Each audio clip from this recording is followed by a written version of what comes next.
And what's going on, guys?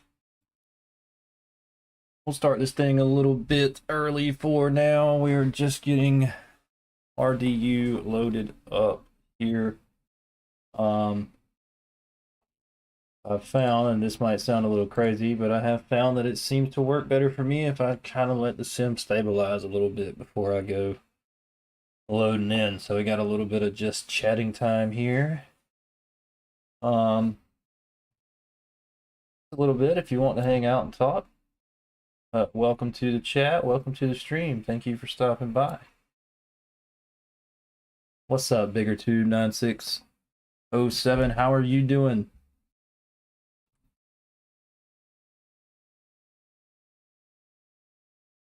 Bigger2. I can't help but laugh at that. That's awesome. I had to think about it for a second, but that's pretty cool. I'm doing good, man. I'm doing really good. It's been a little bit of a busy Saturday. Um, but doing good. I'm glad you are. I was just thinking earlier today, it would be really cool if yeah. What's up, Felix? Um It'd be really cool if they would enable drops for this game so that you could link it up and have drops for people watching you. I'm doing good, man. I hope you're doing good. Thank you for stopping in. I appreciate it.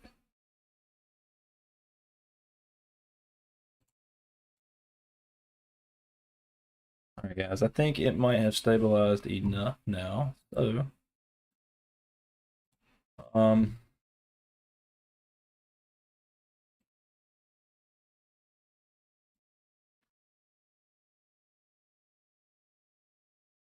I appreciate that, Felix. I really do.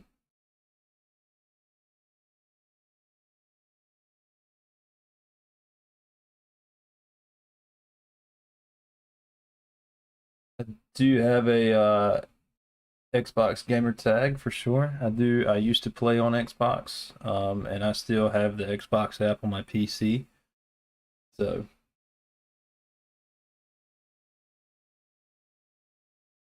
all right, guys, I'm gonna switch this over to the live scene here.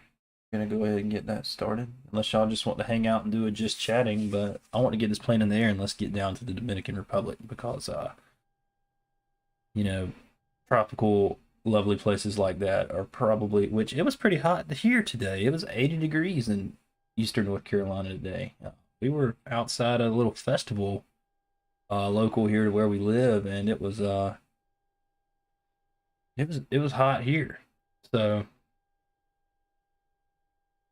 we were sweating. We were definitely sweating.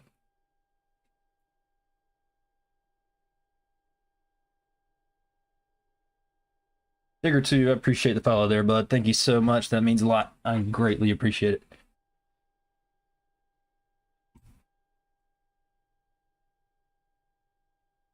Felix, I don't know if you've noticed, man, but my follower count has drastically came up since the last time you were on stream. I do believe the other night I got raided out of nowhere. It was my first raid, and they brought I think he brought 23 or 24 viewers with him. So that was so cool, man. It was a very, I'm gonna say, emotional experience for me to look down and see that many people in my chat just be full of just full of people talking. Like I was cheesing the whole time. I thank you. I highlighted it on Twitch, so I made a highlight of it right when it happened, up until I landed the plane, and I buttered the landing, man. Like it was the best landing I've ever done on Flight Sim ever. When was that? Here, I'll tell you. I'll pull it up and tell you. I don't know, dude. I don't know how you missed it. It'd be like that sometimes. So let me look. I'll tell you when I made this highlight because I made the highlight and published it the same night. So um,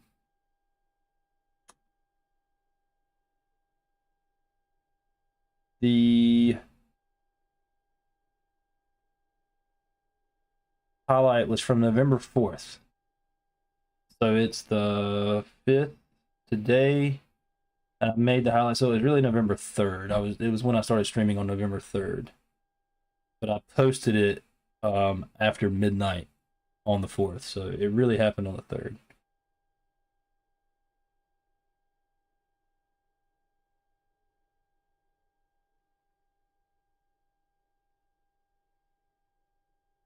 So I was pretty stoked about that. Like, I can't even lie. All right, let's get this thing going here. Hoping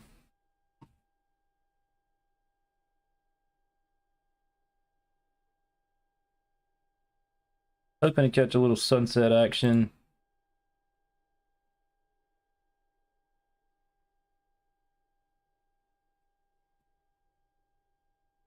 And I'll tell you what, man, the scenery at this airport right here is just absolutely. I have bought the scenery for. We're flying from RDU, which is Raleigh, Durham. That's the home airport here for me in North Carolina. That's the closest international airport, at least. So we've got Raleigh, Durham is a big one, and Bot Killer. Hey, I appreciate you giving me the follow there, man. That's awesome. Thank you so much. But this is Raleigh Durham International, and it's about I don't know, probably 45 to 50 minutes from my house. That's one of our big ones, and then Charlotte, of course, is, you know, the well-known one. But the scenery that I bought for it looks absolutely amazing, like just absolutely incredible. Like, the people who did this scenery, they did a great job, because this is legitimately what it looks like. And there's, so right here is Terminal 1, I believe, is the main terminal. And then back over here on the other side of this parking deck is another terminal. So there's another runway back over here, as you can see. So that's pretty cool.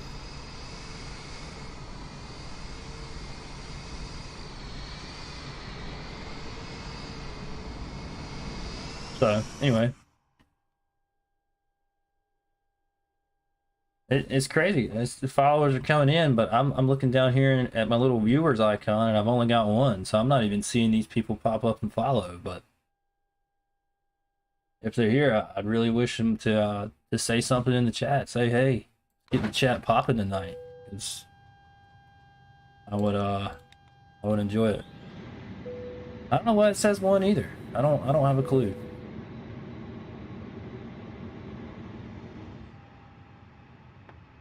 Might be a glitch. Might be a glitch for sure. All right, guys, we are going to connect the Vatsim here. We're going to go ahead and get that connected up. And I got to get my traffic injector rolling as well, so that we can actually see our Vatsim traffic if anybody's around us. One of the reasons I chose Raleigh was because it's my closest international airport to me, but we've also got RD delivery, ground, and tower, and approach on tonight. So we're going to be covered all the way out to Washington Center.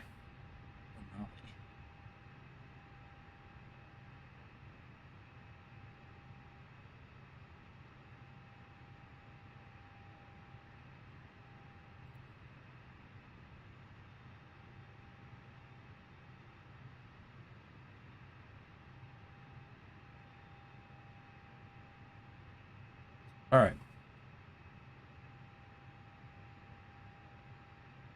So the strobes come on auto for now. Nav and logo lights are going to come on. I'm going to go ahead and get window heat on. We don't need seatbelt signs yet, or emergency signs, any of that. I will just go ahead and get the no smoking light on. Crew supply oxygen's coming on. Ground control on. That's great. IR1, IR2, and IR3 are going, all three of them are going to nav. We'll go ahead and test engine 1 fire. That's good. APU fire, also good. Engine 2 fire, great. Go ahead and get our fuel tanks or fuel pump switched on. Oh, really? 40th anniversary updates dropping, and we're getting a free study level airliner? That's going to be interesting, man. Did they say what airliner it was going to be? Cargo smoke's good. I hadn't even read any stories on it. Hopefully it's something good. Like, legitimately good. Let's go ahead and get the catering truck here, call the fuel truck, and the Airbus with the genuine Airbus A310. 12 free planes. That's awesome, man. Cool. Because I fly on the basic Xbox version too, so I don't have any of those extra Dreamliners and stuff like that, and we'll get the jet bridge connected while we're at it.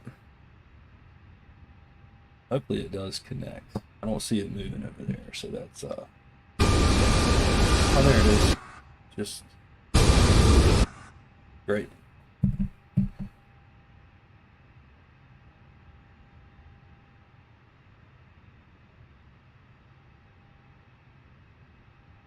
Now, helicopters, I think they're going to be pretty cool, for sure.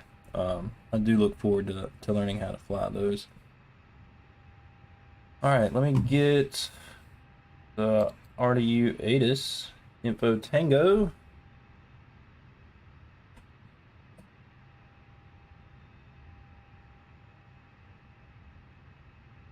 And the altimeter is 3013. See if it's pulling this up. Yeah, man, that's gonna be pretty cool. It's gonna be pretty cool, for sure.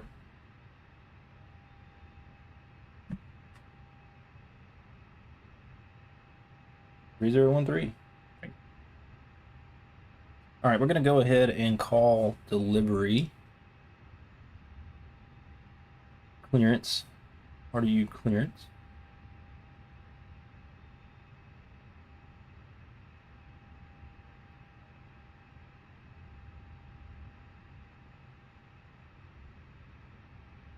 Raleigh clearance. Good evening, American 429 is looking for IFR clearance.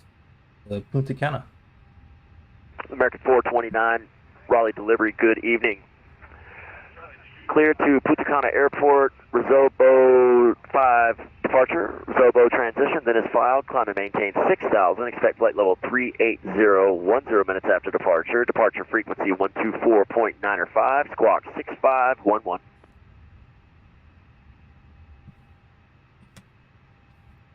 So we are cleared to Punta Cana by the Rosbo 5. Rosbo then is filed. Climb and maintain 6,000. Expect flight level 38010 minutes after departure.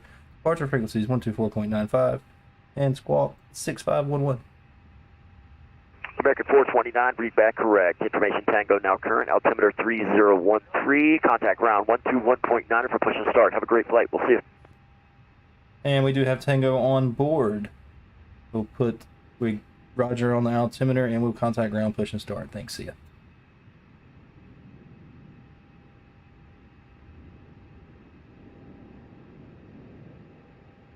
All right, so we now have our clearance, which is great. We got our clearance. And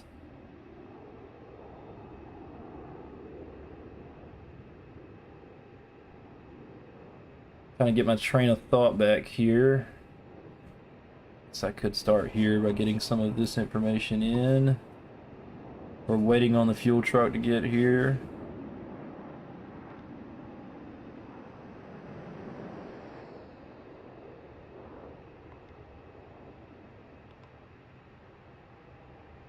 There it is. Now we can do our flight plan. Shoot. Are we still waiting for something to align? Have I missed something here? Because most of the time... Nope, I know what it is. This right here. There we go. Go ahead and get our winds. Get our wind for our climb. Wind for our cruise.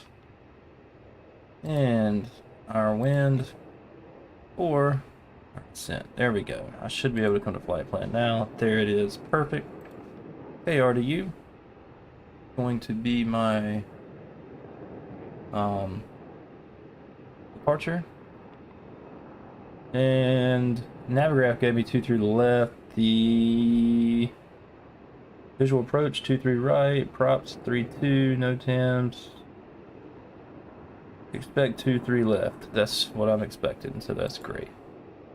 And we're on the Rosbo 5.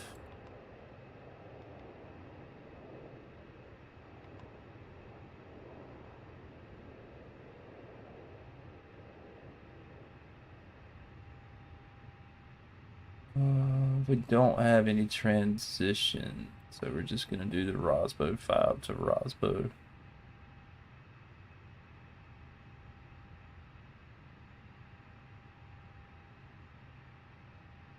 Direct EIW, and as I've never done a flight this long before, we're still waiting for all this stuff to align. Looks like we're gonna have about 1 minute before we can get that up on our screen. We will put in, and guys, it is different tonight. I normally do an ILS landing, but in Punta Cana they don't have an ILS system. They have RNAV approaches, so we are going to be doing a full RNAV approach tonight. We hope it works. Maybe it will. Clearance delivery, Skyhawk 195. And we're coming in on runway 08, RNAV approach. And we don't... November 195, Juliet Sierra, cleared to Wilmington Airport. Radar vectors to join Victor 136 in Fayetteville, then is filed. Climb and maintain 4,000. Departure frequency 124.905, my apologies, and squawk 6524. Cleared to Wilmington, radar vectors to Victor 136 at Fayetteville. And then I filed 4,000. And fun fact about this flight right here. This flight. This is the flight that me and my wife took when we went on our honeymoon. Sierra, contact, or departure 124.905, my apologies. When we went on our honeymoon, we flew out of Raleigh. And we flew right on down to Punta Cana International down there. November Juliet Sierra, read back correct. Expect runway 23 left for departure. Contact ground 121.9er when ready to taxi. We'll see you. Have a good flight. 23 left, contact ground 121.9er when ready to taxi. Right, I'm just going to switch this over to plan. I'm going to just dial it out to whatever, and I'm gonna just give it a little comparison here versus how it looks on my Navigraph.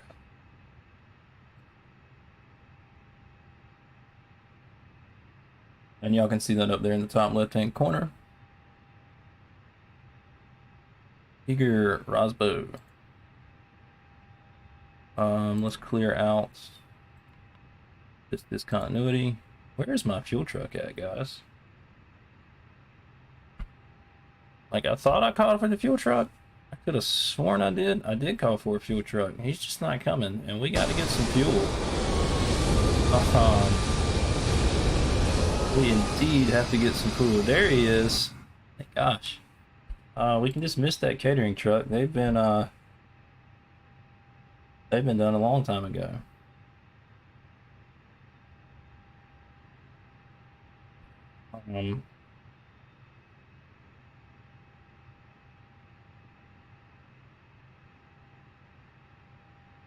So that's looking good so far. Crossbow. Right there. We're coming on down. Casper.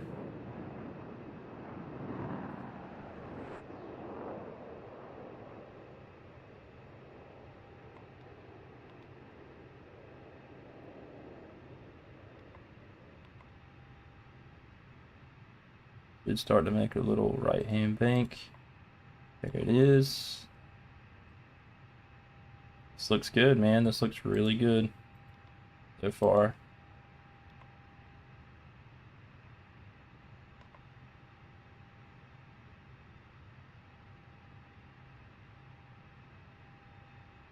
Didn't see any other discontinuities, so that's always a plus too.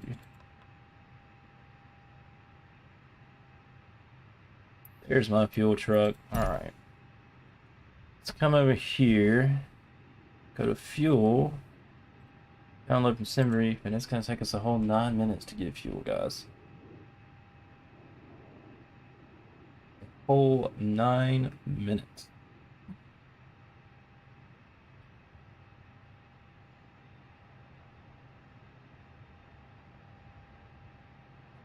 I guess I'm going to do the next best thing, and I'm going to pull the stream up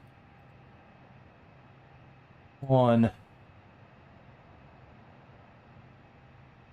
line here. Still saying I only got one viewer. So Felix, it's either just you or it's glitching out. I'm not sure. So I'm hoping everyone's still in here with me. I might be sad if y'all left.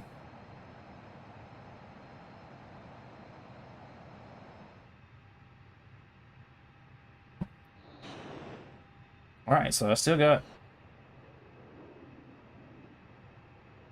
Felix, you just buzzed me. Have you joined me? No worries about this, this guy right here. We can't worry about that. Coming right on through my, my jet bridge. Coming right on through my jet bridge. And we are touching tips here. Oh my god, guys.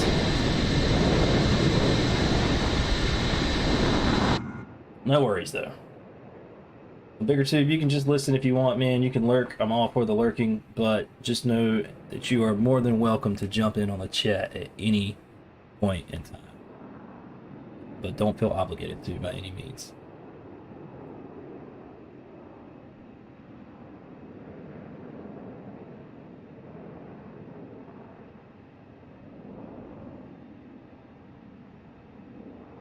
Alright guys, well while we're waiting for the fuel to load in here, there's really not much more I can do. I've got the flight plan set up. I need to do my NetB page and my performance page. Other than that, we're good to go. I'll verify my constraints here in flight. Other than that, we're good to go. I can get I can go ahead and tune to ground if I want to and get departure on standby.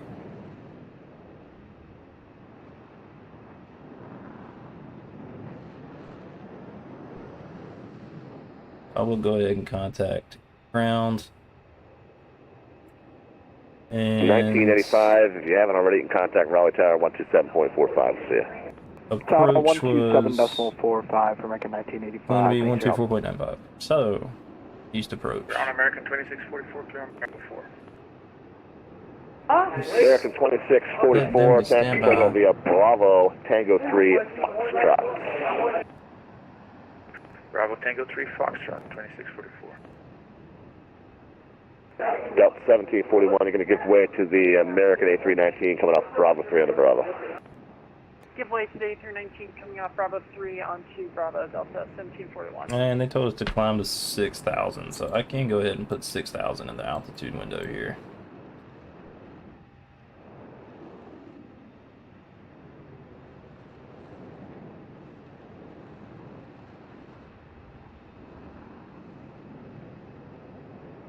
Just amazing.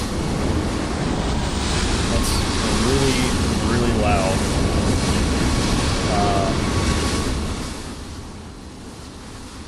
That's loud to me. I know it was loud to y'all. We got some good traffic lined up down the terminal here, guys. Check it out. I mean, just this injector is awesome. Absolutely. We got some Southwest planes. We got American. We got United. Tier. I see Frontier down there. Got Delta. There's another American Airlines plane coming in right now.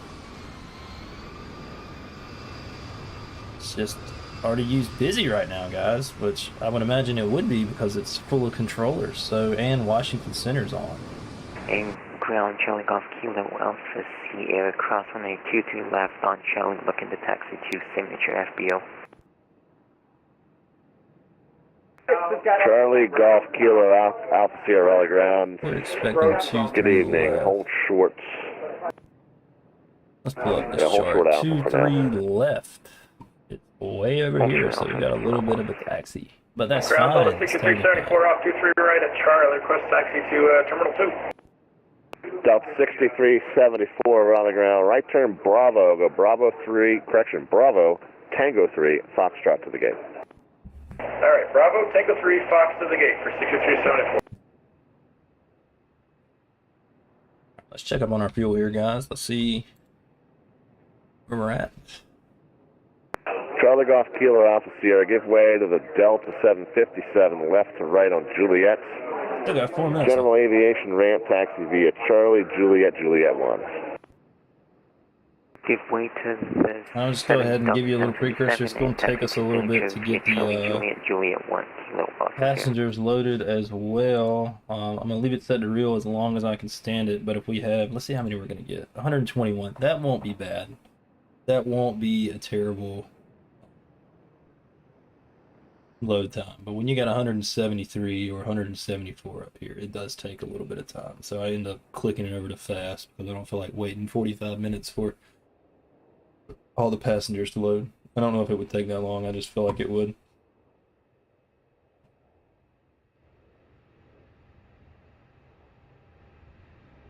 Delta 1122. Okay, I think there might be a scenery discrepancy. Alpha 7 should be the one at the end. However, you can go ahead and contact Raleigh Tower now, 127.45. Yeah, confused about that too. Probably outdated scenery, but we'll go ahead and go over to tower on, say this go see you again? Oh, wait, never mind. 127.45. We'll see you. Delta 1122.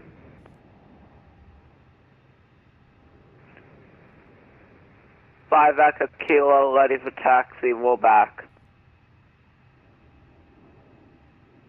A couple minutes left on fuel here, guys. Remember, 5 Echo Kilo around the ground, runway 23 left.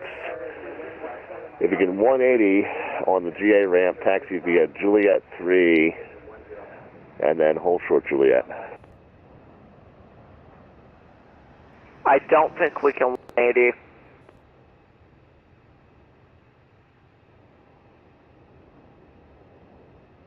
Ground United 2046, clear at Charlie, taxi to Terminal 2.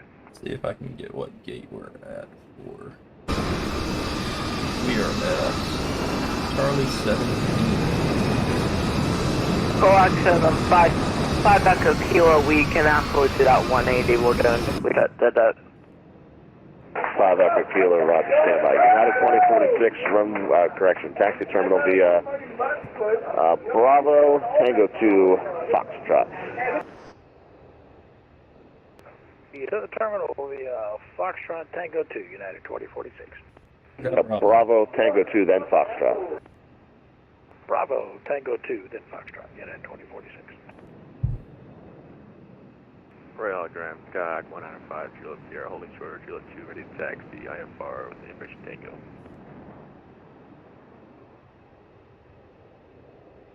Aircraft calling for taxi, Raleigh ground, standby. November 275, Charlie Kilo, you able to proceed northeastbound from present position and join Juliet 3 to Juliet? My man controlling has got a lot of noise in the background. Roger. Sounds I like he's think in a we can call join center. Juliet 3 and then join Juliet 2. And then we can join Alpha to depart on runway 23 left. November 275, Echo Kilo, runway 23 left, taxi via Juliet 3, Juliet Alpha 7. Roger. Juliet? Yeah. Juliet Wall Street's 3, closed Juliet right now, but yeah, Alpha he's got a lot of 7. noise It's in the a busy background. night I don't know if he's got the how do TV I on or pronounce what, it? but Leahy. he got something back there. That's for sure. The other GA aircraft calling for taxi, say again your call sign. 195, Juliet Sierra, holding short, Juliet 2, ready to taxi. November 195 Juliet We Sierra, do Raleigh have fuel ground. now, so let's Runway dismiss 23 this left, fuel taxi truck. via Juliet 2, Juliet Alpha And 7. You'll follow the now Cessna that we've got 152. fuel, Taxi 23 left via Juliet 2. we're gonna get Juliet the Alpha 7 will follow that traffic. 195 Juliet Sierra. Number 275 Echo Kilo, contact emergency Raleigh lights Tower armed and 127.45. seatbelt See you. lights on. Shouldn't have to worry about Could be ice, said full country 1 more time, Rob. but ice indicator to standby compass. I'm also gonna get that on. 127.45, 27.45. Don't need a dome light, and let's just go ahead and 45, test all Papa of 9. these. That is great. Malcolm 5991 with you. That is great. It was a warm day today, so American 5991, Raleigh ground, right turn, crank the air Bravo. down. Bravo, Tango 3, Foxtrot to the ramp. Malcolm Bravo 4, Tango 3, cover Foxtrot, cover ramp. 5991. the voices you hear up here are great, man.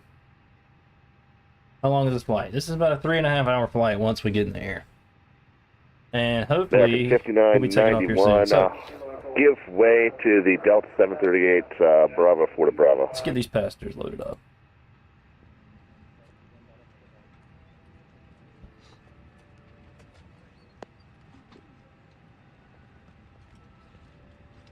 Okay. American 5991, give way to the Delta 737, Bravo 4 to Bravo.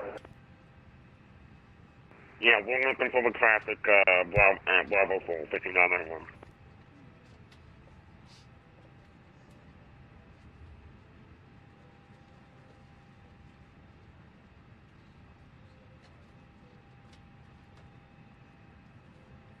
Oh, across the pond, guys. I think you can stay up till 5, Felix. I think you can do it. It's Saturday. Tomorrow's Sunday. Well, hang on. Is it Sunday still Okay, for you? we'll give way. I mean, I've to seen the you stay up Bravo pretty 4, late, 5991. early. I mean, we all got shit to do, bro. 5991, Roger, thank you. 2 a.m. Sunday. Oh, yeah, you're good. You're good. You can recover. Take a nap. Do Number all that stuff. 195, Juliet Sierra, contact Raleigh Tower 127.45, see you. 2745, 5 Juliet Sierra, thanks. Raleigh ground, hello again, Delta 1122, back with you, Alpha on, gonna be holding short of Echo. Delta 1122, Raleigh Tower, Raleigh ground rather. Runway 23 left, taxi via Alpha, hold short Delta. Ground up at 5193, only short Bravo. Give the other guy a chance to read back his instructions first. Delta 1122, runway 23 left, taxi via Alpha, hold short Delta. Yeah, we asked the tower for 23 right, can we taxi over there for 1122? That's what I meant, I'm sorry. Runway 23 right, taxi via Alpha, hold short Delta. Alpha, hold short Delta for 23 right, American Delta 1122. And the other aircraft calling Raleigh ground, I'm sorry, go ahead. Yes, Delta stepping on the Delta 5193, only short Bravo. Delta 5193, Raleigh ground, right Bravo. Bravo, Tango 2, Foxtrot to the ramp. Bravo Tango 2 Fox to the ramp, 5193. Re-exam next week. Got a study Raleigh for ground, you. American 683, Bravo 2, short of Bravo, going to Charlie 7. How you doing, Yeah, Slant I feel Alpha? you, man. You got to do what you got to do. I'm just giving you a little bit of American shit, but you got to do what you got to do. 683, I'm not gonna be good. able to Raleigh tell you ground, good to go. evening. Straight ahead Bravo 2, I then appreciate Tango you 1, tuning in Foxtrot to the ramp. and watching no matter how long. Bravo you tune 2, in. Tango 1, Foxtrot to the ramp, American 683. See how long it's taking these passengers, guys? We got 33 on board. It's taking a little bit of time. I'm probably going to get bored with this real quick and click this over to fast. I do like I like the sense of realism that it does, though. Like, it's very, very immersive in a way. Aside from the fact that I don't have flight controls. But one day I will. One day I'll have rudder pedals and throttle quadrant and flight stick and all that stuff. But until that day, we use the handy dandy Xbox controller. And we hope to God that that we land all right.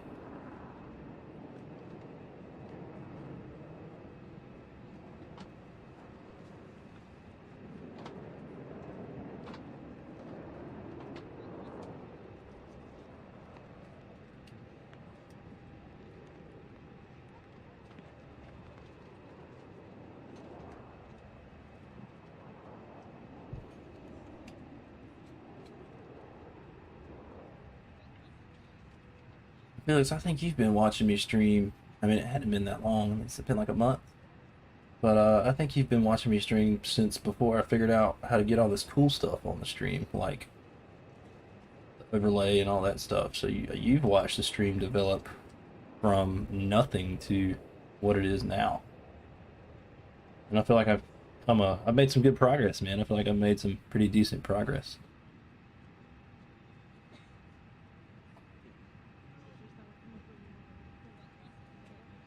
I'm gonna zoom in on this airport map for y'all.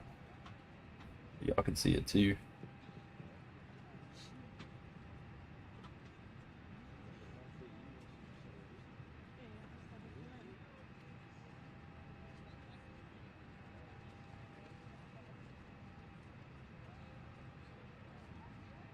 Yeah, I feel you, man.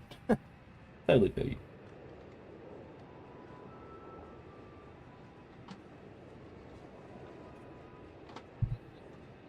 It was definitely a learning curve for me, figuring out how to work OBS Studio and Delta 1122, 1122, runway 23, right, continue taxi via Juliet, Charlie, Foxtrot.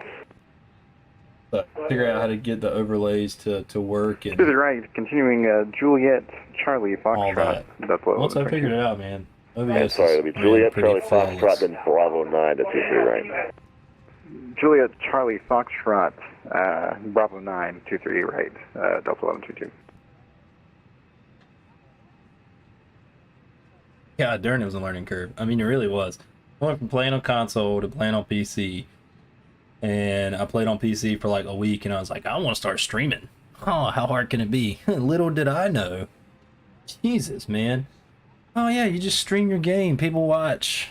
Yeah, you throw a webcam up there. No, there's way more to it than doing all that. At least if you want to have a presentable looking stream. So, and I try not to half-ass anything that I do, so I try to go 100% with everything that I've got. So American 591, heavy around the grounds, runway 23 left, taxi via Foxtrot, Delta, Juliet, Alpha 7.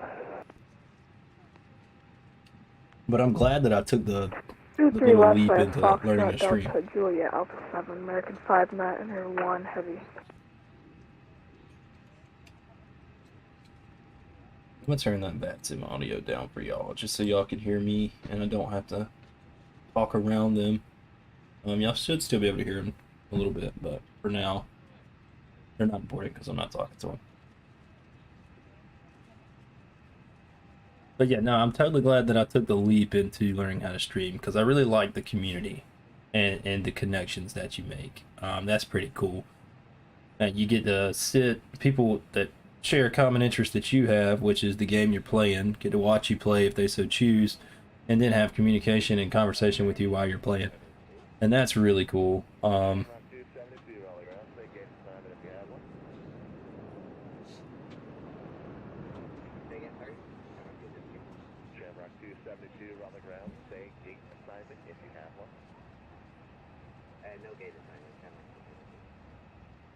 Shamrock 272, taxi for Terminal 2 via Charlie, Bravo, Tango 3, Foxtrot to the gate. Taxi Charlie, Bravo, Tango 3, Foxtrot to the gate. And a little fun bit of information here I've got, and it's like this at every airport fire station, I'm sure. But I have a friend who actually is a firefighter employed by RDU. So he works at the RDU fire station right here. And they're actually a whole lot busier than what I ever thought they would be once I sat down and talked to him about it. So it's actually a pretty busy little fire station because they run all the medical calls in the terminals, and then they're responsible for, they run a lot of fire alarms and all that stuff and wrecks, and so they actually stay pretty busy. But I'll zoom in as much as I can. Hopefully y'all can see I don't know if y'all could see or not, but the fire station is right in the middle of the Navigraph map here. There you go. You can see it now. But he works there, and so I've just assumed that every airport had their own private fire service, fire protection. And that's not the case, because I just took a class through work. I'm a firefighter. That's what I do full time. So I just took a class through work, and the guy who taught the class is a battalion chief in Charlotte, North Carolina. So he works for the city of Charlotte, and super smart guy, Andy. And God, don't even get me started on Andy. I can talk all night about Andy. I learned more in his class about the topic that it was on in 2 days than I've learned in 10 years in the fire service as a paid fireman. So this guy's just super smart and just relates to anybody and everybody. But Andy told me, and he said, I'm stationed at the airport in Charlotte, and I was like, how does that work? And he was like, we have 2 fire stations at the airport. And I'm like, I thought you worked for Charlotte and not, Charlotte International. He said, no, the city of Charlotte provides and is contracted to provide fire protection for Charlotte Douglas International Airport. So the city of Charlotte also has the crash fire rescue trucks, as well as having engines, ladders, squads, rescue trucks, and all that stuff. So that's actually pretty cool too, and I did not know that. Alright guys, so we have our passengers on board, and we're about to take off here, guys. We're finally about to get this thing underway. And we are on the fly-by-wire A32NX, the experimental version, and I've been very happy with it so far. So stand by while we get this. I don't know if I ever called the baggage truck. I didn't. Shame on me, but baggage got loaded. I got caught up talking, guys. Forgot to call baggage in, but maybe it got loaded, maybe it didn't. I don't know. We're gonna get to Punta Cana, and maybe they won't have their bags. Hopefully they will.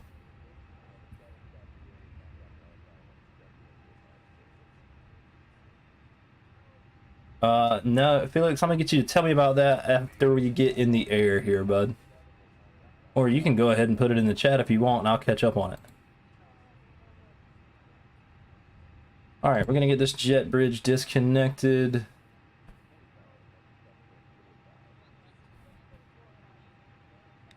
We're gonna get the APU started up. Beacon lights are coming on. Probes are going to come on now, not on auto.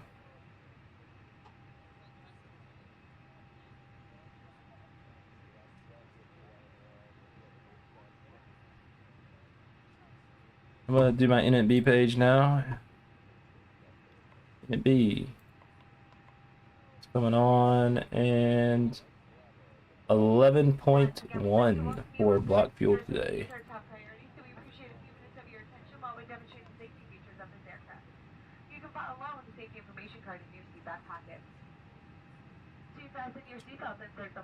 So we've got init B done. We got the flight plan done. We need to get our performance done here. Flaps are going to be 1.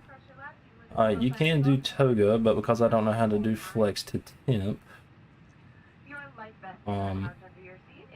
never get to do toga. So 133 is V1. Our rotate speed is going to be 134, and I bet V2 is like, I was going to say 137. So 138 it is. And we should be good to go there, guys. We got our wins. We got our flight plan done. We've got our init done. All that's good to go. Everything's good. All right. We are set to go.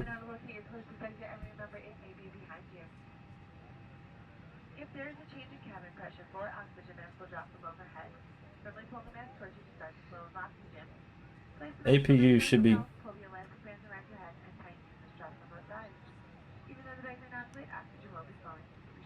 GPU should be good. External power's going off. We're gonna go ahead and dismiss that GPU from right here.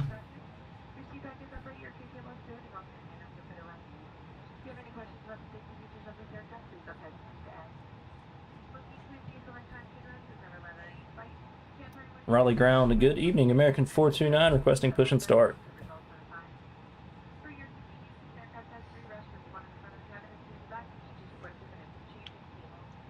American 429.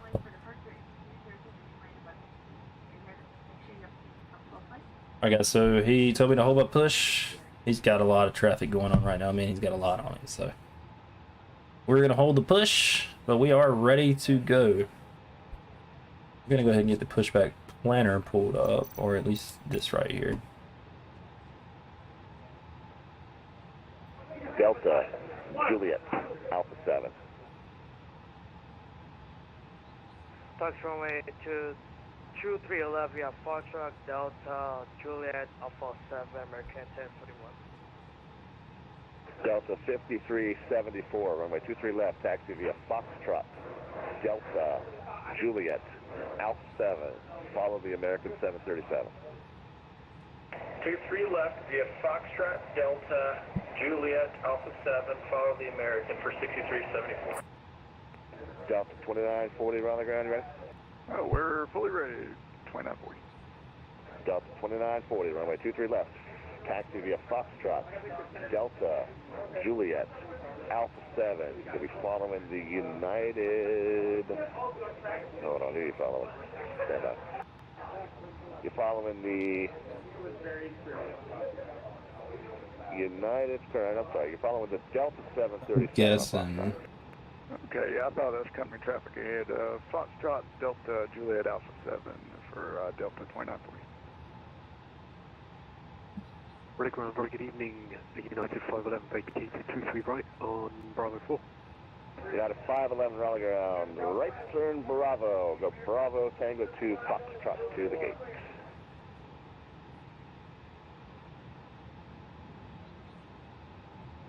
That's Bravo, Tango 2, Foxtrot to the gate. United 511, thank you. And we're just gonna wait for him to give us clearance here, guys. Push and start clearance.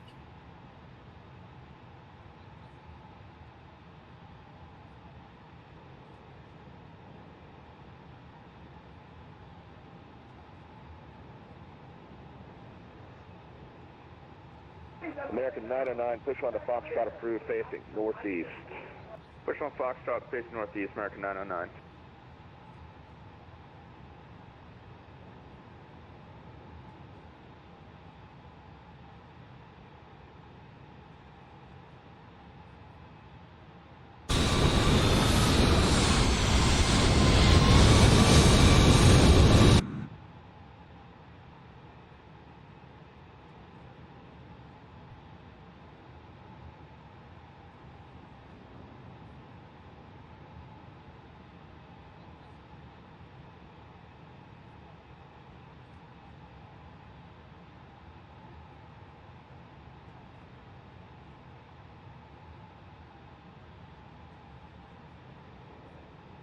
That's crazy, man. That's absolutely. American 429, push on the Foxtrot approved, facing to the northeast. American 429 pushing on a Foxtrot facing northeast. Alright guys, we got our clearance here. So we're gonna try to pre-plan this pushback. If it'll work for me, it's worked for me the past couple nights. Hopefully it continues to work. This is Foxtrot's. We're gonna push right here. Raleigh ground, good evening, Delta 447. Hit enter, and it looks like it's gonna work. So we're gonna go ahead and request pushback. That's crazy, man. That's crazy that, but good for them for taking it seriously, because you know, that, I mean, they kind of got to at that point. I mean, It was calling for push and start, taking your call sign. but that's, I mean, I hate that the flight got canceled for more than likely some BS, but you know, they took it seriously. And they did their job, and they, you know, whatever. Stupid kid, though. He's probably going to spend some time in jail, and Roger, stand by, hold your push. he's on the hook for a lot of money. Roger.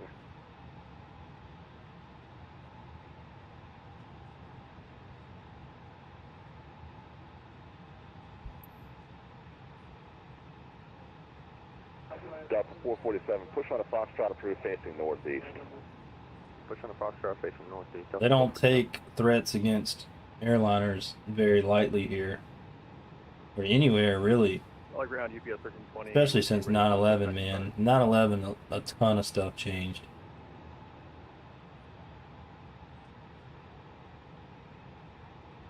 Alright, we are going to release the parking brake. Aircraft calling for push and start. Say again, your call sign. Start the engines in sequence. Oh yeah, UPS 1320 with you, information uniform, ready for pushback and start. UPS 1320. So UPS 1320, Raleigh ground, push approved, call for taxi. Push approved, call for taxi. UPS 1320.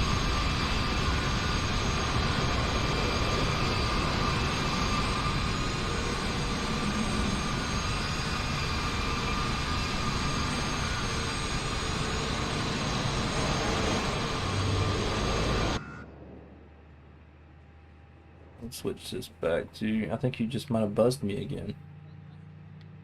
Saw a little flash right by my window. There you go.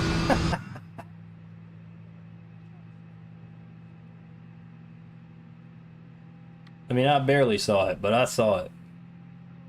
When I say it was a flash, it was absolutely a blur right by the front window here.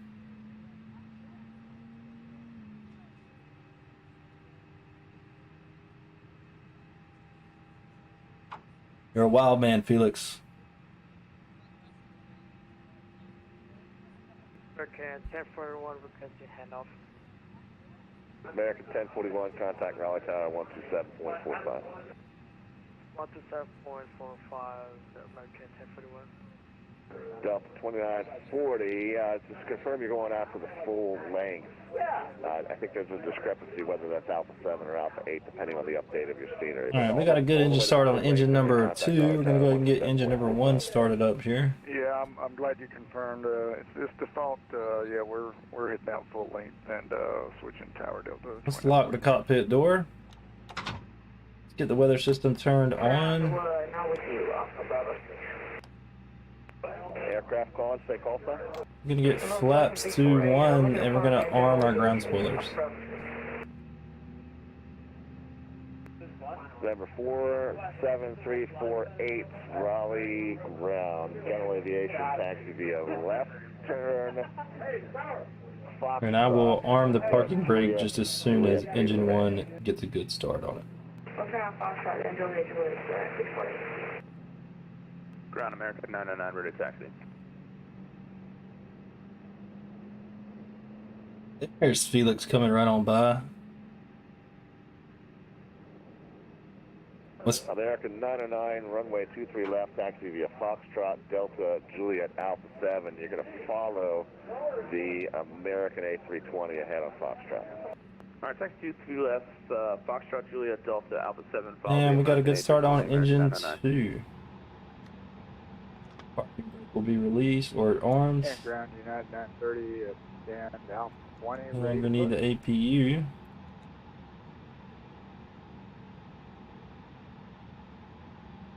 And we will cut taxi lights on.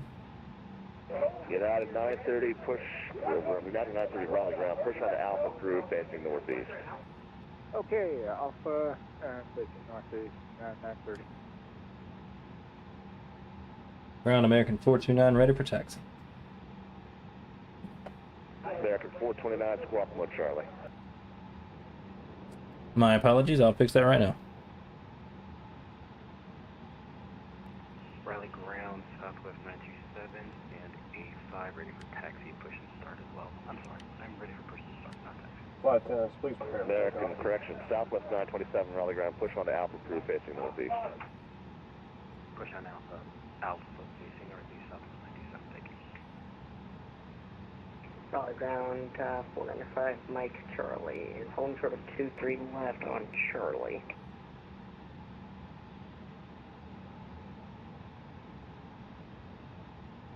.495 Mike Charlie Raleigh ground. Staying in your location?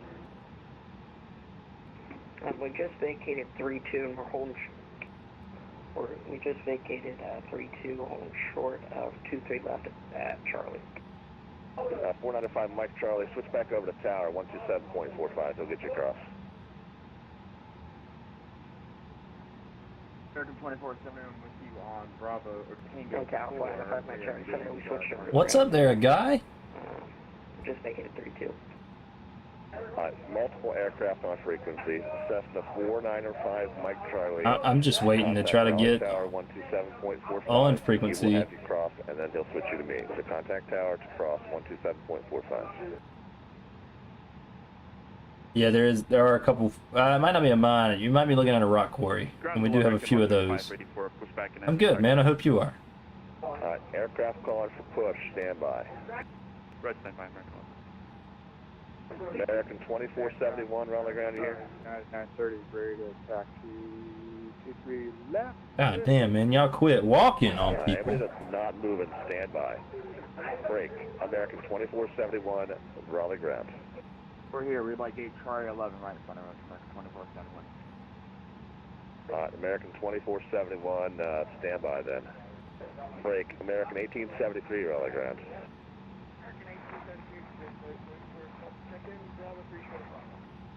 American 1873, right turn Bravo, left Tango 2, then Foxtrot to the ramp this frequency. Bravo, Tango 2, Foxtrot.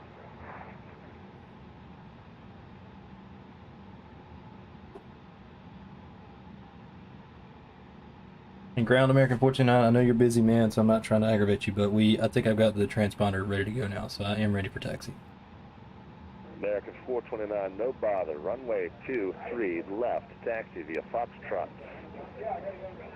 Delta, Juliet, Alpha 7. Going to 23 left via Foxtrot Delta Juliet Alpha 7 American 429. Thanks, man. Good job.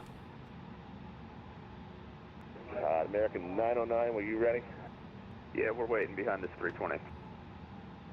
American 909, runway 23 left, taxi via Foxtrot Delta Juliet Alpha 7, follow company. Yeah, you already gave us our taxi clearance. We're behind him. Foxtrot Juliet Delta Alpha 7. 2471, the two company aircraft in front of you are going to vacate, then straight into the ramp this frequency. Alright, wait for them to vacate straight in, thank you, Brett. Delta, we should be coming up on it right here. It should be our first. That's probably Delta. But it's going to be fine. No, this is Delta right here. Aircraft calling ready to taxi Raleigh ground. Stand by. Break. November 1 Kilo Echo Raleigh ground. November 1 Kilo Echo.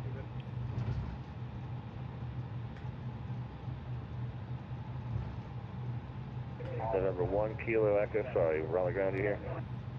Yeah, 1 Kilo Echo off of 23 right. Hey guys, flight control test time. Brakes are working. Taxi General Aviation. Pull down. Straight ahead, Bravo 6. Check. We'll go Pull left. up. Check. Neutral. Check. Pull right. Right, Juliet. Check. Then Juliet 3 to the Pull ramp. left. Check. Left Foxtrot, right Juliet, Juliet's the ramp for 1 Kilo. Neutral check. Full right rudder check. Full left rudder check. Neutral checks. Aircraft calling ready to taxi, stand by.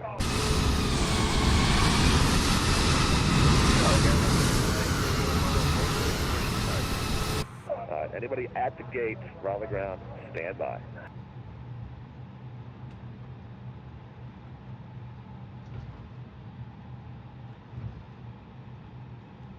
About to be making this left turn on Juliet up here, guys, and then we're going to our runway. It will be taking off soon. It took a little while to get in the air, but it is what it is.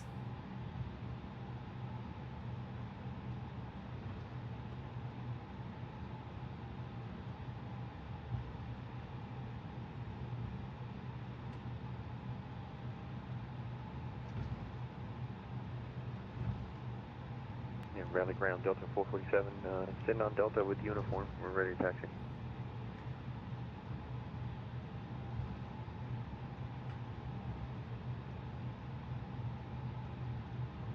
Ground, the Caravan 629 Papa Whiskey, clear of 23 left. Request taxi to GA parking.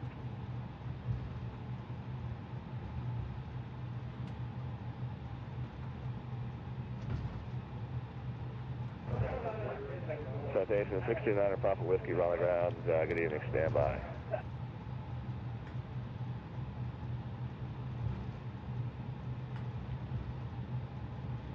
Citation 970 Papa Tango, Raleigh ground.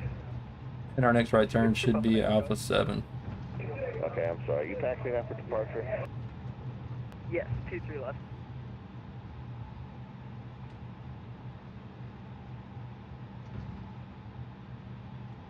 Citation 970 Papa Tango, runway 23 left, taxi via Foxtrot, Delta, Juliet, Alpha 7.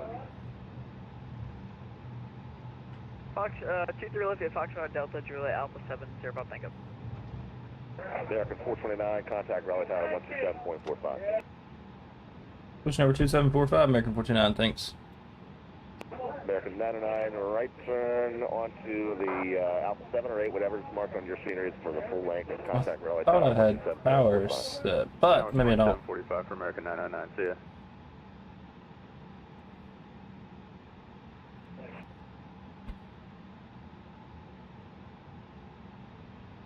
Alright guys, we will set auto brakes to max for takeoff. We're going to go ahead and get our landing lights on, our takeoff lights on. We're good to go. Let's contact tower. Raleigh Tower, good evening. American 429, holding short, runway 23 left. American 429, good evening. And 1708 altimeter 3. Runway 23 left, let's take off. Hey Tower, you cut out on me on about half of your transmission there, so if you don't mind repeating it, that'd be great. American 429, how do you hear me now? A little bit better. American 429, wind 1708, on departure flight runway heading, runway 23 left, clear to take off. Flying runway heading 23 left, clear for takeoff. We do have the wind.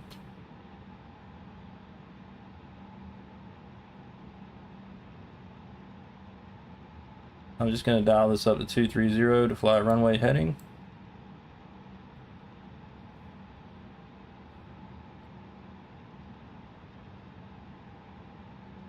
Alright guys, let's get this thing, get the show on the road. Flaps are at 1, spoilers are armed, cockpit doors locked, auto brakes are back. Takeoff config. Looks good to go. Wow. It is calling for a toga takeoff here. We're just going to do what the plane says. I'm pretty sure we can do American 429, how do you hear me now? Your mic's still cutting in and out, man. I'm not sure what's going on. I heard you pretty decently, but I'm about to roll out right now.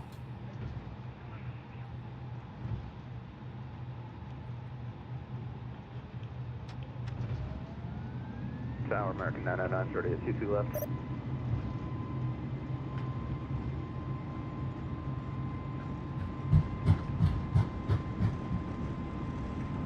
American 909, Raleigh Tower, sir, how do you hear me?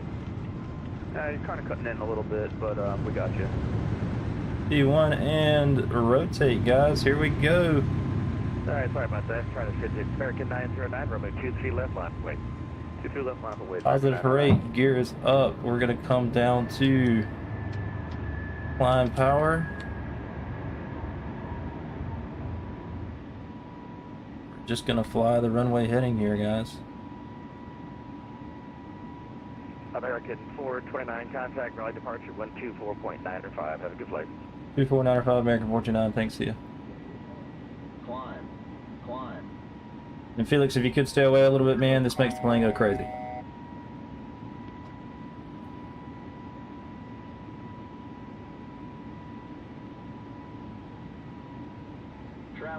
Traffic.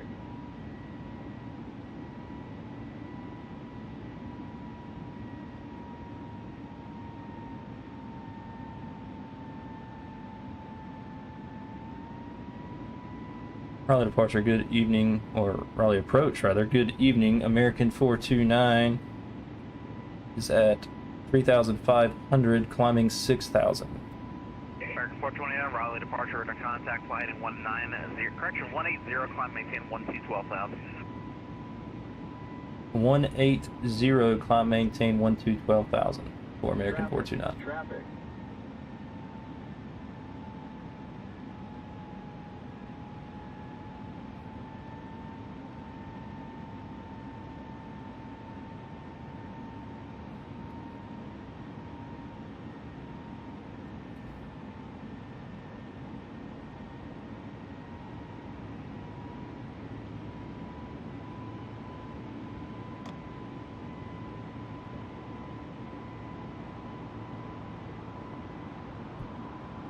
Guys, takeoff lights can come off. Landing lights do have to stay on.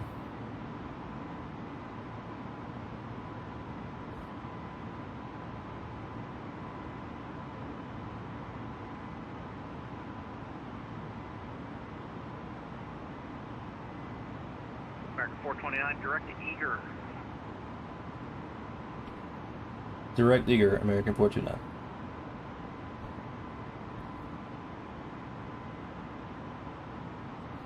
JetBlue 5191, contact approach 124.8, good flight speed, your discretion. 248, speed our discretion, 5191 today. American 429, contact center 135.5, have a good flight. 35.5 for American 429. Thanks, man. See ya.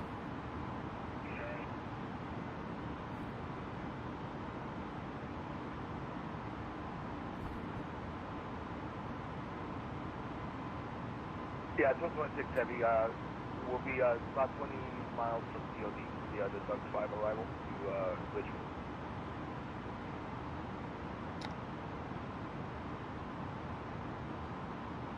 Alright, hold on, step by 1 second.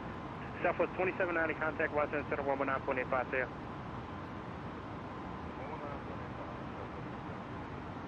Southwest 4121, contact Washington Center 119.85 there. 1985, thank you, so far.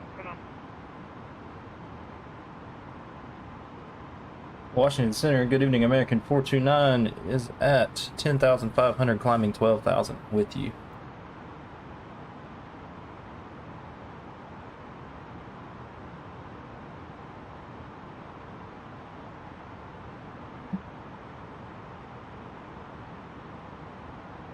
Washington Center, Southwest 275, about 10 miles from top of the town. Southwest 275, descend via Duck 5 arrival. Descend via the Duck 5, Southwest 275. Charlie 6 Echo Delta Bravo, contact Raleigh approach on 124.95 there.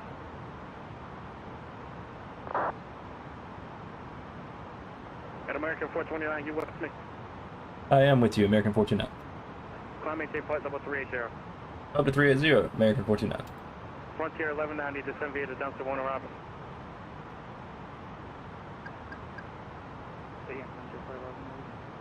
Descend via the dumpster 1 arrival, Raleigh landing south. Alright, we're at 12,000 feet, guys. 711, descend via the dumpster 1 arrival, Raleigh Landing lights can come off. Descend via dumpster 1, dumpster 7 left. Washington Center, American 864, 230. Step by, step by.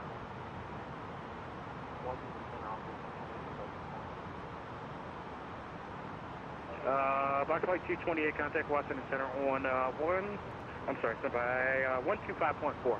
Guys, looks like we got 5 viewers now. Welcome, guys. Welcome. Join the chat. Let's go. Let's make it hot. 1421, contact Jacksonville Center on 135.92. Thank you all for joining. I'm gonna get rid of this right here, and we can follow along. We're requesting top of the descent speed.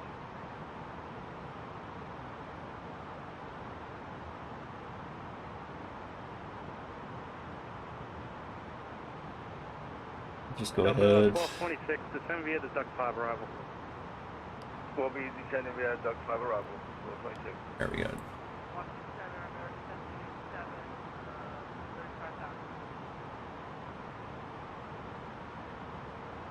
American 1787, Washington Center, hello. Washington Center, American 124. Landed again. Gotta get some fuel. Say it again. You've been burning it. American 124, 3. Alright, guys, we're gonna release the passengers to do their thing. Hello. Too tired to fly. I hear you, man. American 909, you with me? It's late where you're at. 7 climbing 12000. We are gonna turn the volume down on Vatsim for now. I mean, you were flying around like a madman, Philip.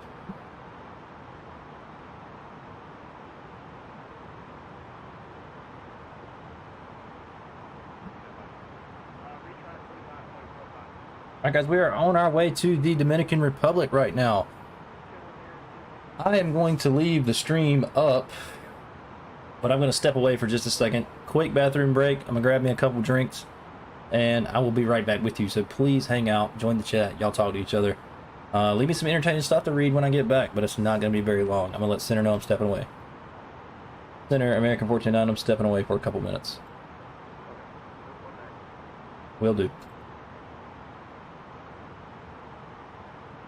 Alright, I'll be right back, guys.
And afterburners are probably one of the best waste of tax dollars for sure, but they are fun.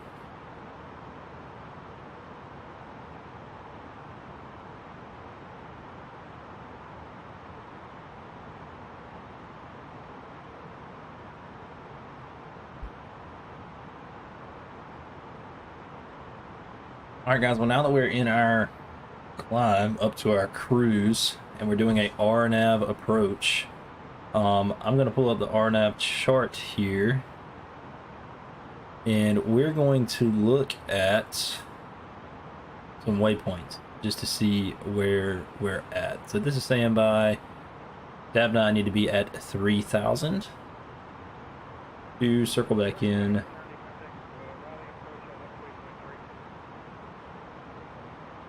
For the RNAV approach, runway 08. So if I need to be at 3,000 by Dabna, I'm really hoping that the controllers are going to be on their game, but we're just going to be safe, and well, really and truly, that might be all we need to do, just to send down to 3,000 feet, and then 1,700 at Rikick.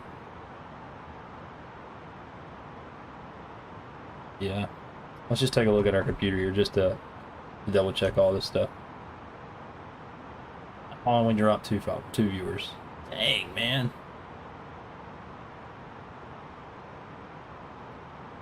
I said I'm tired of you.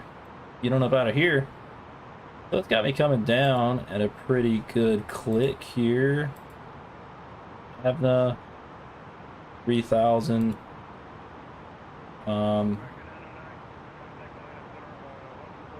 We're just gonna put 3,000 in 210. A little close. I'm gonna put 180 there. I don't have any kind of speed restrictions.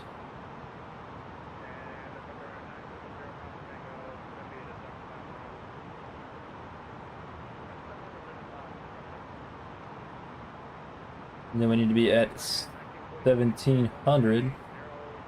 Oh, I need to let them know we're back.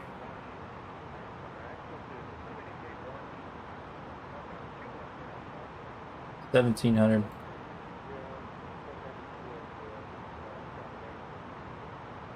Center American 429 is back. And speed, I'm gonna do 160. For my speed.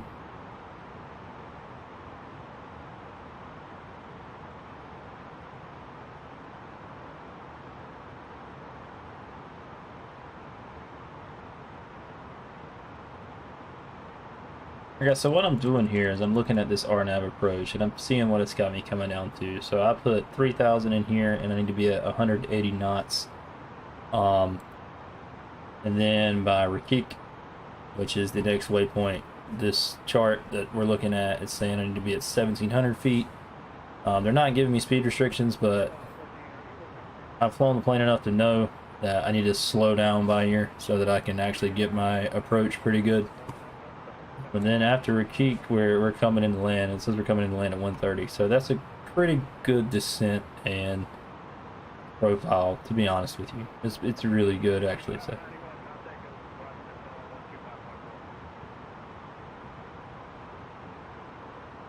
hopefully the RNAV goes good. I'm used to doing ILS landings and letting the plane line me up on its own, but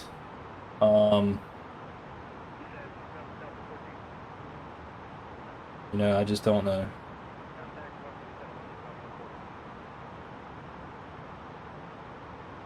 So this might be hairy tonight, guys. Like, it really might be hairy.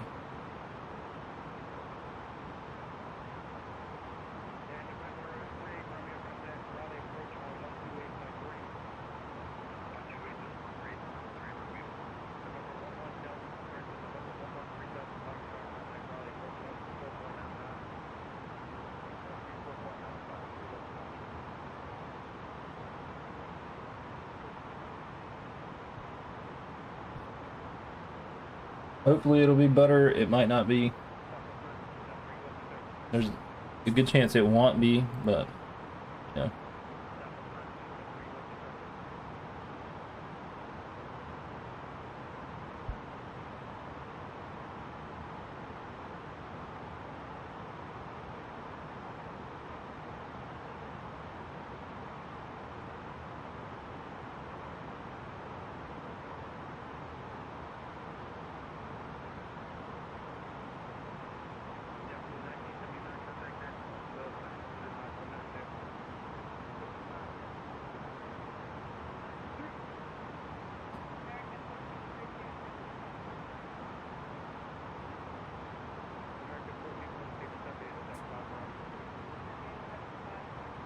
Alright guys, I'll be right back. I'm gonna mute my mic. My wife just got back from Walmart with some bags of goodies here, so I'm gonna see what all she's got, but you'll still be able to see me.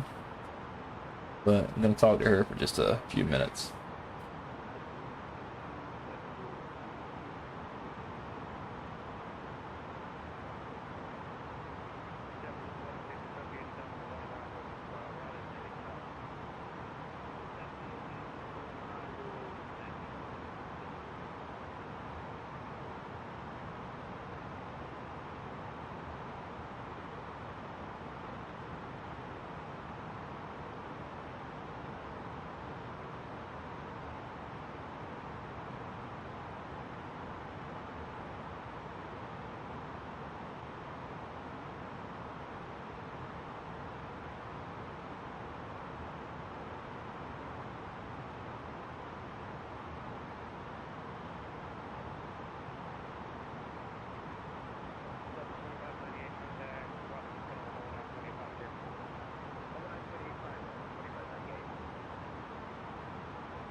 Bigger Tube, where are you going, bro?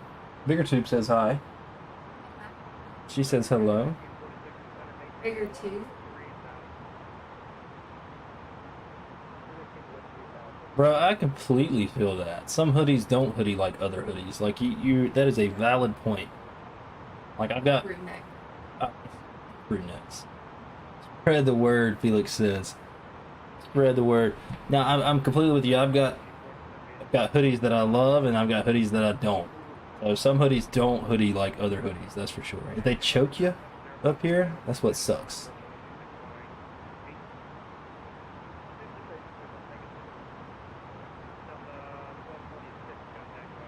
What? Can you show these slippers on? Alright, guys. Wifey gave me a request. Yeah, they just don't feel the same. She's going to Walmart and Marshall's tonight. And I don't know how many of y'all know about Marshall's, but my wife gets in trouble every time she goes. If we go to Marshall's, she's spending money. Sometimes more than she should. When she worked in town, she used to go to Marshall's every single day on her lunch break. We had in Marshall's bags all the time.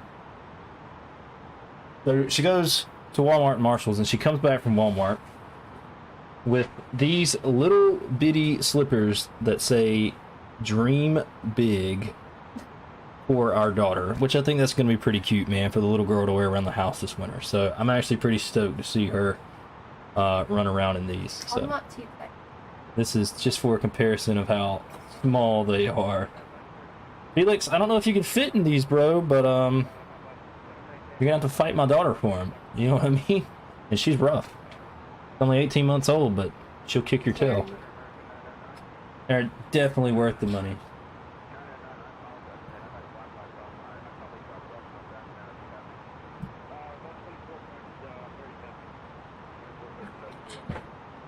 You in string one.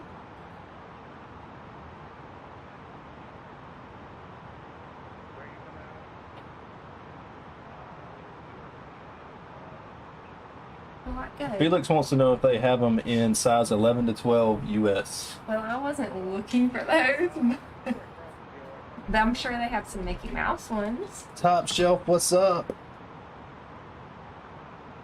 She said she wasn't looking for those in adult sizes, but she's pretty sure they have some Mickey Mouse ones, which would be Even better. the next best thing.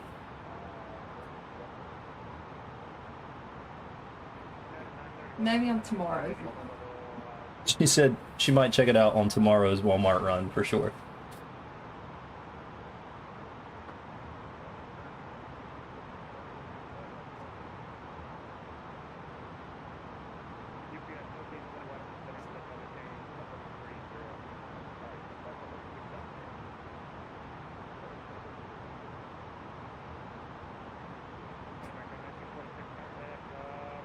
Alright guys, I know y'all are probably tired of looking at this right here.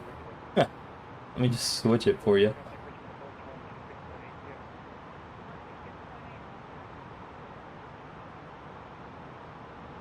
Yeah, you missed it, Top Shelf. You have to go back and watch the VOD on my Twitch. My wife went to Walmart tonight and got some slippers for our daughter. And just for, I mean, our daughter is 18 months old, so the slippers are this big compared to my face.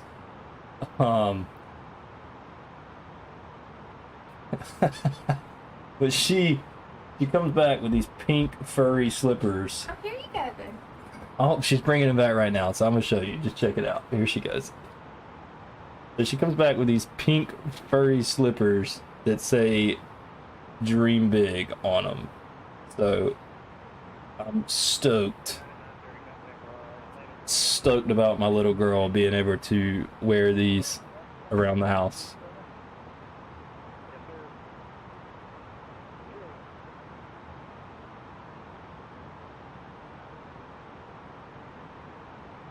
Hey Boo, we're honeymooning on stream tonight.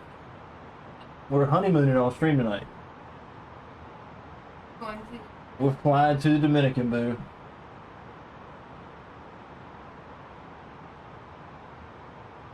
Felix is requesting jokes. He did say please. Okay. Okay, one moment. Let her get her area set up down here, Felix, and she will be in chat telling mom jokes.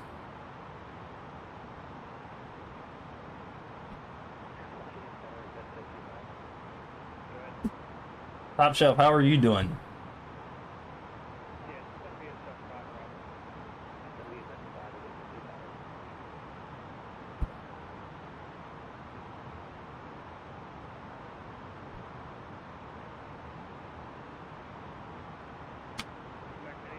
Ladies and gentlemen, once again, the flight deck, your captain speaking. I cut the air down. Now to port of flight. As it begins to settle in, I do want to remind you to please keep your feet and elbows clear from the aisle, as the flight attendants will be coming through the cabin with galley carts shortly.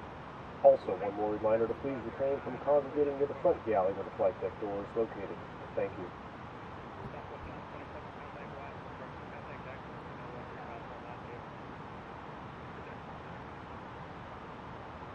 Let's look at Simware and let's pull me up here so I can see when he's going to switch me over.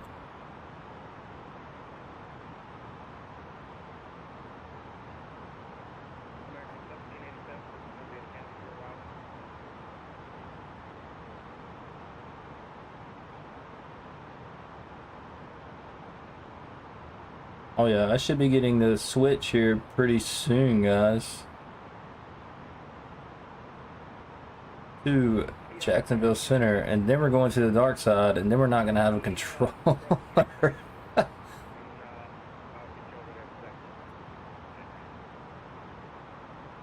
Oh, Top Shelf, things are great, man. Things are going really good. I'm glad. I'm glad they're going good for you. That's awesome.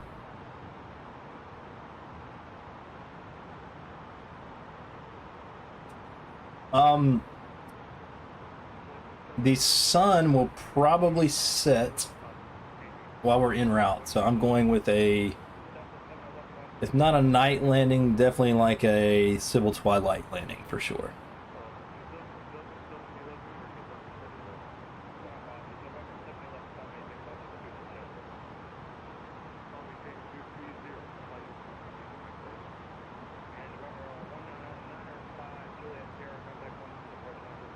Yes, Vatsim is just popping off tonight. I've got it turned down, so I don't know how good y'all could hear it, because I would much rather y'all be able to hear me over them. But Vatsim, Washington Center, is just busy tonight.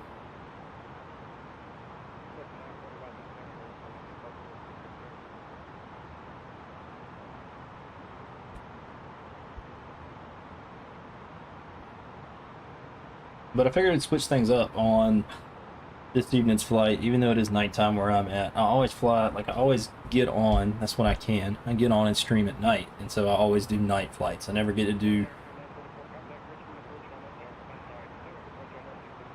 Innsbruck, awesome airport. I will definitely look into that, Felix.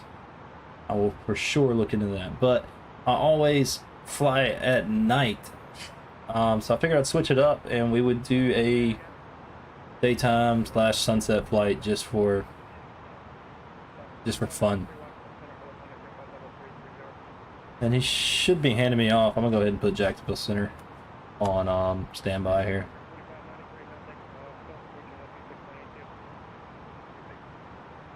Oh, Jacksonville Center's not even popping up. I got DC, DC, and DC.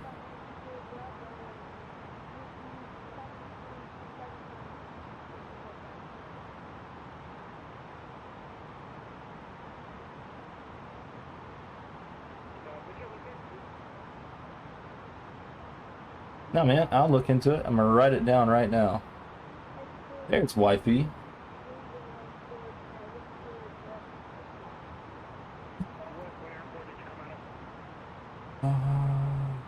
Write it down. Innsbruck.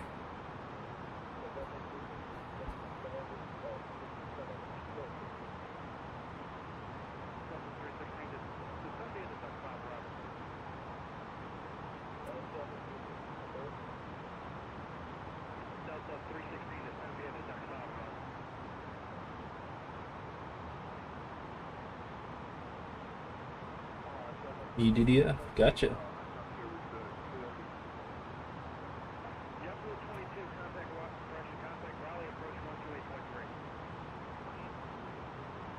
Man, our controller just sounds stressed. I mean, just sounds so stressed right now.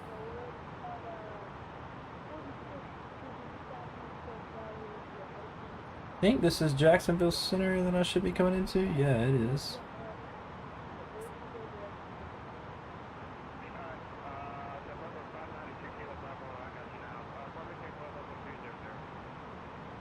Guys, wifey's joke. What do you call a chicken that stares at a salad?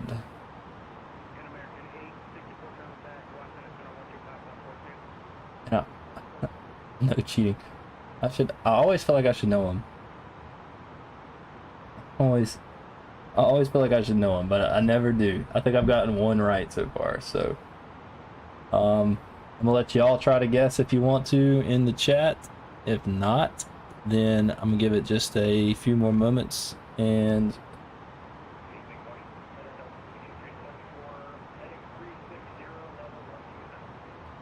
I don't know, baby. What is it? Tell us what it is.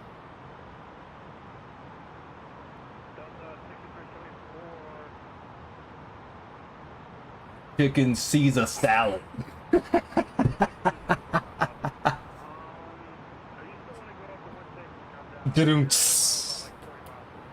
Please tip your servers and your bartenders, ladies and gentlemen. She'll be here all night. Like a Caesar salad. Do y'all not have Caesar salads in Europe? So it's a chicken Caesar salad, but instead of Caesar, it's Caesar. The chicken Caesar salad.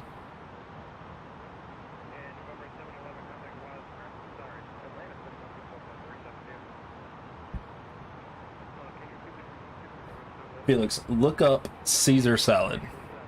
Spelled like Caesar.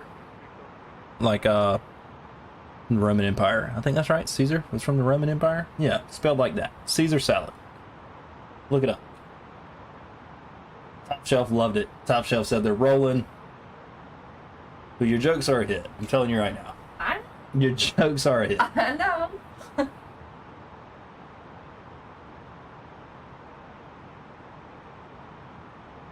I should definitely be contacted. Center. I don't know what's happening, man. Maybe they've switched me off and I don't know, but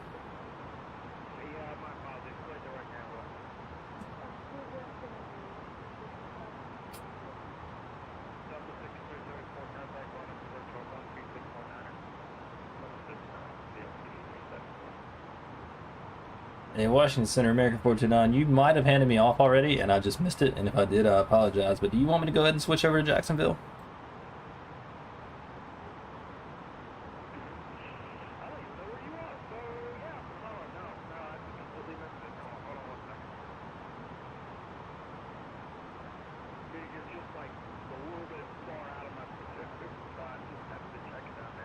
Hey man, no worries, I get it, bro. Life happens.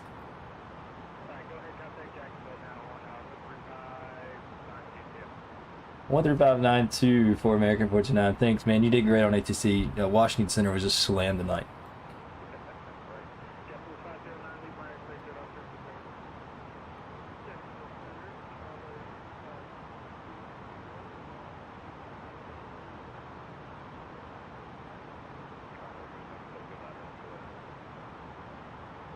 Jacksonville Center, good evening. American 429 with you. Flight level 380.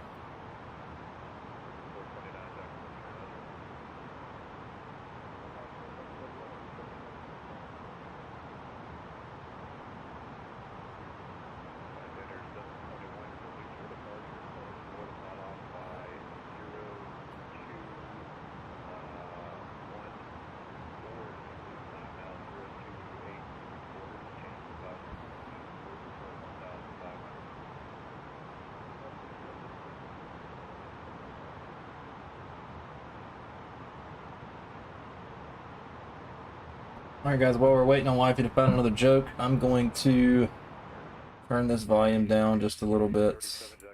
I'm going to take a look outside the plane.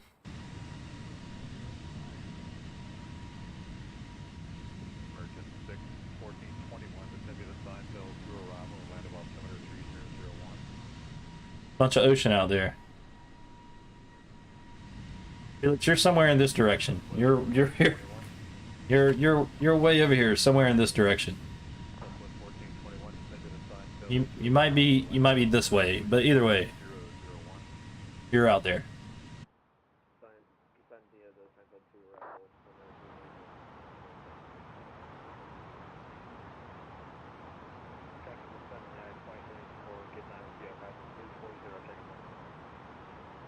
We're not flying there in the A320 for sure.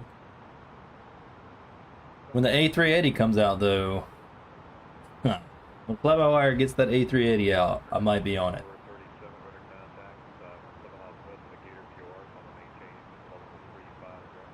Not the Concorde. I don't know much about the Concorde, man.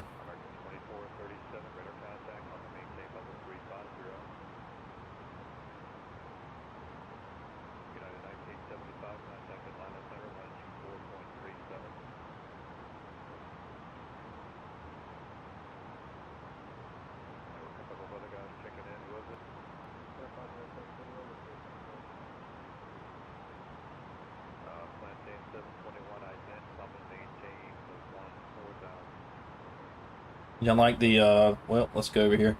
The clothes hanger off my right shoulder here, just hanging out on the closet door.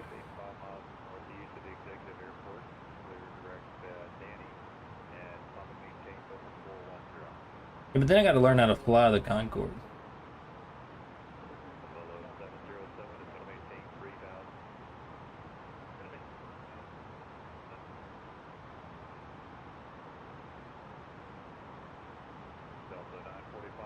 Are you still looking for a joke? Alright.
Not like Ryanair, bro. Not like slamming it to the ground like Ryanair.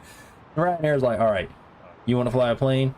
Run this simulator one time. Alright, you're checked off. And try not to kill more than, like, I don't know, 500 people in your career, and you'll be good to go. And you can't injure more than 1,000. But we're capping your injuries at 1,000 and your kills at 500. That's what we're capping. You can crash 3 planes your total career. Good luck, bud. Have fun.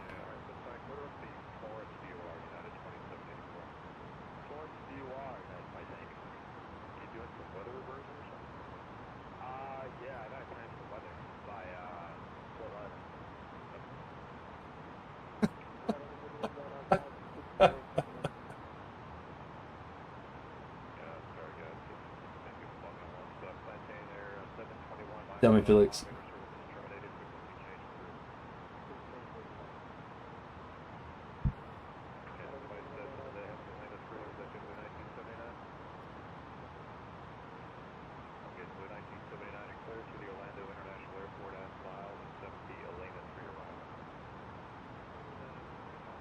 Well, I tried to see who my mods were and it didn't work. I thought I had the command figured out. Maybe I don't. Top Shelf, if you're still in here, maybe you can help me. Or I can just do a quick Google search.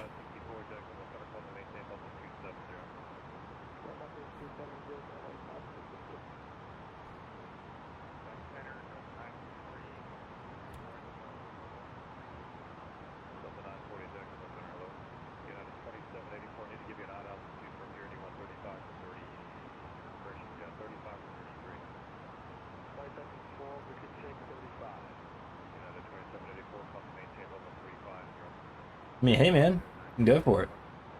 Paris sounds fun. My cousin's gone to Paris several times. He's actually a French teacher. He majored in French, so he loves Paris.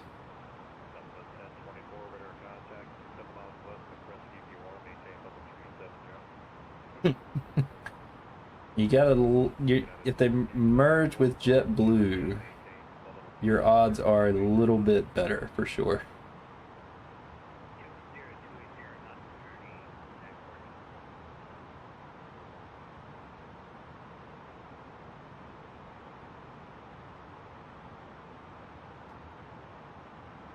I've never been to Paris, man, but I loved Europe when we went, so that was pretty fun. I would love to go back. Aside from the long flight across the pond, I can't sit still long enough. I really can't. And flying from I think it was Washington Dulles. Flew out of Raleigh to Washington Dulles, and then Washington Dulles to Frankfurt. That was a long flight, and I did not sleep at all. All right, wifey's got another joke. I'll see if you got a switch, guys. But what do you call a cow with the twitch? Let's try to figure it out.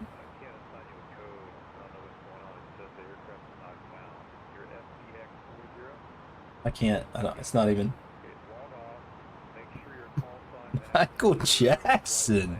Is that supposed to be like, like, bro, like black and white dancing, dancing all over the place? I mean, like, come on now. I'll get up and moonwalk here in a minute, guys. Y'all gonna watch me moonwalk across the background? And just like you definitely will not.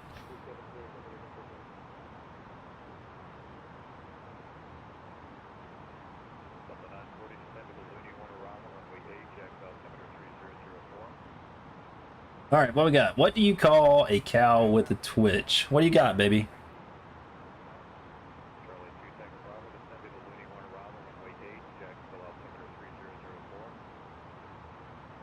Not beef jerky. See, it's right here. It's right. Beef jerky. Are you kidding me? Like, all of us feel like we should have known that, but we're just like, okay.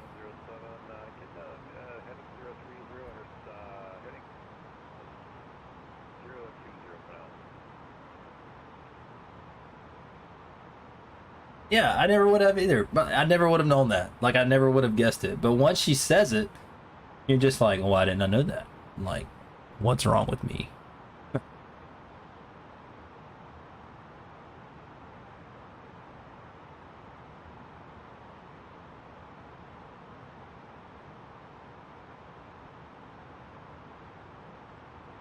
That's a good one.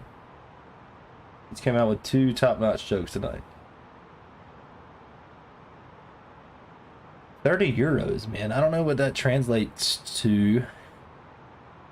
I mean, you buy beef jerky here, and it's probably about at least $11 a bag if you get a decent-sized bag. So.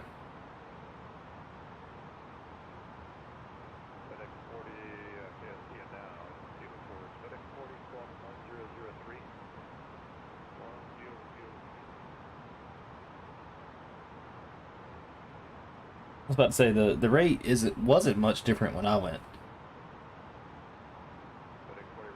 I mean, y'all can't. I mean, don't y'all have a lot of farmland and pastures over there? Y'all don't have cows? People don't make jerky over there?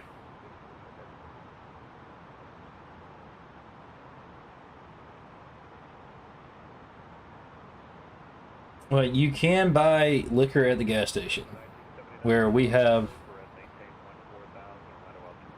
You can buy anything you want at the gas station in Europe. Anything.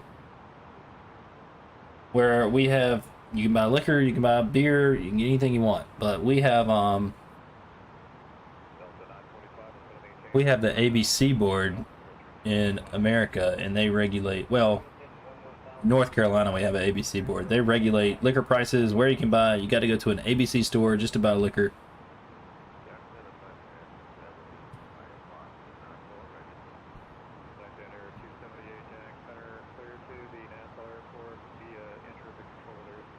Look, man, I was walking into bars in Germany and never once got ID'd. If they thought you were, and I didn't look of age, I can promise you that. When I was in high school, when I was 18 years old, I probably looked 12.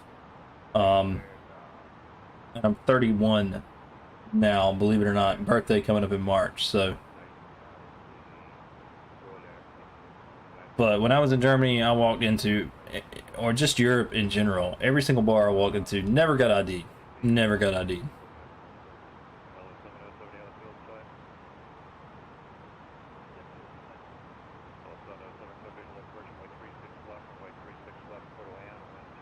We were there for 10 days, and me and 2 other buddies made it a goal to go into any bar we would come across. So we'd be walking around with our little tour group, we'd come across a bar, we'd dip out, lose the tour group, run in the bar, get a beer, chug it down real quick, try to catch back up to the group. So we were there for 10 days, and I think we went to like, it was anywhere from 20 to 25 different bars, and that's not counting the alcohol that we bought from hotels and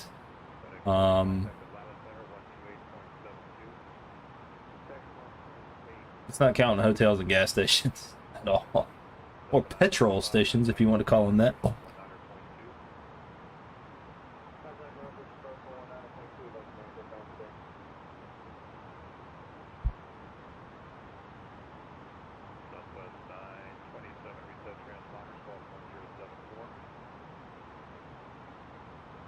Hey man, get your, I mean, Jaeger is definitely not my liquor of choice. But if that's what you're buying, then more power to you. Aaron Jaeger. I mean, I do like to mix it with Red Bull, do Jaeger bombs. But other than that, I'm not drinking Jaeger.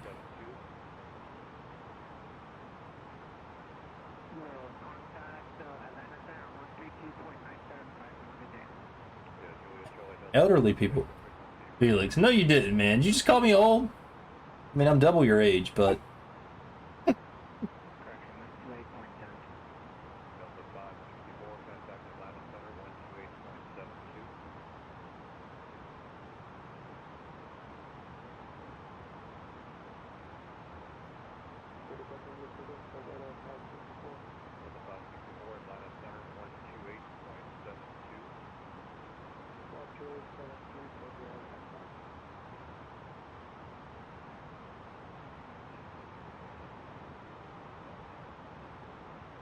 So what's the difference? You tell me the difference. What's the difference in a gas station and a petrol station? Are they the same thing? You just got the older people only know them as a petrol station, whereas younger people now know them as a gas station. What's up, Bigger Two? I'm glad you're back, bro.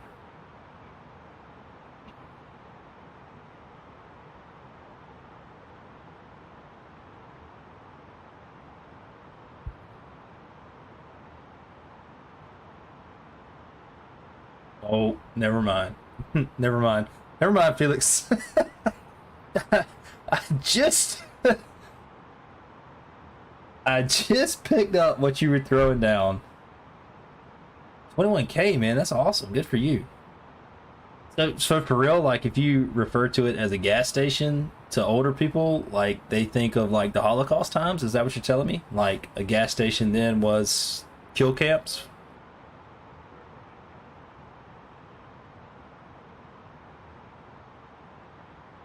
That's wild, man. Thank you for that bit of information, because I never would have known that. But that's, I mean, that's terrible, but that's interesting.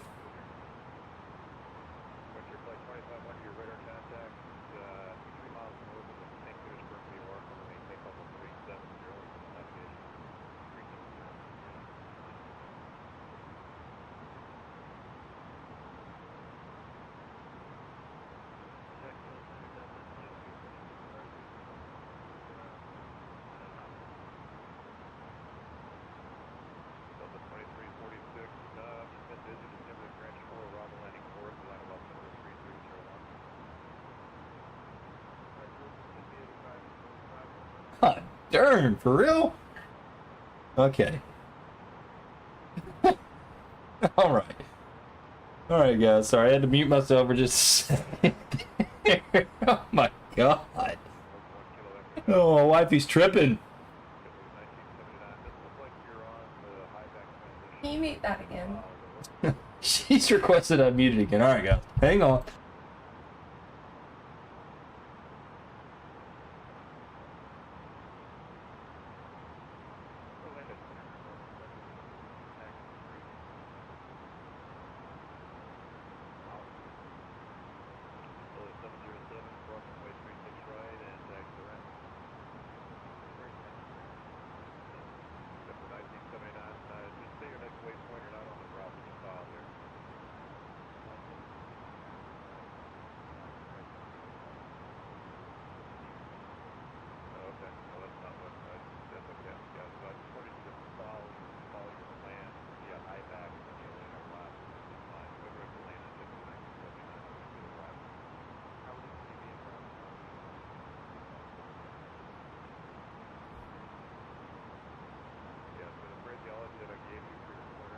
Nah, man, it doesn't sound mean. I mean, I completely get it. I completely get it. Like, that's a pretty wild fact, though, like, for sure.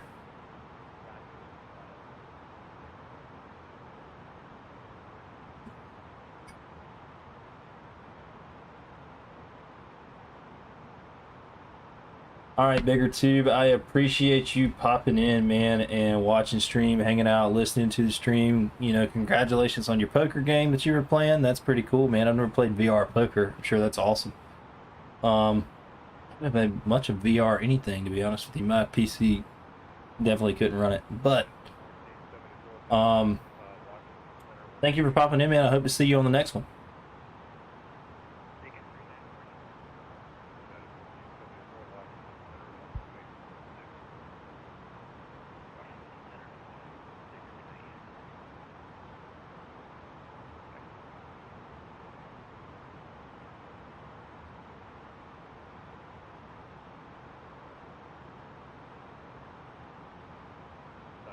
All right, chat. Show Bigger Tube some love. And once again, thank you, Bigger Tube. Thank you for popping in.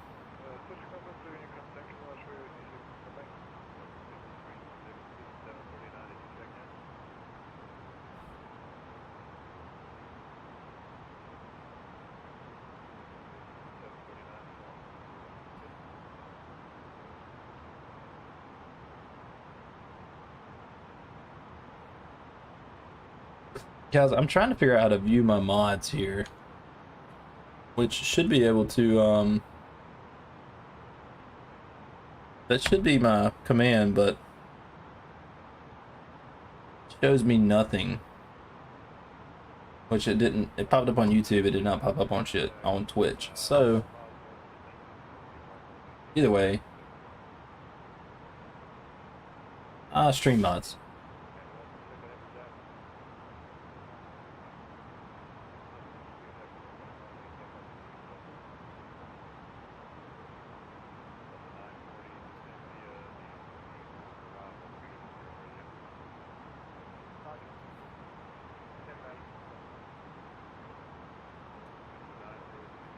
Not that we have anything inappropriate here, but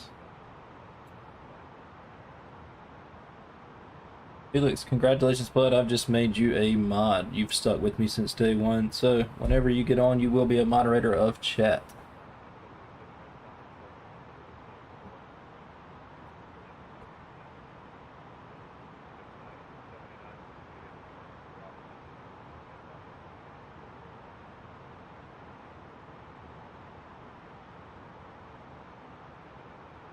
I might be able to look at it right here. I don't know, man. I'm gonna try it right here.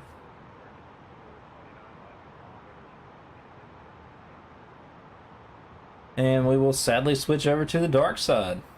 Thank you for all the ATC, man. Good. Alright, guys, we're switching over to Unicom, unfortunately. It's gonna be really quiet now.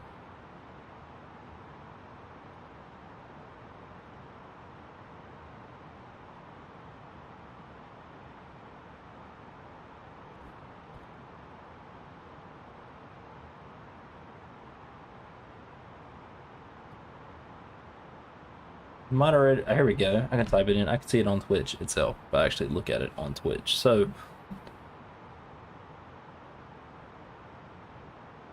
yeah, that's good to go.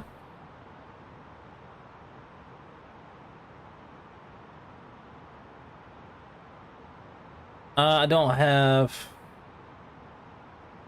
any, so the only moderators that I have will be my wife, Felix, that'll be you. I got another person, Planet Neutral.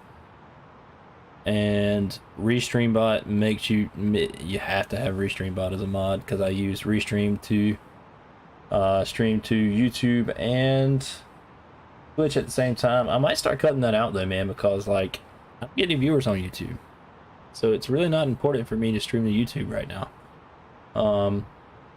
And then the owned bot, because I do use owned for my alerts and my overlay and stuff like that. So I don't think I have any spam bots.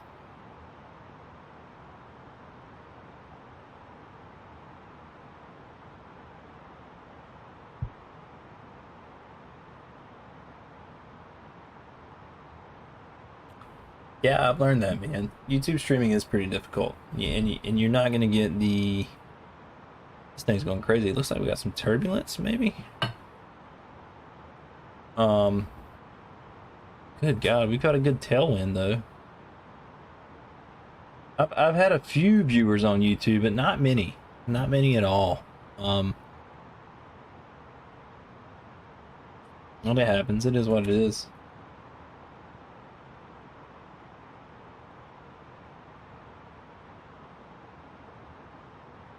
Well, YouTube's just a beast. Like, their algorithm and all that stuff is crazy. Like, you think Twitch is hard? Like, YouTube is a beast. Like, to gain traction on YouTube in anything that you do, like, you pretty much got to be branding yourself and marketing yourself. Your thumbnails have to be on point. Your titles have to be on point. Your editing has to be on point. The only reason I thought it'd be a good idea to stream to YouTube was because of 320 Simpilot, and that's what they do. So that's what he does. But he's already a super successful streamer, and so you know he's got a following. So he got a following on Twitch and YouTube. I mean, it's crazy the amount of viewers this guy's. Like, I'm happy with the 5 viewers that I have right now. Like, that's amazing to me. But this guy's getting over 100 viewers per stream, right? Which is, to me, now that I see how streaming works, it's completely mind-blowing. So, good for him.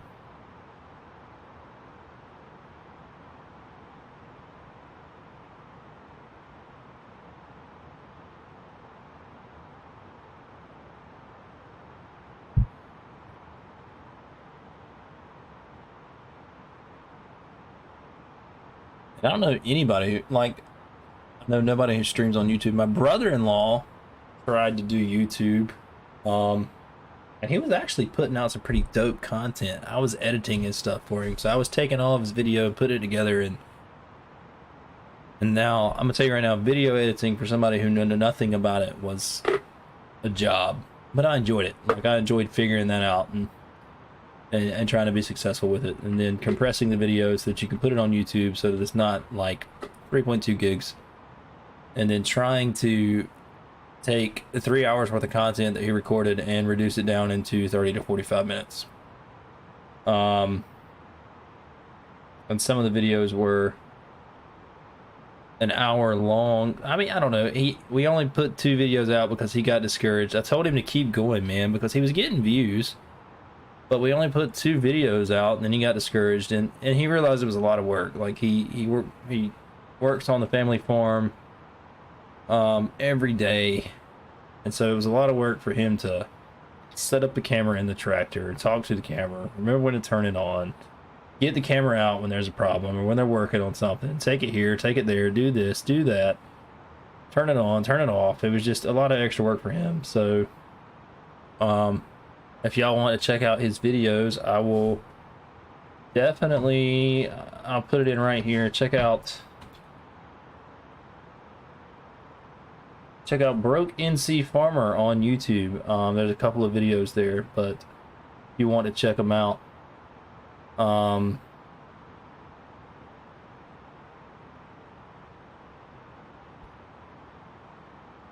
Felix, let me check out what you're saying here, bud.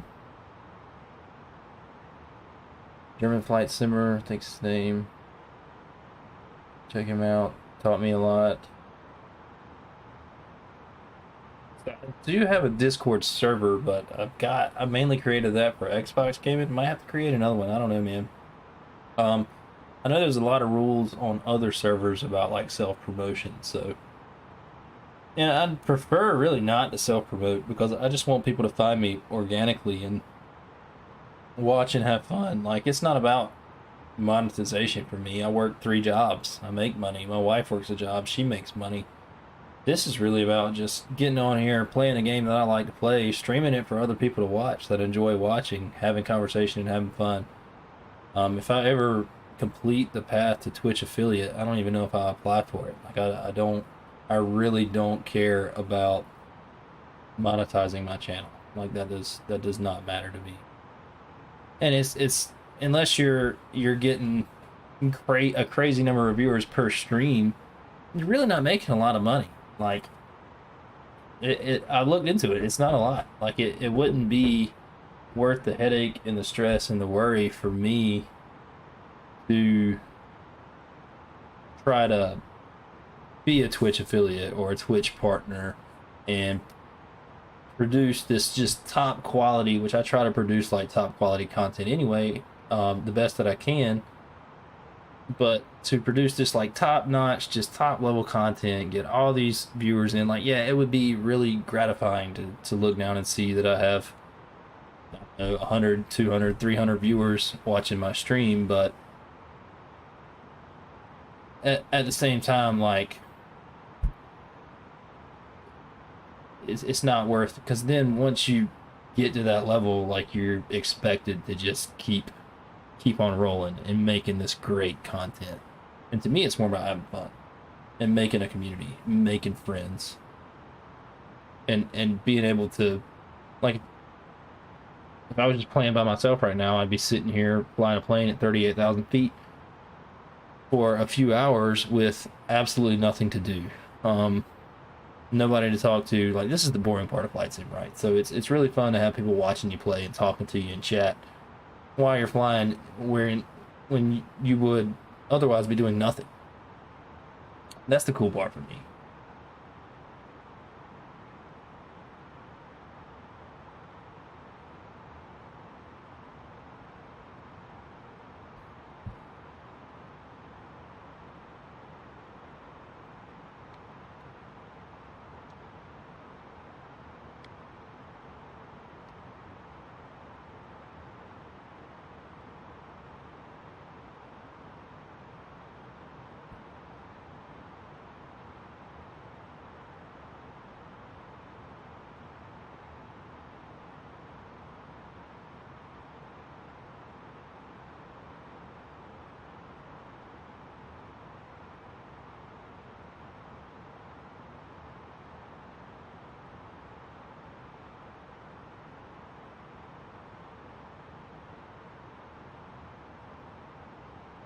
Yeah, man, I don't even know how the whole Twitch algorithm works. I'm happy when random people find my stream.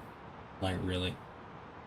I have realized that if I stream games that less people watch, then I get more viewers. Like, I thought about streaming Call of Duty tonight, and I figured out how to enable drops for Call of Duty Modern Warfare 2. But, you know, if you let's look at it right now. I'll pull it up right now on Twitch. Let's go to Twitch home and let's search for Call of Duty Modern Warfare 2. That's the old Modern Warfare.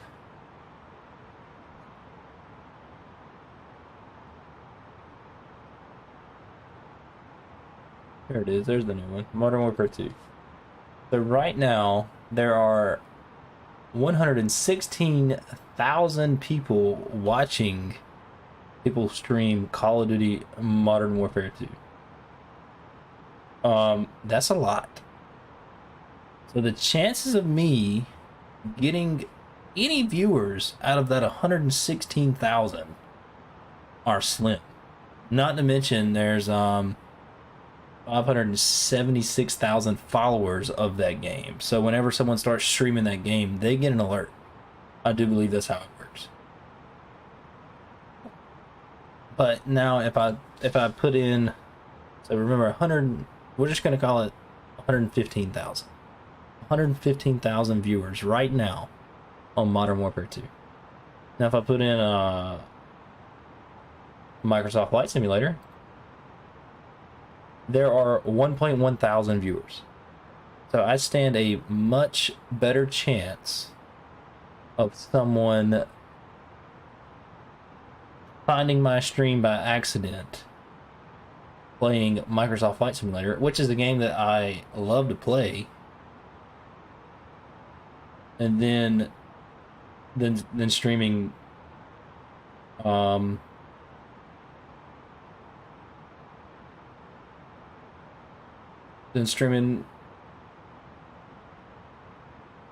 Warfare 2.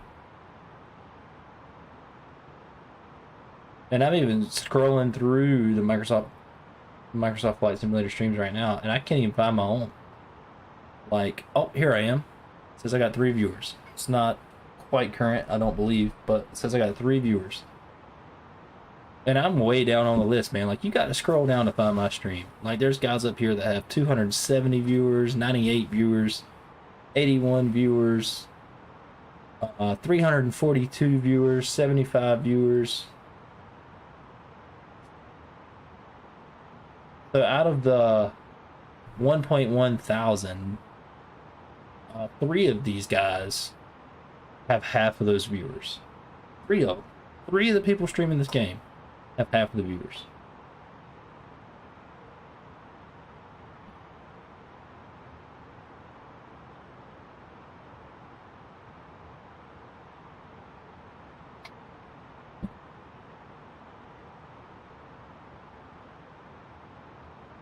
Did you just bring the whole thing of chocolates in here?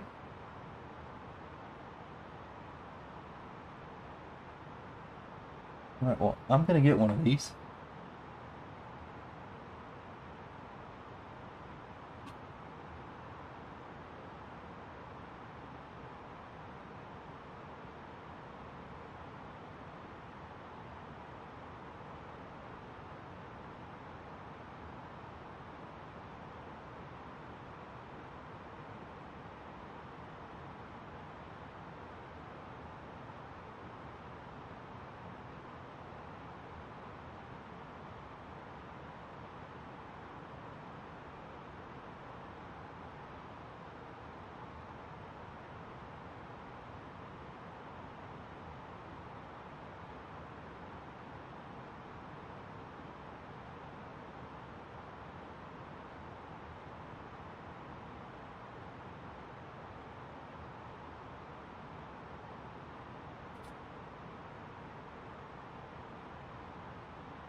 Yeah, for sure. Because extreme popular games, that's, you got to be just amazing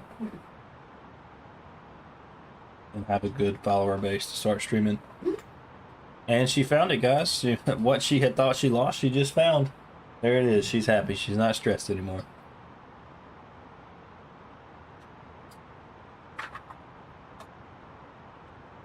I can rest peacefully. You can rest peacefully, baby. By all means. Alright guys, it's about that time again. I've had a couple more beers, so it's time to get a couple more because I'm on empty and it's time to use the bathroom. So I will be right back. I'm gonna leave stream up. We're in Unicom, so it does not matter at this point. And I'll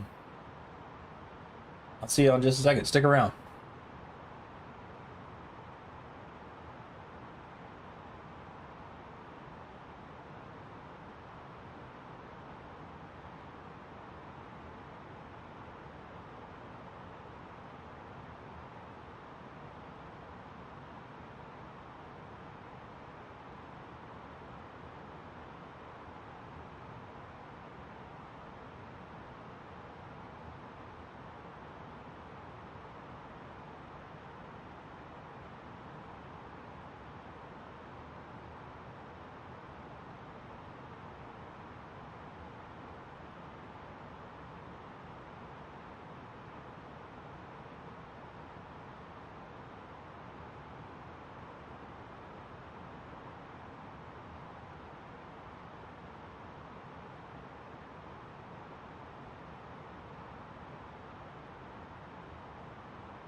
So Felix, as a mod, and I'm not 100% sure because I've never been granted moderator privileges for a channel. But as a mod, I'm pretty sure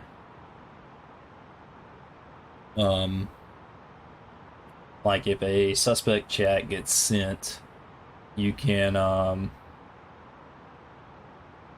time out people, you can delete people's chats, you can warn people, and you can also ban people. That's a mod, I'm pretty sure.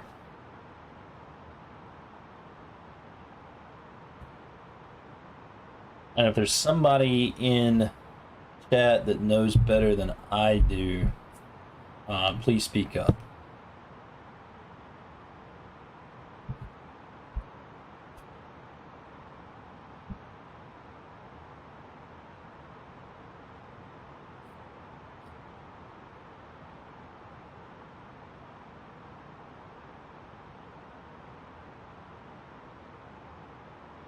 And it gives you the cool little sword icon by your name in chat, letting people know you are a moderator.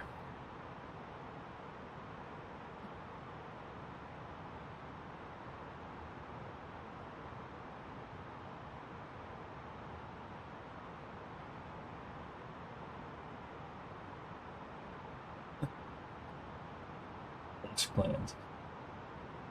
It does remind me of that, for sure.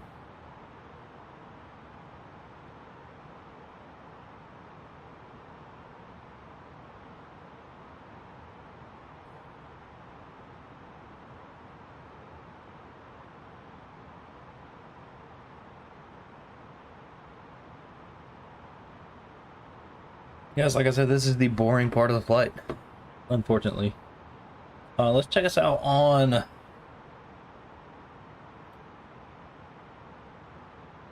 we're flying past the Bahamas right now.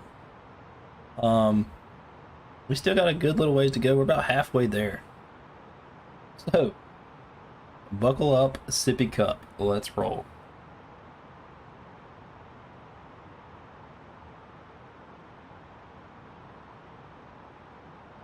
Man, don't really have much of a hobby other than playing video games. Like, that's really it. That's my hobby.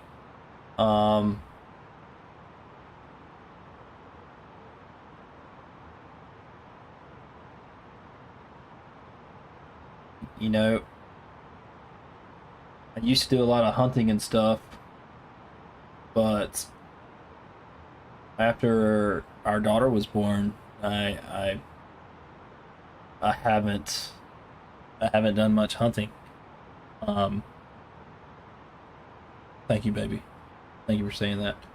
I am pretty handy. I figure out how to do a lot of stuff on my own. So like in our house, I've replaced floors and ripped out counters, put backsplashes in. I've done painting and done some small electrical work. I've helped my buddy do some HVAC work. I can drive almost anything that has a steering wheel. So, if I don't have the tool, I've got a neighbor down the road who does have it. And if he doesn't have it, I got a neighbor across the street who's probably got it. So, I've got a good tool and knowledge support system right around me here that can help me tackle almost any project I need to tackle. But as far as hobbies go, I really don't have any, man. Playing video games, that's my hobby. I like to play video games. Hey, I did really good at braiding your hair that time. I did fishtail braids, I did French braids, I did all that stuff.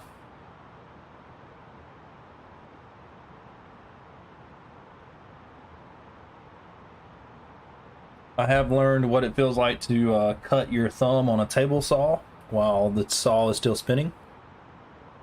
And you actually don't feel it. You just know that you just screwed up. There's a little tickle and vibration on your digit, and you don't even look at it. You just grab it and stick it above your head and then cut the table saw off with your knee. And I was installing flooring in my house when I did this. So I did that, grabbed it, went to the kitchen, got some paper towels, wrapped it up, grabbed it again, never once looked at it. I just saw a bunch of blood. And I walked down to my neighbor's house at 9 o'clock at night with my knee pads on, knocked on his door. He comes to the door and sees me holding my thumb like this right here and says, "What happened?" I said, "Table saw." He said, "How bad is it?" I said, "I'm not sure." It ended up being not that bad. I split the very tip of my thumb right here down to the bone. Probably should have got some stitches. We just wrapped it up, called it a day, and I finished installing the floor the next day. So sometimes that happens.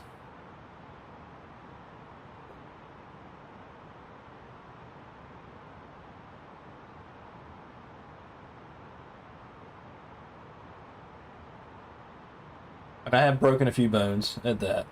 I know how that feels too, Felix. I broke my left elbow. I fell off a balcony when I was 21 years old and broke my left wrists in 3 places. I was stuck in a cast from the tip of my thumb all the way up to my shoulder. So my arm was stuck like this, and all I could move were these 4 fingers for about 12 weeks. And my stupid self decided to go to the lake, get my cast wet, and and because I got it wet, it was ruined. So then I sat in my brother-in-law's truck. Me and my wife weren't married at the time, but we were dating. I sat in my brother-in-law's truck with his pocket knife and cut the cast off of my arm. Well, if you hadn't broken a bone, you're not missing anything. That's not anything you want to, definitely not anything you want to experience. It sucks. It's terrible.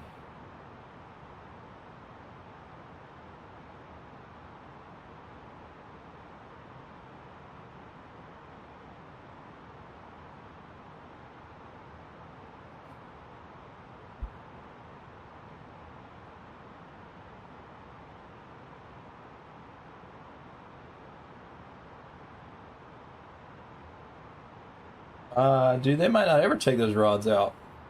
No, a friend, well, shoot. Did they take the screws and plates out of your mom's ankle? No, so I got a friend who broke his arm pretty good, and he still got screws and rods in his arm. And that was from 12, 13 years ago. Probably longer than that. And then 5 or 6 years ago, my wife's mom slipped and fell on some ice and just completely devastated her ankle, and she's still got plates and screws in her ankle. So I don't know if they'll ever take them out. Most of the time they don't, unless they start bothering you. Well, at least here in the States, they don't take them out unless they start bothering you.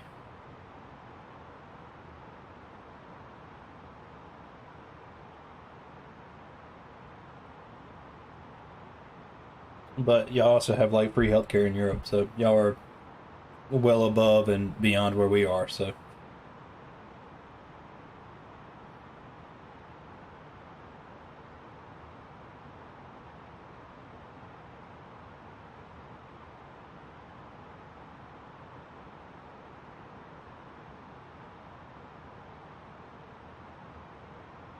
Hey guys, looks like the sun might be starting to set here, so let me turn the Microsoft Flight Simulator down, the volume down, and let's take a look outside. Let's see what it looks like. And the sun is setting, and man, that looks pretty cool right there. The Bahamas off to our right, sun setting behind them. So I think we are going to get that really cool. Shoot, you can even see the ripples in the water. That looks absolutely amazing. So I think we are going to get that good sunset we hope for. The clouds look really cool. And bound to start looking cooler as the sun sets more, so.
Pictures of a crashed motorcycle.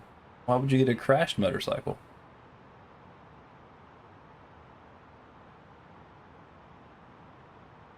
And rebuild it as a project bike. Ah, okay. So you're into cars and bikes, stuff like that.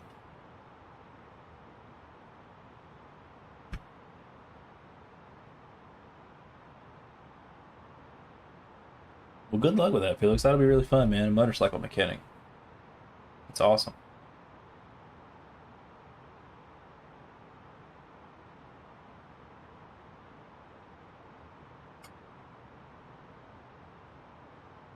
Those things?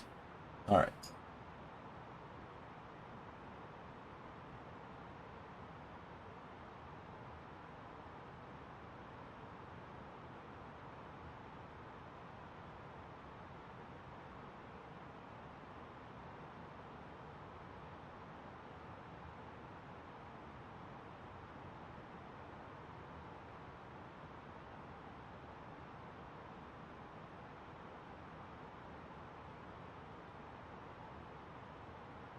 So, guy, what are you up to tonight, man? Just hanging out?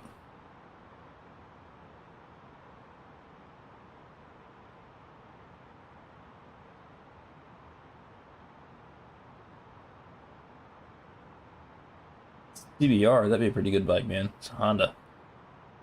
You can't kill a Honda motor. Like, you really have to work hard to kill a Honda motor. So, that would definitely be a cool option. I've actually driven a CBR, and they're pretty fun. Like, really fun, so...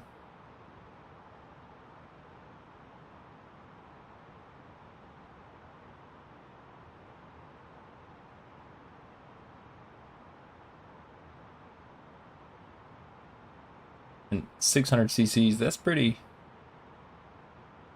I mean, that's pretty strong. Like, I drove the first bike I ever drove was a Ninja 250, and the 250 was all I wanted. The thing would fly. To me, it would fly. And then a friend of mine had a Hayabusa, and it was bored and all that stuff and souped up. So it was like, I want to say like 1300 cc's. And it was just strong, man. I rode on the back of his bike, and yeah, it was a dude. And there's no shame in this because we only made one lap around where we were at. It took about 60 seconds. Maybe a little bit more. But a man had a Busa. It was burnt orange, black, and chromed out. And it was just a sick looking bike. And we pulled out of the parking lot where we were at, took a right, went up about 75 yards to the stoplight, and he said, you might want to hang on. And I was like, I'm hanging on. Like, I just had my hands on his waist. Like, I was just hanging on like a dude, because you don't want to wrap your arms around another dude on the back of his bike. And he said, no, I'm serious. Hang on. And so then I put my arms around him, but I didn't hang on really tight. And my man got down on it. And when he switched from first to second gear, I thought I was coming off the back of that bike. And it was at that point that I realized that I better cinch down on this dude and hang on to him like I love him. Because if I didn't, I was going to be a piece of art or an oil spot in the road behind us. And,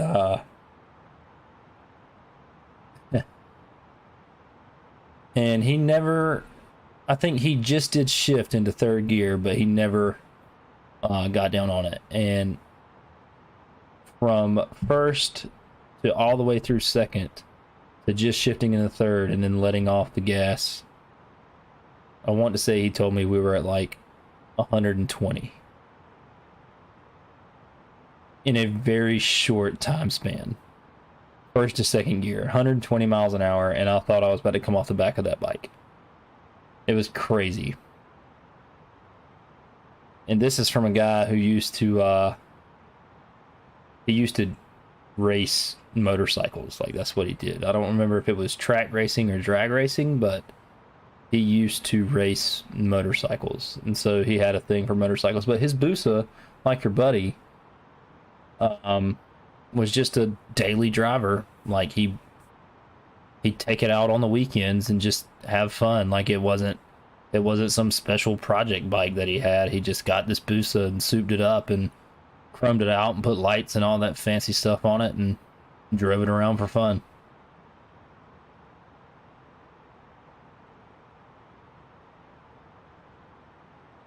But it was insane, man. It was absolutely insane. And this guy, at the time, he was a sheriff's deputy. So, that was pretty funny.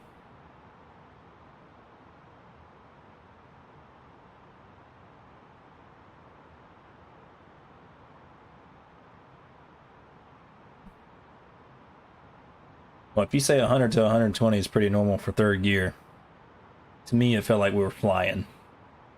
I mean, the fastest I've been in a vehicle, like me driving, is like 100. And it was at that point that I felt like a NASCAR driver, and if I sneezed, I was gonna die. I'm sure we'll still be streaming it, guys, so I look forward to seeing you. We still got, we might still be streaming, man. I mean, we still got a good little ways. We're, like I said, we're about halfway there right now, so maybe we'll still be on. But if I don't see you, man, if you don't get back home by the time we're back, or by the time we're done, I hope to see you on the next one, and thank you for stopping in.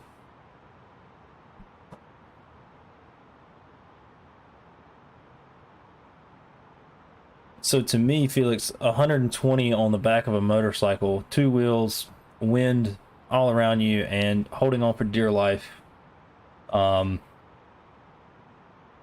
was fast. The fastest I've ever been.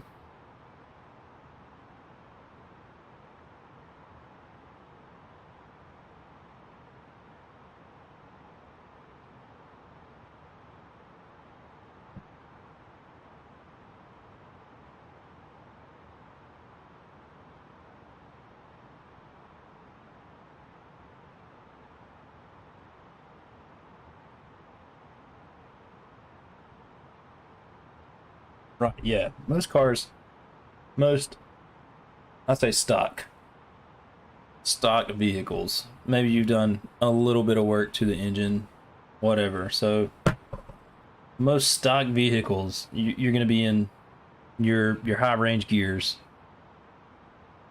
by that speed. And that's as fast as you're going to go. And here in the States, we got a rev limiter or a governor, so you know the car's not going to let us go but so fast. Right, if it even makes it there. So, but motorcycles do not, apparently, and they'll go as fast as you want them to. And that was crazy.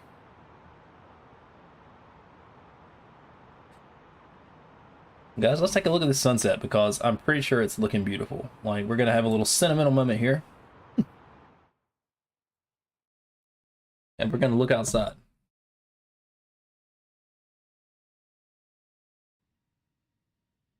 Oh yeah, for sure. For sure.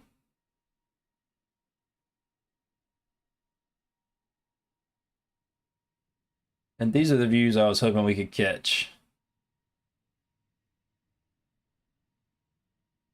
I believe Felix was along with me on a flight not too long ago, and we had some just monumental sunset views, like just absolutely crazy.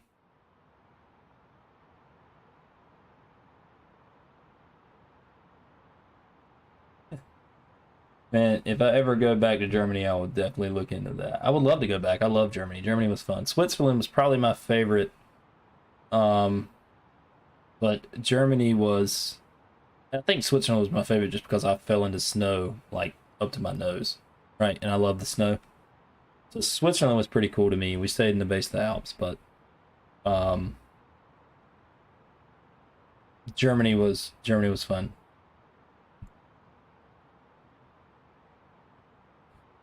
And I did eat me some Wiener Schnitzel while we were there. I think that's how you say it. Wiener Schnitzel? Is that right? Like a pork chop. I call it a pork chop here. Fucking schnitzel is in here. Oh my god.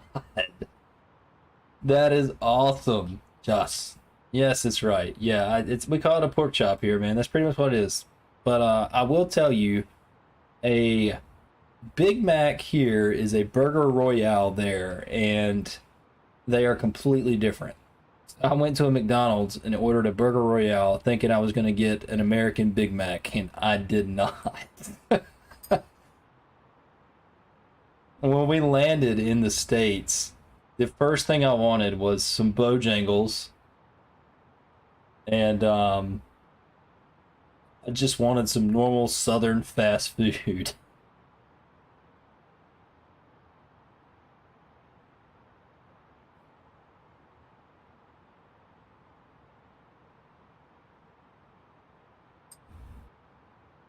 And Sucking Schnitzel, man, I appreciate you joining the chat at just the most opportune time there. That's awesome. If you like what you're seeing, please smash that follow button. Bless me with that. I would greatly appreciate it. If you don't, that's fine too. But thank you for joining chat at the most opportune time. That was great.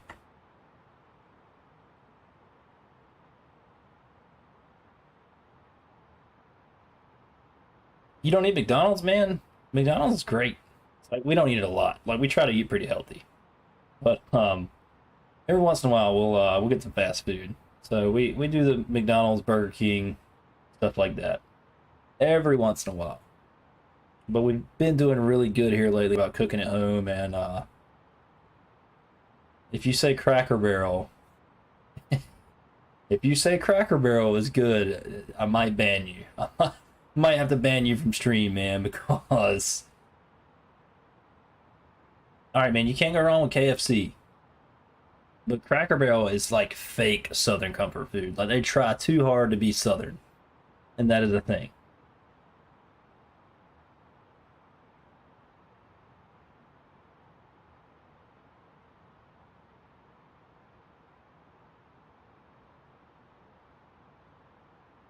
But you can't go wrong with KFC. I hadn't had KFC in years. And we went to my mom and dad's house for lunch.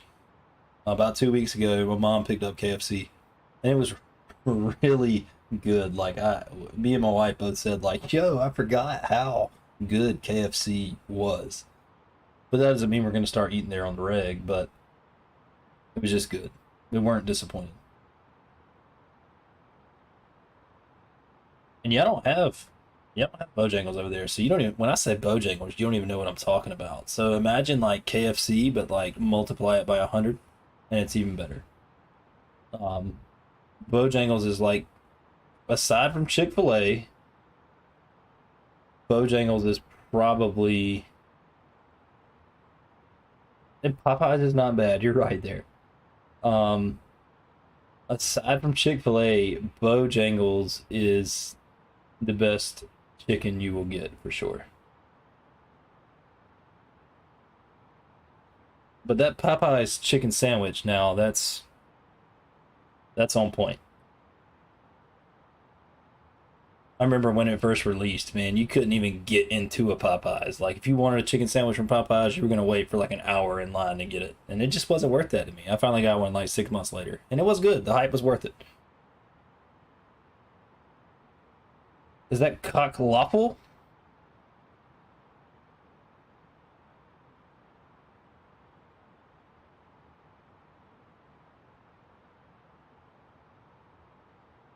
Did I say that right? Cockloffle? Close. All right. Well, I'll take close.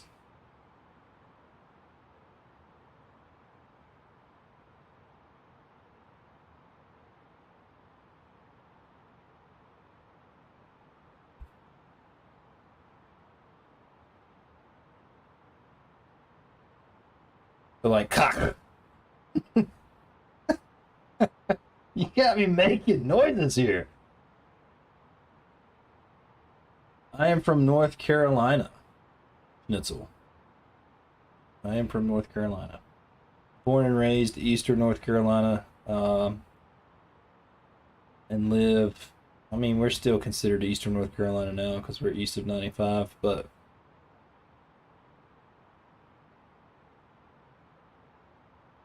live about, I don't know, 4 hours from the mountains of North Carolina and about 2 hours from the beach, 2.5 hours from the beach.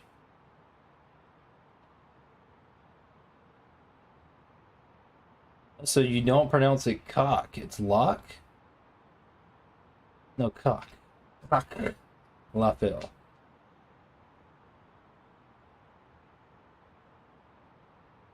Sucking Schnitzel, where are you from? You from across the pond as well?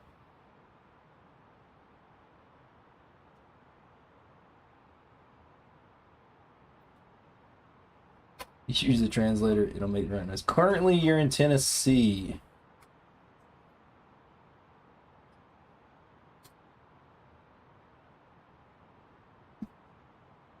Nice, man. Where are you at in Tennessee? Like I'll tell you, we live in the small town of Wilson, North Carolina.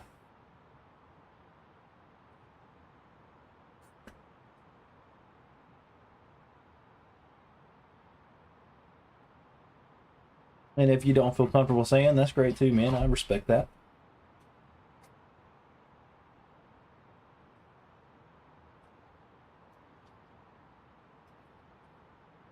Kings Mountain. So I'm gonna assume, without pulling up Google right now, hands are right here. I'm going to assume that you're on the eastern side of Tennessee, if you're in the mountainous region.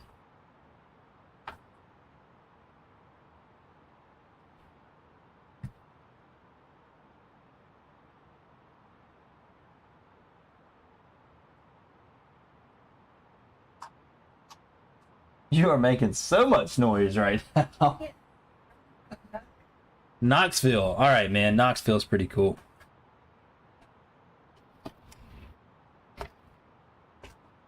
That's because it's held in by screws. What? The people. All right, guys. My wife bought this little duck for our daughter tonight. How do you turn it on? At its butt. Right here? Let me see. This switch? Yeah, push it up. Push it what way? To the left? Oh, there it goes. So my wife bought this little duck for our daughter tonight, and it's supposed to walk like a duck and swim like a duck. So if we hit this button, the feet move. It's pretty cute. She'll love it. She loves ducks. She goes quack. That's what she does.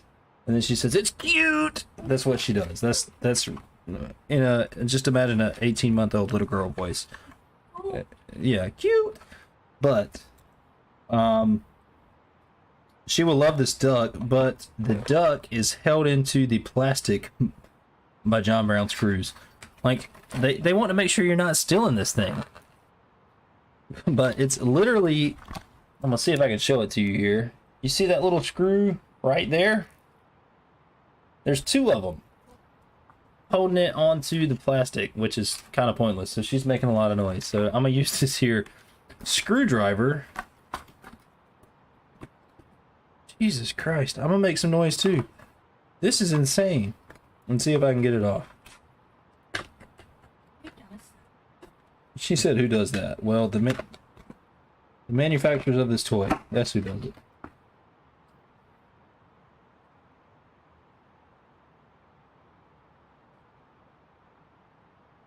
I like how she just pulled a screwdriver out of nowhere. Like, we just have one back here on standby. I don't put tools up. You gotta have a screwdriver in every room of the house. You never know when you might need one.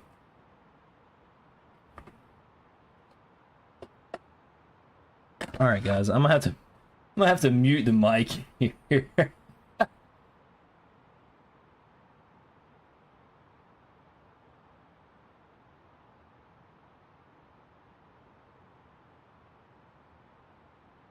Alright, mic's unmuted. I made the noise I needed to make. Now maybe I can get this thing off of here. What do you mean, sadly, you're on vacation in the States? What's so sad about that?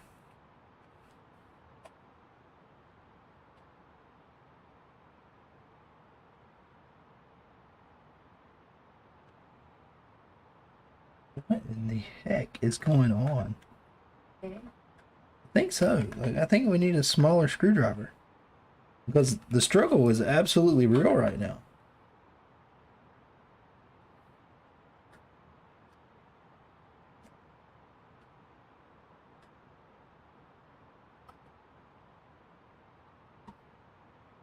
Yeah. The fact that you're German, man, that's not sadly. Come on, man. Be proud of your heritage. Be proud of where you came from. There's nothing sad about being German.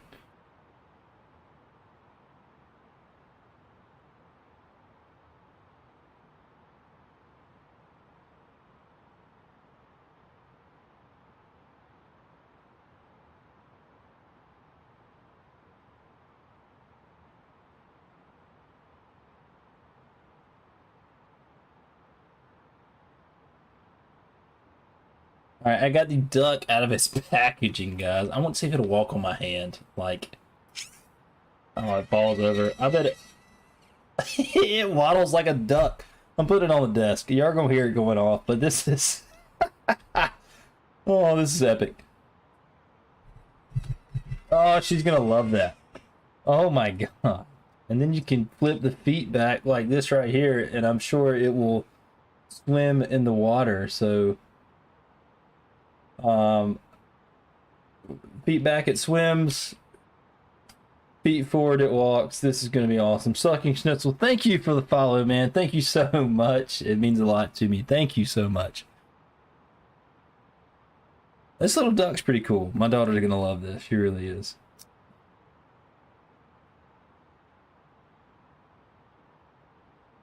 Does it have a fast and a slow?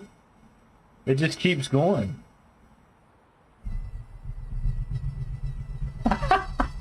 I wish y'all could see this. I'm gonna have to take my webcam down so y'all can watch this thing walk across my desk. Holy crap.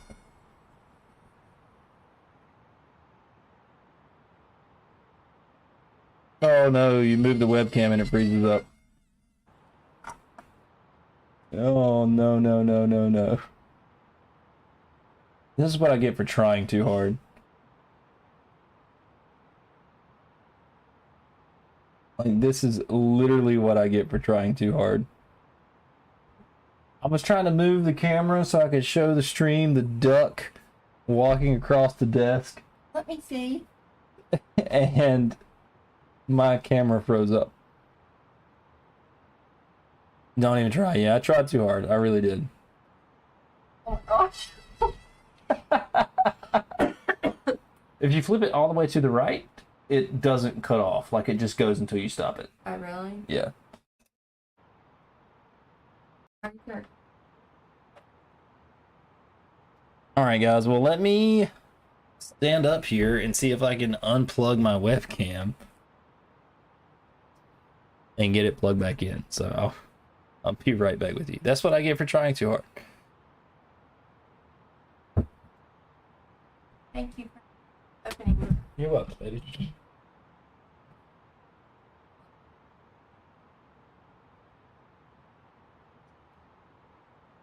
It's one of these USBs.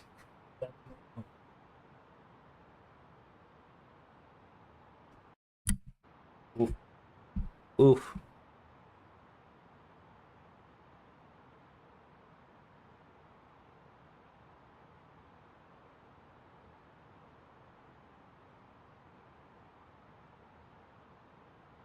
I'm sorry.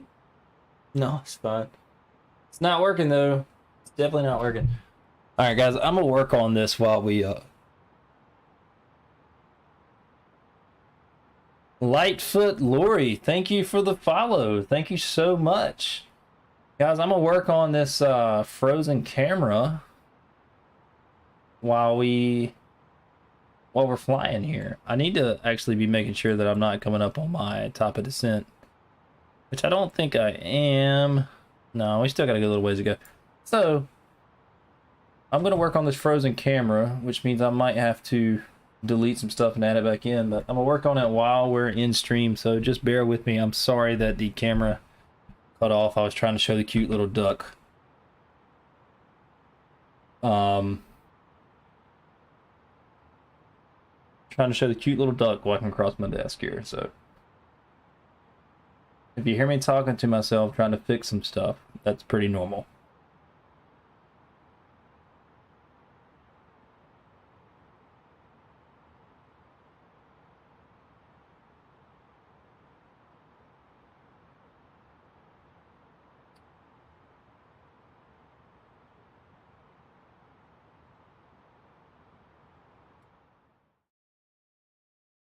I mean, it's frozen.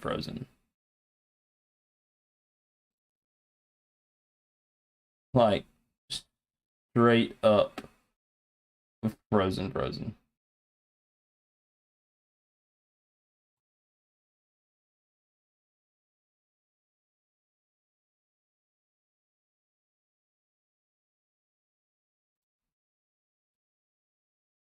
Alright guys, we're gonna try to get this thing back in here.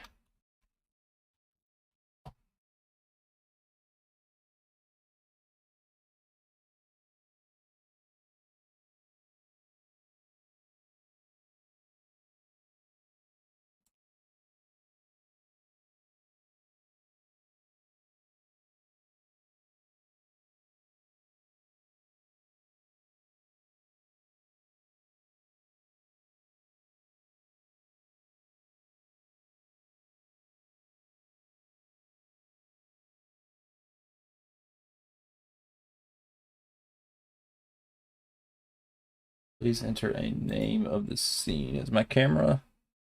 It's plugged in. We're good to go.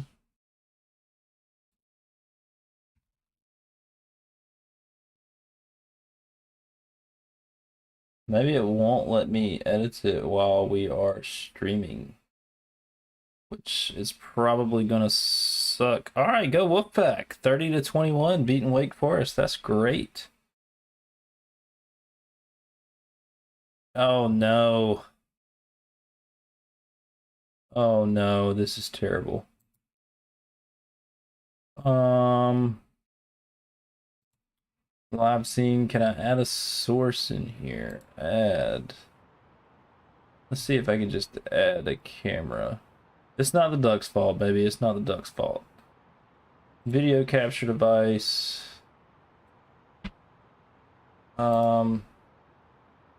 Oh, there it is. It's popping up.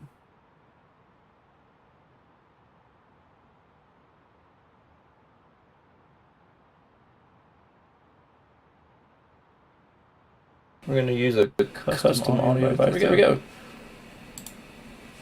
And the camera should be back up now, guys. Just for now.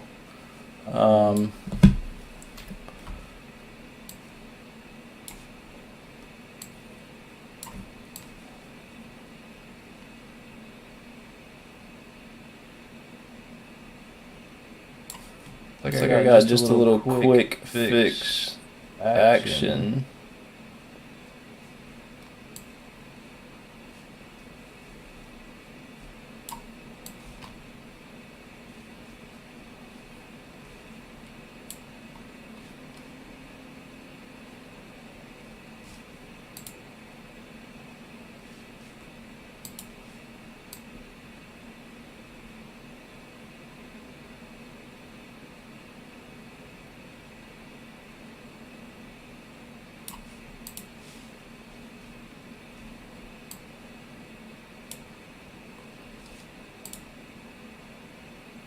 All right, there we go. We got it back up. Thank God.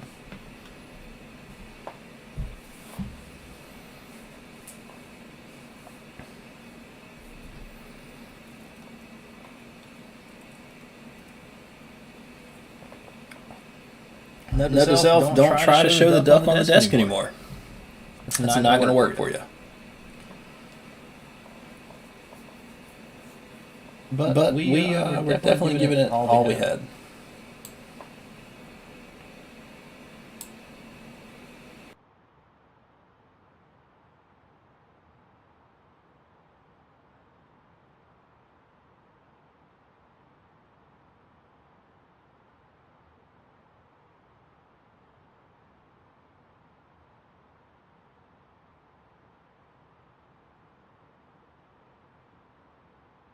All right, so where were we, guys? Where were we? Fill me back in, please. Swear to God, we got to be coming up on top of the descent soon.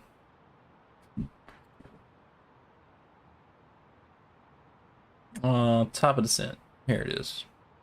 So we're still a good little ways away. But just know that we are going down to 1,700 feet when we start descending.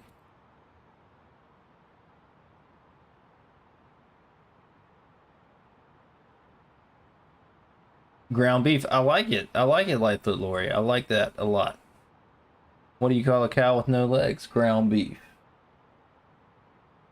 That's pretty good. That's pretty good.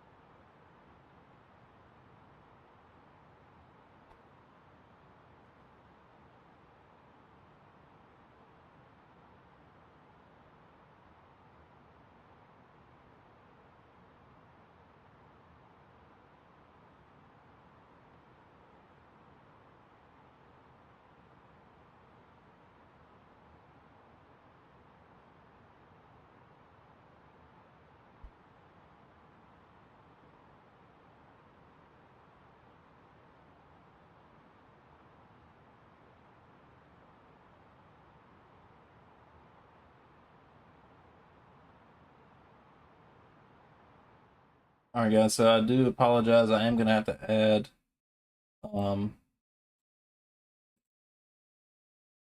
my video capture device back to the just chatting screen here because I had to delete it from everything. So I got to put my camera back in here real quick. We got nothing better to do, right?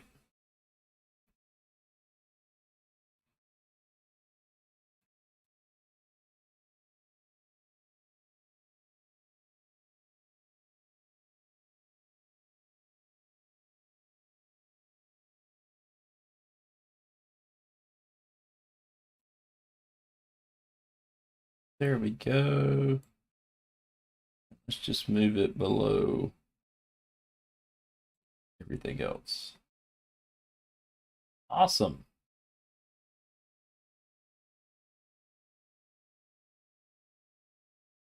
Alright, I'm going to switch back to the live scene now. And I have learned not to try to move your camera.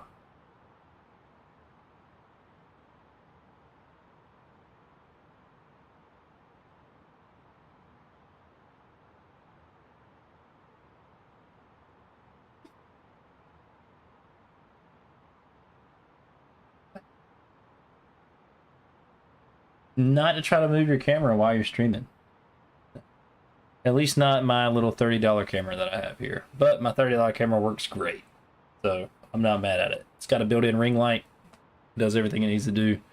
Don't mind the slide in the background. That's my daughter's slide. There, if you look hard enough, I'm sure you'll see some other toys back there as well. This is the playroom slash the office slash the game room slash the makeup vanity getting ready room. So it's all those things. It's really all those things. So it's kind of a multi-purpose room in the house. When you only got 1,300 square feet, you make do with what you got. 1,300 square feet, 2 adult humans, 1 young human, and 3 large dogs. All living in the same house. We gotta make room somewhere.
Yeah, for real. It's my bar. It's not the kitchen. We do have a kitchen, but I do enjoy some drinks here at this desk.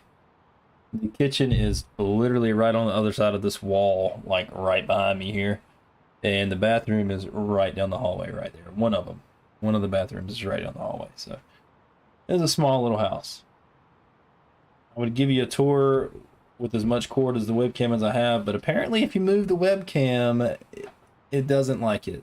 It doesn't like it at all. So it freezes up, then you got to delete it off your stream, then you got to add it back in, and it's just a nuisance. I just learned that the hard way. But the cute little duck right here, And you can't show it. I want to show it so bad, like I really do. The cute little duck right here for my daughter, like she is gonna love this thing tomorrow. Like we're gonna turn it on, and I'm gonna click this little button, and the duck is gonna start waddling across whatever surface we put it on. And then it gets even better. Most of y'all have seen this, but for those of you that haven't, it gets even better if we flip the feet like this. It will swim. So we can put it in the bathtub. And this little duck will swim in the bathtub. And she's gonna love that because bath time is her favorite time of day. Between bath time and going outside playing in the dirt and eating a popsicle, that's her favorite time of day.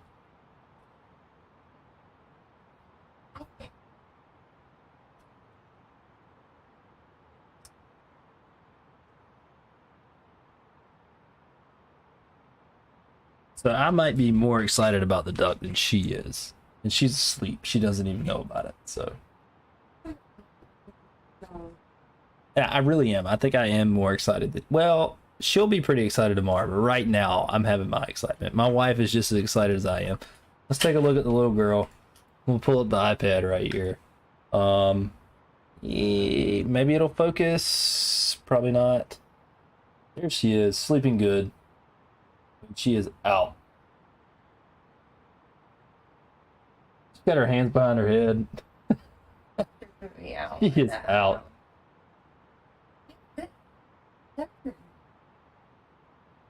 What? Can I take a picture? Oh, you took a pic. Dropped it on me. Oh, well, I thought you had it.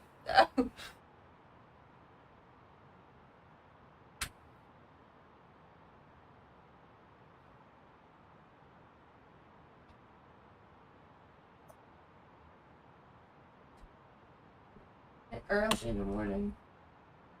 Yeah, sure. Hey, look, we're not getting any real ducks, all right? We live in the town limits. We're not allowed to have any kind of,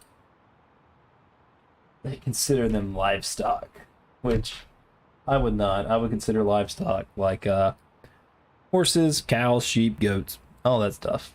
Not chickens or ducks, but we're not allowed to have them.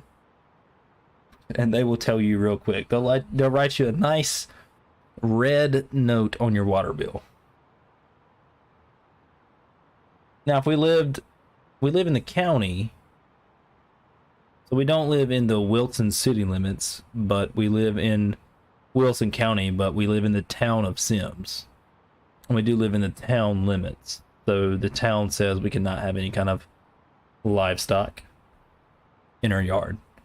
But if I went, I don't know, 3 minutes up the road, not even that far, then I could have cows, chickens, goats, horses, llamas, ostriches, you know, any kind of animal I wanted. But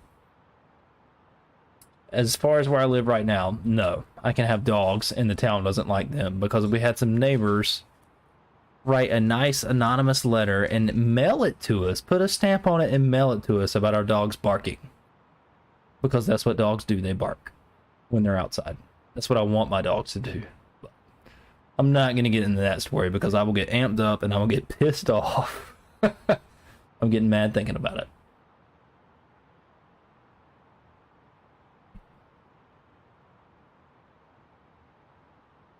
Because according to Navigraph, anonymous, yeah, it wasn't. I think I know exactly who it was. It was the people that live right over here. Yeah, right over here. Directly next door to us. And they moved in like 2 years ago, and I think I've spoken to them one time. And I've got neighbors that moved in like a month ago, and I've spoken to them like, I don't know, 6 or 7. Like I went over there and hung a TV on their wall a couple of weeks ago. So I've spoken to my neighbors that moved in a month ago more than I've spoken to my neighbors that moved in 2 years ago. Turf war? Nah, no, there's no need for a turf war. I'm not gonna be here long enough to. I mean, I've been here 9 years almost in this neighborhood, but we're planning to build here soon, so I'm not gonna start any turf wars. I just ignore them.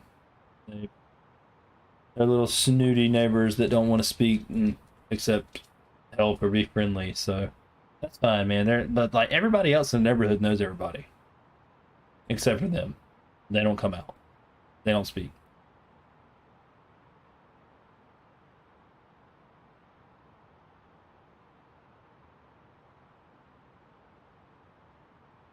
Like, I honestly couldn't tell you their names, which is bad.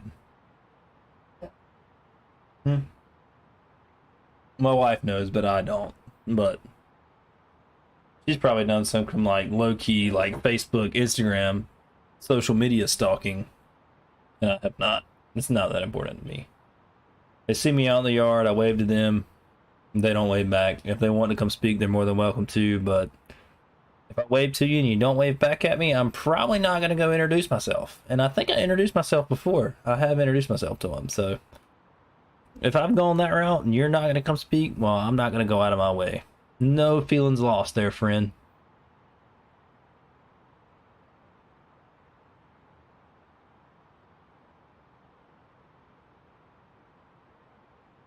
So guys, before we land this plane, which should be coming up here soon, I am going to go get me a pour of bourbon to celebrate the so far successful flight and the awesome chat that we've had going on here. And I will be right back. I will leave stream up for y'all to watch. There's no need for me to go to a BRB screen unless you just want me to. And if you want me to, speak up now or forever hold your peace, because I'm about to disappear for a couple of minutes because I'm going to take a quick bathroom break and get me a drink.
All right, guys, I'm back.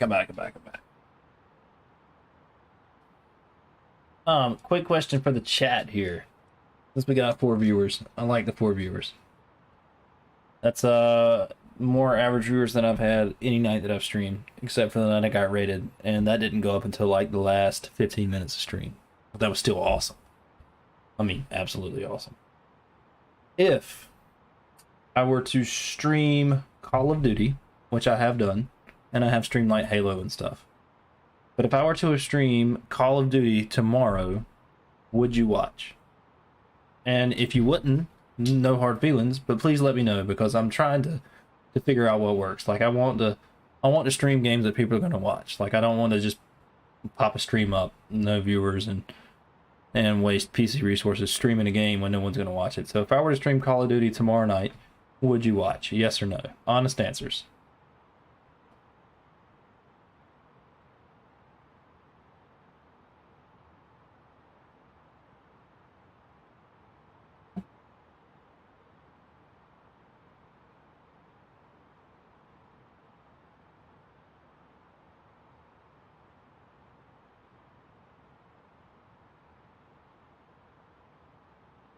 Crickets?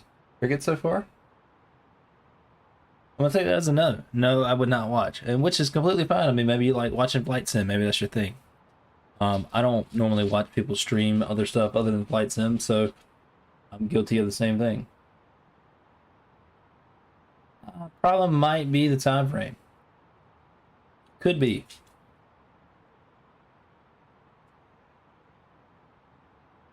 But the fact that they're still watching at, what is it? I don't know, maybe 5 a.m. over there, depending on where they're at. The fact they're still watching at 5 a.m. You know, would you watch me stream Call of Duty at 5 a.m. versus Flight Simulator? And I wouldn't start streaming at 5 a.m. I'd start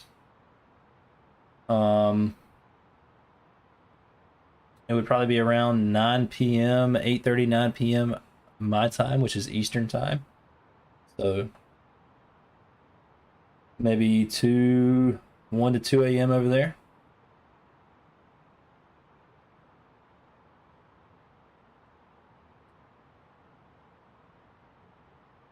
Because realistically, the only time that I can stream is later in the evening here.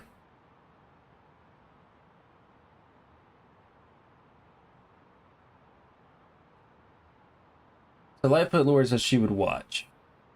Or they would watch. I'm assuming she. I apologize if I'm wrong. Please correct me if I'm wrong, because I don't want to get it wrong again. But I'm just assuming she. And shame on me for assuming. But Lightfoot Lord says they would watch if I stream Call of Duty. I haven't had much success streaming Call of Duty in the past, to be honest with you. Like, I don't get many viewers. And I just like the interaction.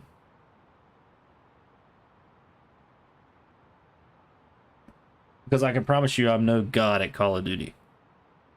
I suck just as much as the next person, and I get raped by sweaty 12-year-olds all the time.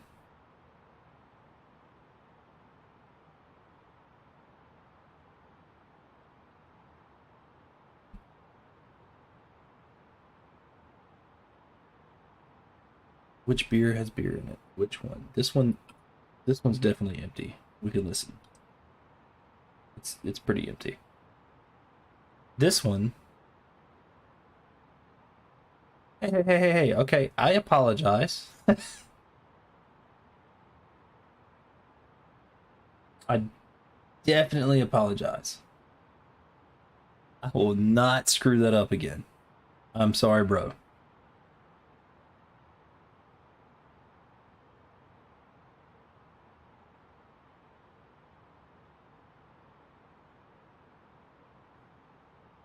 Top of the scent is... Alright guys, we're going to actually start descending before then. I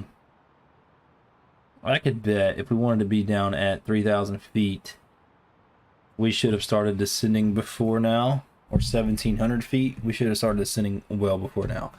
let's just type this in our calculator. So sync target altitude is going to be 1700, so 114 nautical miles. Maybe not. Maybe we're okay. But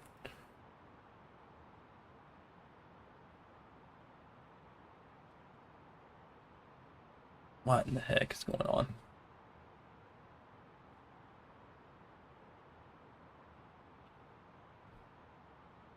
I did this the other night.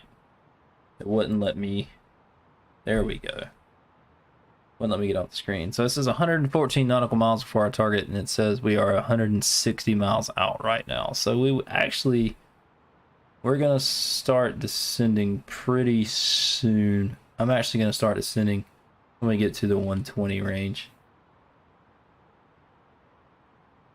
And for those of you that don't know what I'm talking about, this arrow, zoom in so you can see it.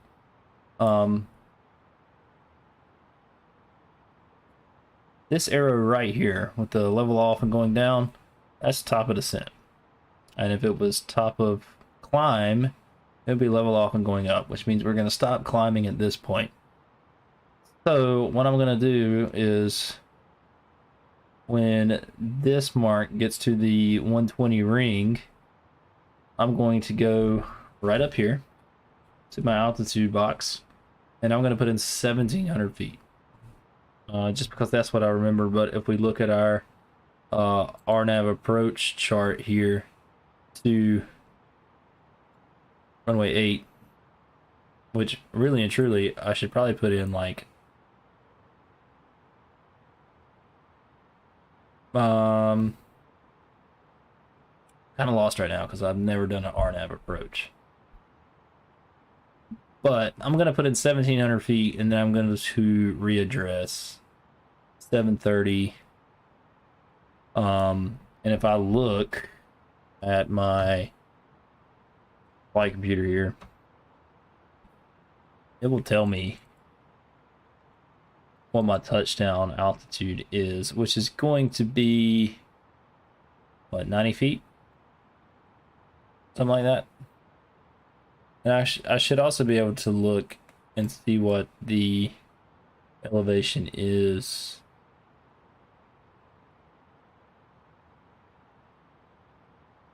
Airport elevation is 47 feet. So I should be able to just put in like 47 feet and descend down to that via RNAV if I wanted to. It's the A320. So the A32NX by fly-by-wire. And I know RNAV is slightly bugged, but pretty decent on the fly-by-wire, but it's not the best. So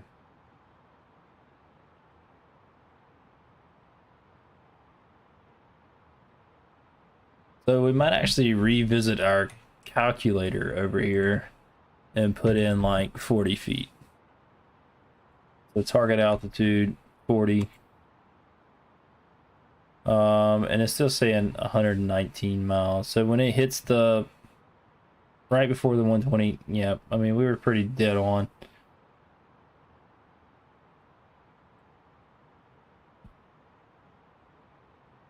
Yeah, so like right now, I could put in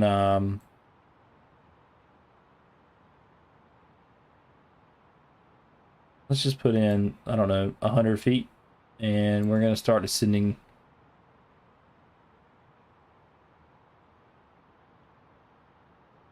Not open climb. We're going to give it to the plane. So we're going to go down to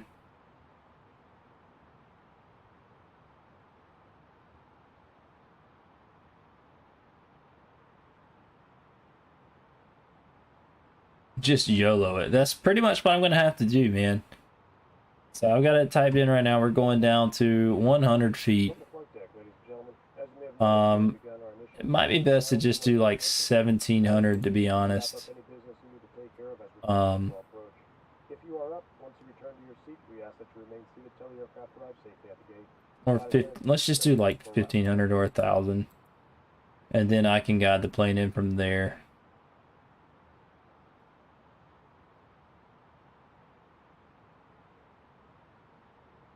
or attempt to.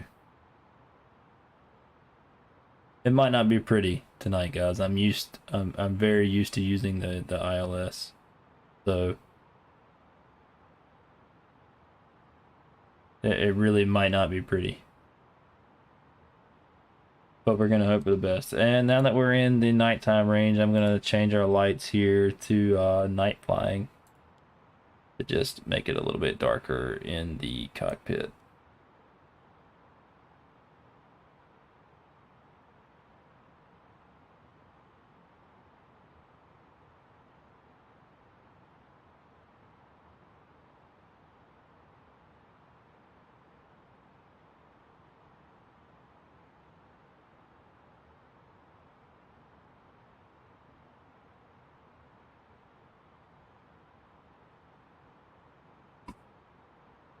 All right, guys, let's get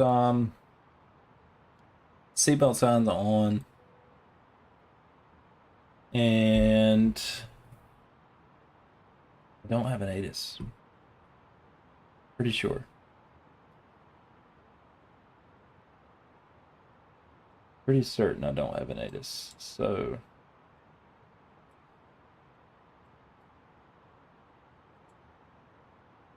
no, I definitely don't. Cana is 100% offline.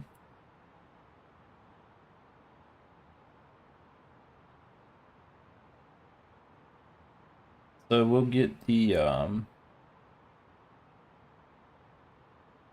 altimeter when we drop down below 18,000. Flight level 180. Now it's time to start sipping bourbon.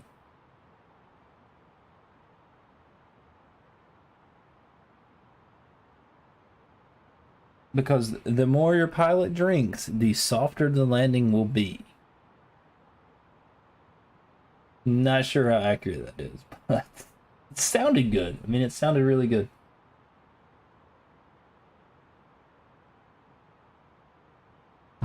I mean, if I'm relaxed, you're relaxed, we're all relaxed. That landing is going to feel great. So, ladies and gentlemen flying with me, I encourage you to hail your flight attendants and order the strongest drink you can because the landing might be rough.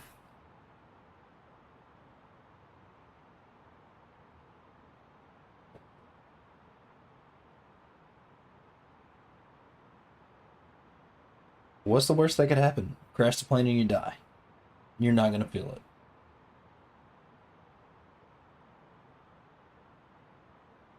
When I planned this flight, there were controllers. We had all the controls at Raleigh like we had when we took off. Washington Center, Jacksonville Center, and then we had center down here in Punta Cana. Or the Dominican Republic, excuse me. We had center down here. And there was one airport down here which had a tower operator. So I was hoping that they would stay on and we would get gate-to-gate service, because the way Vatsim works is if there is a center online and there's nobody on below them at whatever airport, so center's the highest you can go, then center guides you into land. But our center got off, so hopefully we get in smooth. I've had really good landings the past few nights. But I've also had ILS the past few nights, so I'm stepping out of my comfort zone here, trying something different, and we're going to see what happens. Hopefully it works. If it doesn't, we'll crash the plane, or we go around and probably still crash the plane. We'll have plenty of fuel, but probably still going to crash the plane if it doesn't work.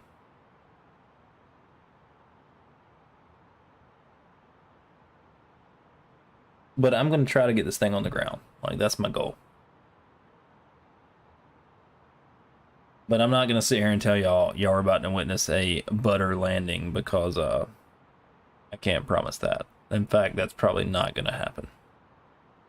We celebrate butter landings here, not expect them.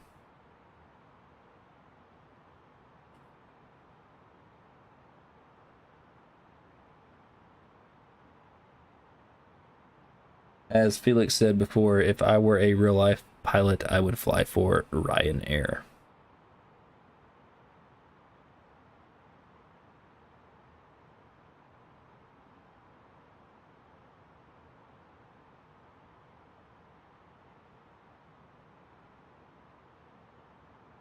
Nah, no pilot job pays bad.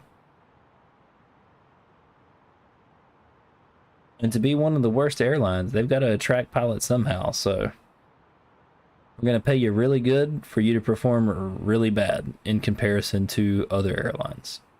I mean, who would turn that down?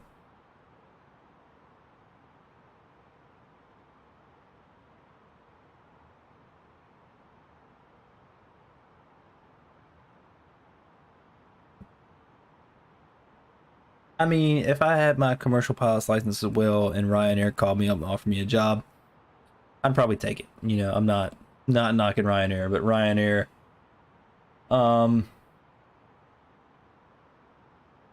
Ryanair, if you compare them to truck drivers, would be probably the comparison of Swift. I'd rather stay with your company. Okay, well, what company do you work for? Sucking schnitzel? Please enlighten me. Are you a pilot in real life? Are you hopping on here judging my my ways? Lufthansa.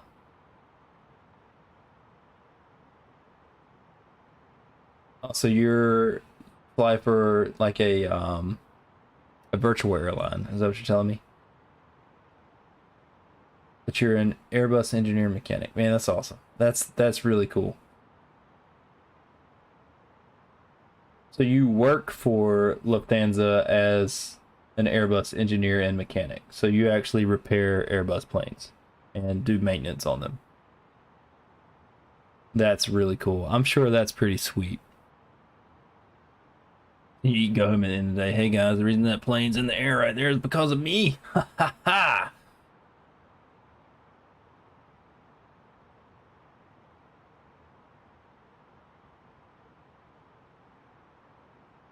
And that's how I would feel if I worked on airplanes for a living, commercial jets. The reason that plane took off from here and landed there is because I worked on it before it did. Not to blow my own horn, but I'm just saying.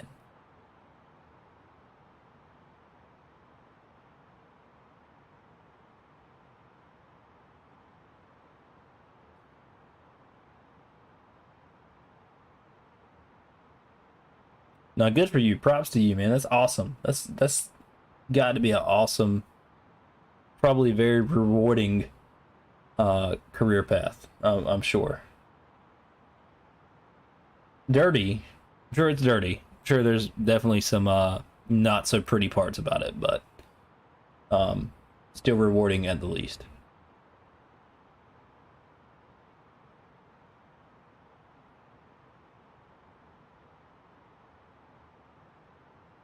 All right, let's get rid of this chart just so we can see where we are. We're getting close, guys. We're getting pretty close here.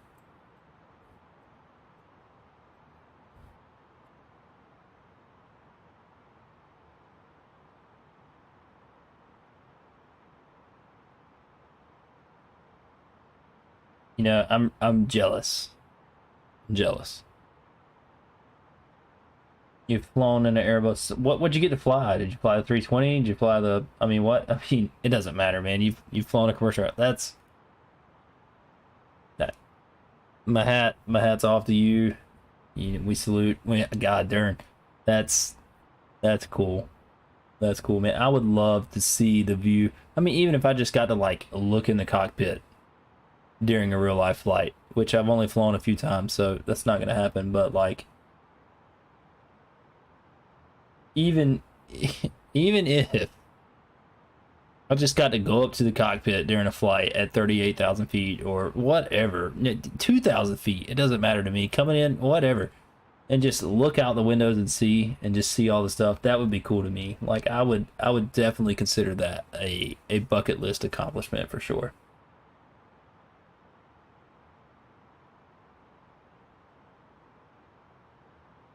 The 18, the 19, the 20, and the 50. Well, my hat's off to you. That's awesome. I'm proud of what you do. Thank you for keeping the passengers and pilots safe and making sure the planes are up to par. Thank you.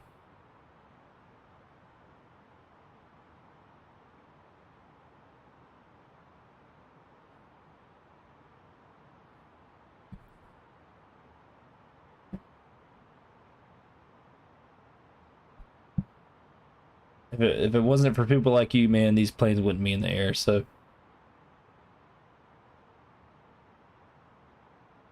and air travel is the safest form of travel if you look at the statistics. So,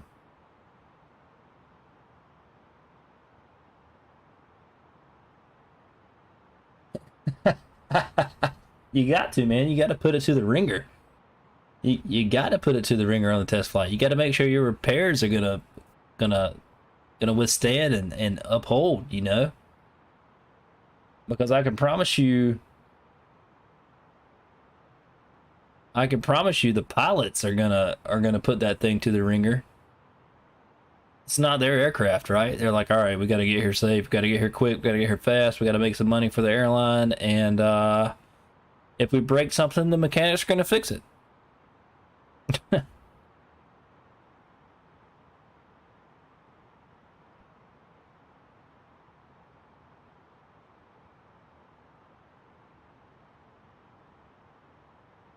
So you definitely, after you repair something and do a test flight, you definitely got to put the aircraft to the ringer. You got to put it to its paces to make sure it's going to hold up to commercial flying across the ocean or across the country or wherever.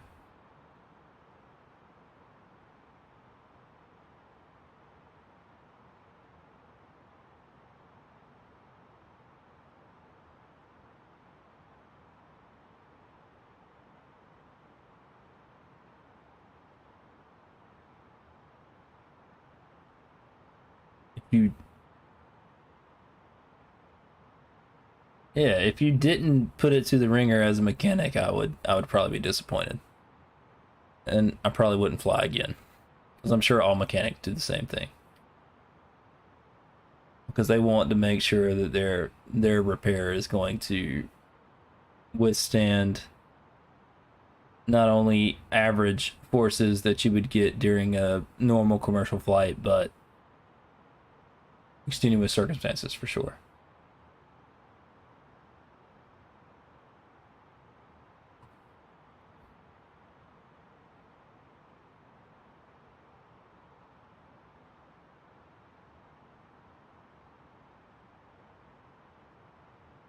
So my hat's off to you. Thank you for what you do. Thank you. Thank you for making these jetliners safe.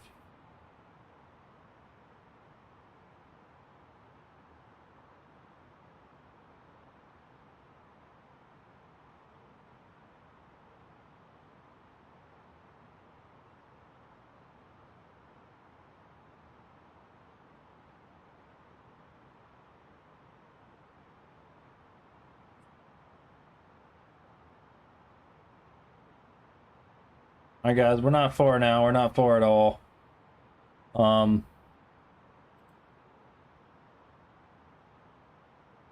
Looks like we might have a bit of a discontinuity there. I'm not certain. I'm gonna check on it.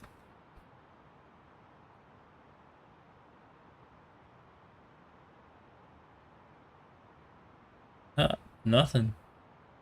It should circle us around. We should be good to go. It's saying we're gonna make our 3,000. We're gonna make our 1,700. We're gonna make our 90. So, I mean, we're good to go. If I wanted to go down to 90 feet, which I might do, I do need to enter destination data, but I can actually pull that from right here. So if I go over to my flypad, 2983, 70 at 10, and 25. So 29.83. We'll put that in here shortly. Temperature is 25. And the mag is 070/010 for our wind here. Alright, so destination data is in.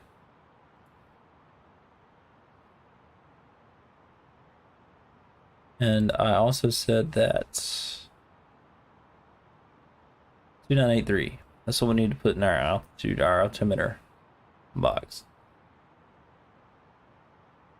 So we're going to change that now because we are going down to something other than a flight level. So I'm going to put in 2983.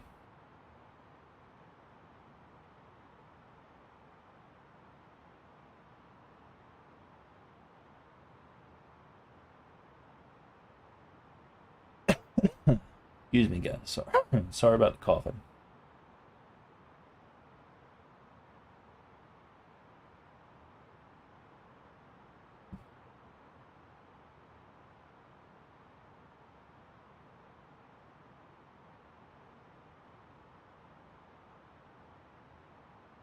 I think Felix either got off or fell asleep on me. That's fine. It's late, early, whatever you want to call it, across the pond. So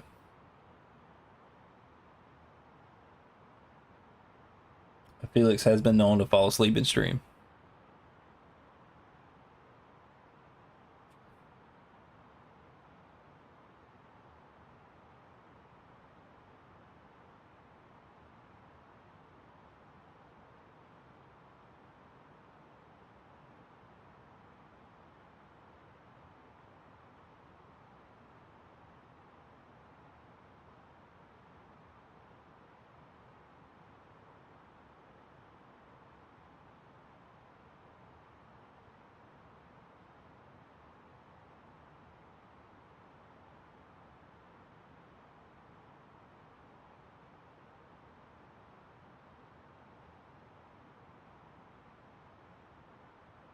And guys, once again, thank you for watching and sticking around, joining the chat, doing all that. If you stick around for the landing, I appreciate that too, but any amount of time you come in and watch and hang out, I'm grateful for it.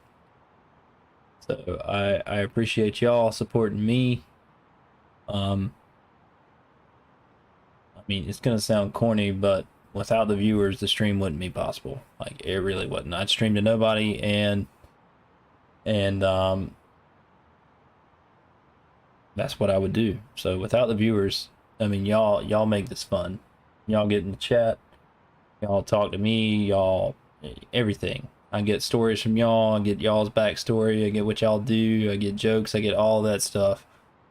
So without the viewers, it is corny, I know it is, but without the viewers, like, really none of it would be possible. Like, I'm telling you, 100%.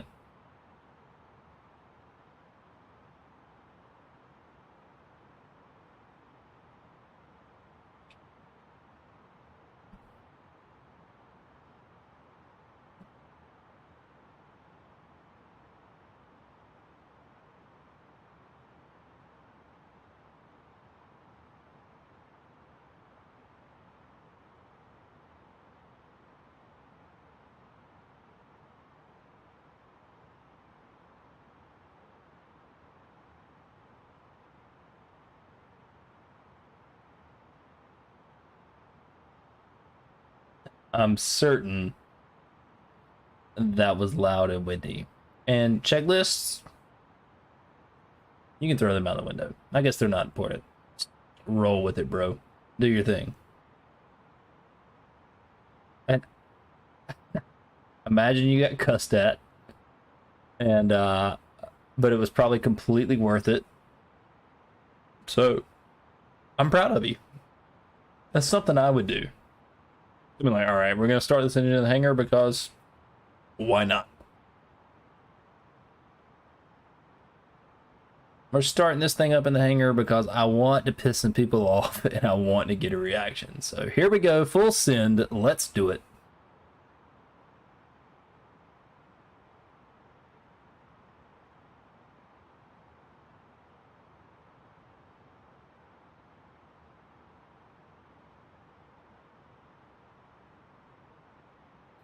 Well, guys, it is cold right now in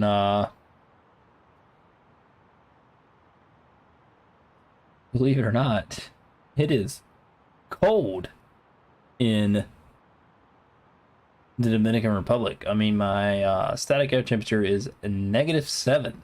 Total air temperature is +12, but we are coming into clouds here shortly. So if this thing is, if my static air temperature is below 10 degrees Celsius At or below 10 degrees Celsius, we will be turning on engine anti-ice.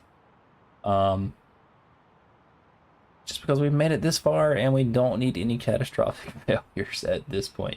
And my landing might be a catastrophic failure. There's always that. But in the event that my landing would not be a catastrophic failure, we don't need one because of icing conditions. So we do have moisture present. You can see the clouds. And our temperature, but our temperature's climbing, so I think if I was a betting man, I think we'd be okay. Dang it, man. I meant to go buy Powerball tickets today. Jesus Christ, I didn't do it. Screwed me. The lottery here was $1.5 billion. Like a total cash payout of like $750 million. And I forgot to go buy tickets. So I won't be winning the jackpot.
Let me tilt the camera up just a hair here, guys.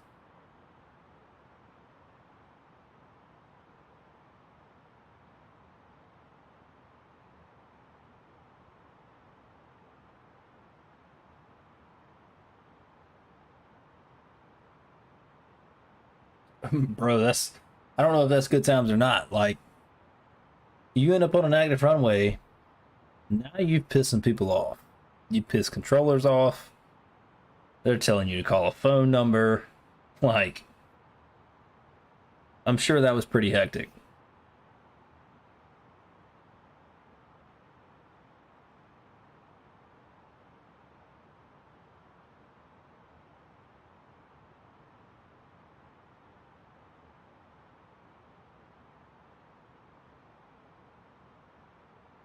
All right, guys, and the airport is just over 60, is it 60?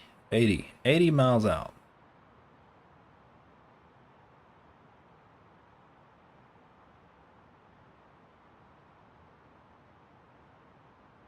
No, 60, just over 60 miles out. 80's up here. This is my 80 ring. So it's not gonna be long.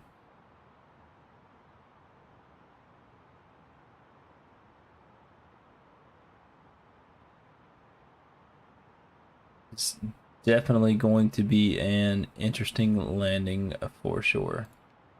Landing system, I'll cut that on even though it doesn't matter. Just in case, you know, just in case I get lucky. Hope and a prayer.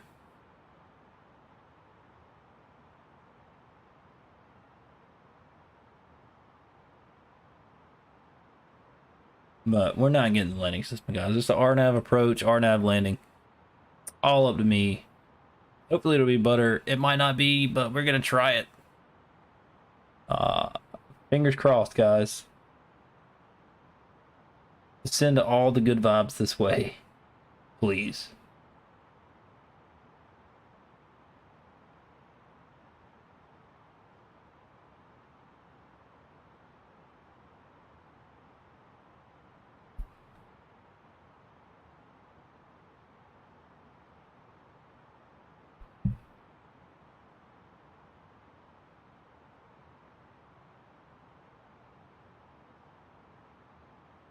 Oh, we're getting closer to the clouds, and our total air temperature looks good. So, I mean, realistically, we would not need to turn on the engine anti-ice because I'll zoom in on it for y'all to see.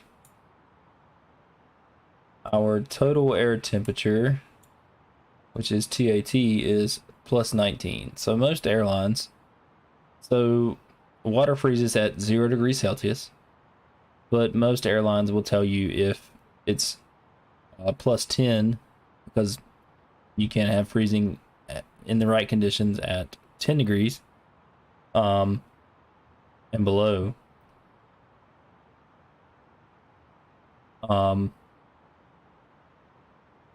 At plus 10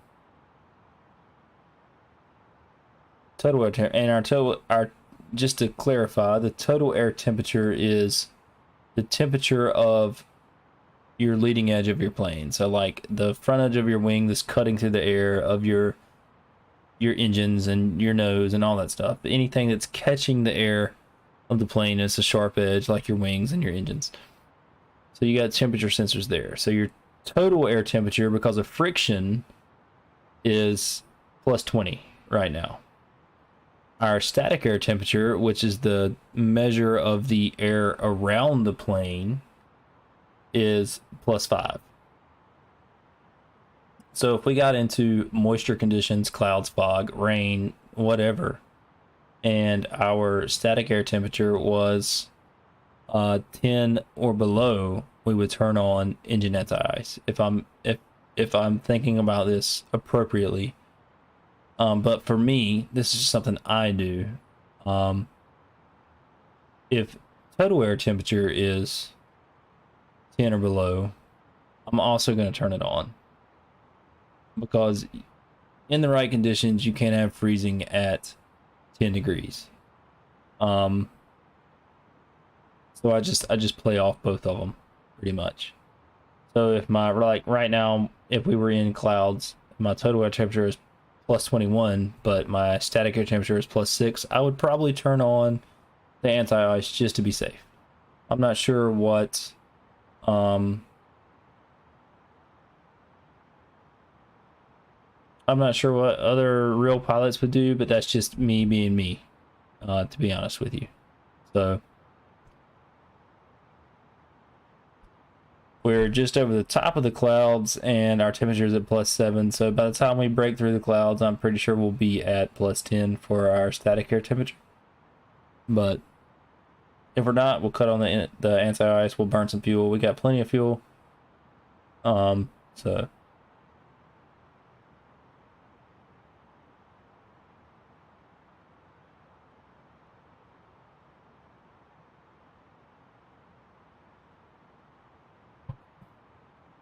all right, guys, we're 40 miles out now. 40 miles. I'll dial this back.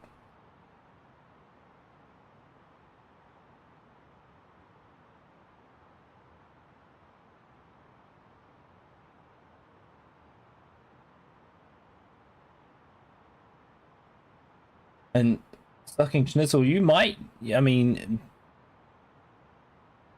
being that you have a aviation background as a mechanic, you might be able to confirm or deny what I was saying there. Maybe not. Can't, that's fine, but maybe you can.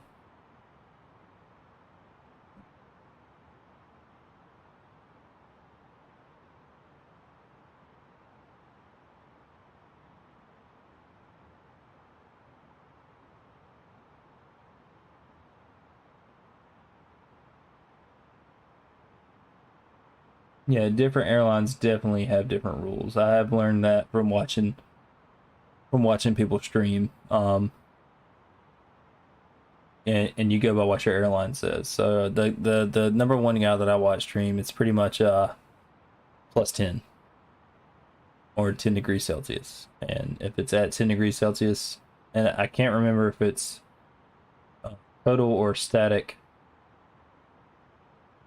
I would like to say it's static just to be safe, but if your total air temperature is above 10 degrees, you're not going to get ice leading up or building up on the leading edge of your plane anyway, so it might be the static.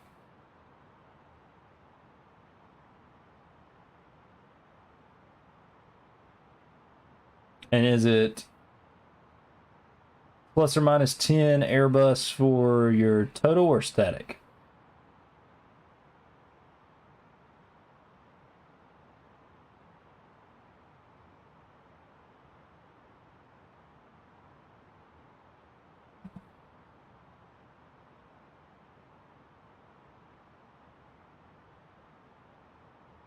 Static. Okay. So I was correct playing on the safe side here.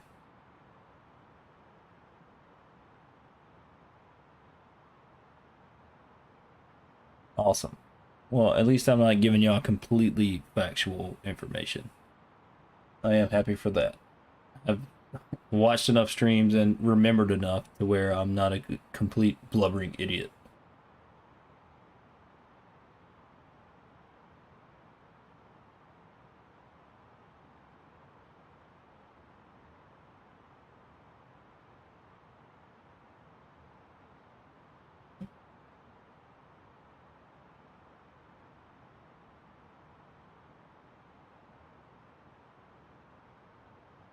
Because the last thing I want to do is give out factual information on stream. So I know that if you do get into icing conditions and you start bidding up ice, you'll get an ECAM message for ice. I've never seen one. I try to avoid it, but it does happen. I've seen it happen on other streams. That in fact, I think people let it happen just to show you what will happen if you get into icing conditions. Obviously, ice is not a friend on an aircraft because they rely on the shape of the wing to provide lift. And then if you start adding ice build up on the leading edge of that wing, well, now you've started reducing your lift. So, and you've also started adding weight. So ice is not your friend at all.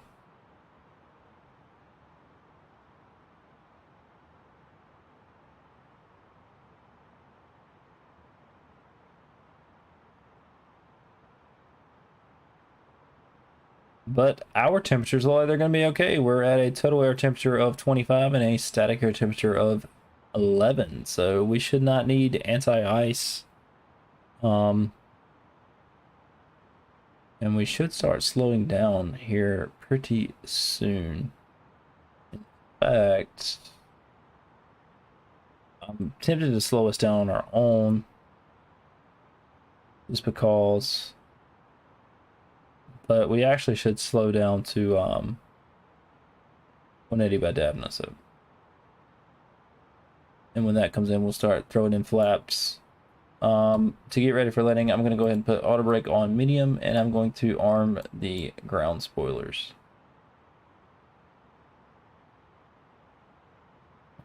And in case this is your first time ever watching Flight Sim, in order to arm the ground spoilers on the A320, you click on your ground spoilers knob here and you pull it up, and when you see this white line, that means your ground spoilers are automatically armed. So the plane will automatically put them out to slow you down upon touchdown.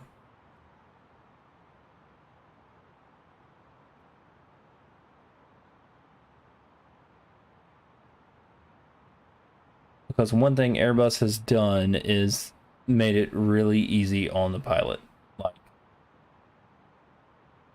they don't have to make many decisions. All right, guys, the airfield is directly in front of us right here. You can see the blue lights. If you look hard enough, we'll zoom in on it just so you can get a good view. But there's our airfield right here.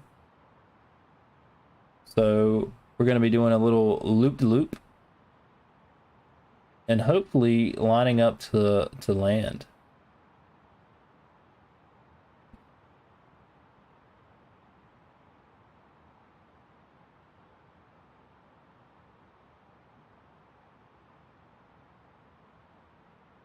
Hopefully. Let me pull up airport info. Landing on runway 8. So let me just see where that's at. That is our left-hand runway when we start looking at it from out in the sky, and we can see the runway lights. So just need to know that I need to line up on the left-hand one.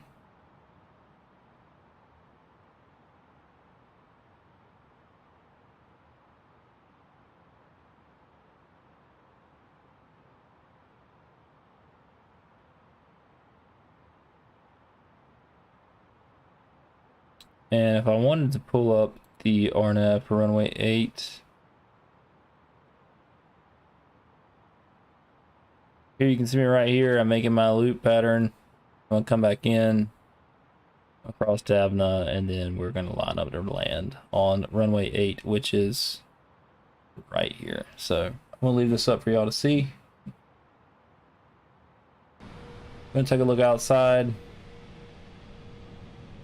and if we look right here is runway 8. And there's a plane coming in to land right now. Looks like they're coming in to land on the other runway, whatever it might be. I'm not sure, but maybe 12. Not sure.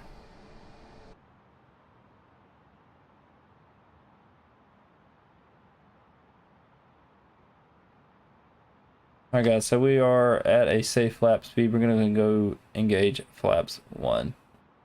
Our next flap speed will be 200, and we're slowing down to that pretty quick because we wanted to say we were going to be at 180 by Davna. So the plane is doing a great job at slowing us down. All right, flaps 2. Did I just put gear down? I did. All right, let's bring gear back up. I accidentally hit it on my controller. All right, guys, we're going flaps 3.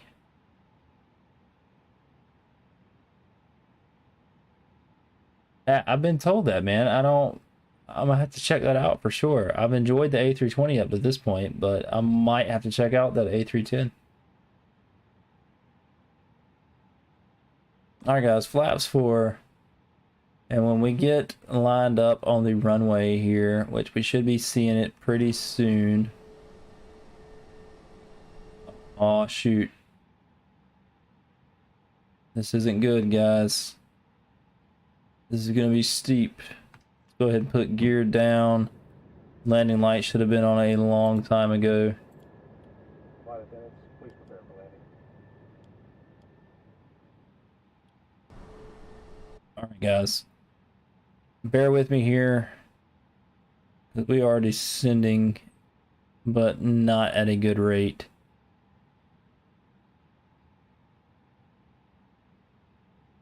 And this might be terrible. So I'm just gonna disengage the autopilot, and I'm going to try to get us, don't you crash on me. There we go. I'm gonna try to get us lined up for landing here.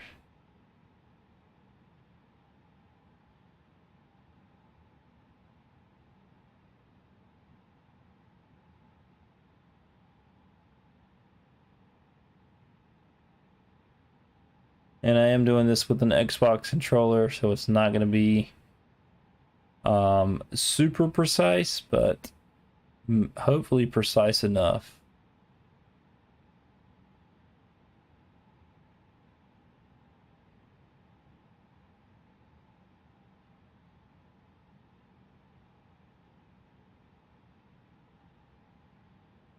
Hmm.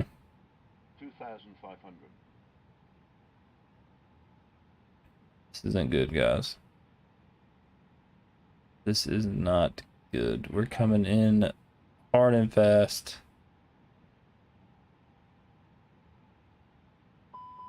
But right now, even though we're overspeeding, I am determined to land this plane. So we're not going for the go around. Thank you, Simbrief, for giving me a terrible flight plan.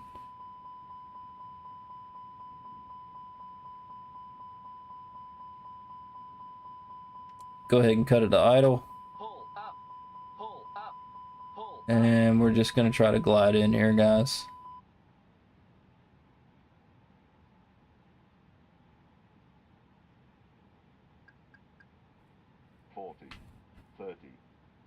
Retard. 10. 5.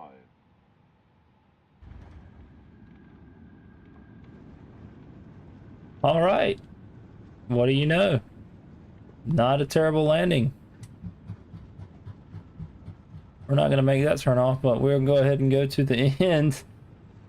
I wish I'd remembered every time I land, I remember to turn replay on, but I forgot to put it on, man. But that landing for the approach was I'd say pretty John Brown smooth. So I'm happy with that. We got the plane on the ground.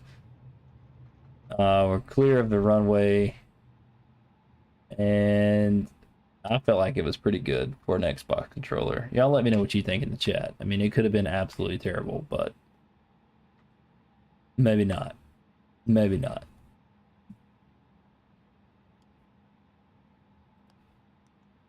We're gonna get our APU turned on. Yeah, 170 was smooth, man. I mean, it was. We were coming in hot and fast. I said that from the get-go. And we're gonna get our airport info pulled up here. So we're just gonna go straight down Alpha to all right, I'm gonna let y'all choose Terminal A or Terminal B. Where y'all want to go?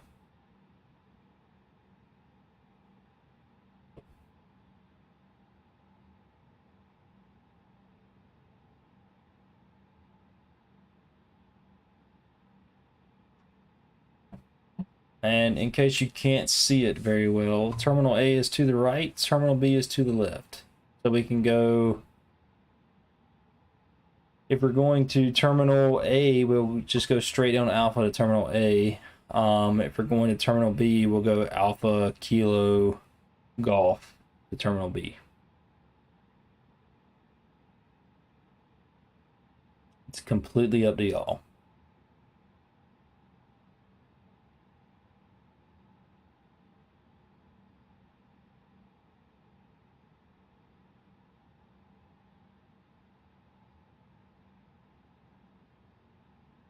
All right, you're leaving it up to me. All right, I gave y'all time. You're leaving it up to me. We're gonna go Terminal B to we're gonna go Alpha Kilo Golf. We're gonna cross runway 0927 at Golf.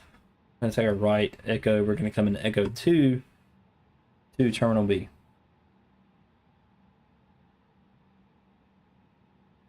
And we'll disarm the ground spoilers. And bring flaps to 0 while we're sitting here. Landing lights can stay on. We do have to cross another runway. Taxi lights are on. Runway turn-off lights are off. Wing lights, they don't really matter. We'll cut them on. And if we wanted more light, we could turn the runway turn-off lights on, but I'm not sure what policy says for that, but we're going to taxi now, guys. We've got the plane on the ground. Welcome to the Dominican Republic. Your vacation will be starting just as soon as we get to the gate, guys. Shoot, I'm proud of myself for getting the landing as sketchy as it was coming in. So I'm not gonna toot my own horn, but props to me. I haven't really done many RNAV landings like that, and we got the plane on the ground and it was pretty smooth.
Alright, so scenery is not great here. We're not going down Kilo, we're just going straight down Alpha.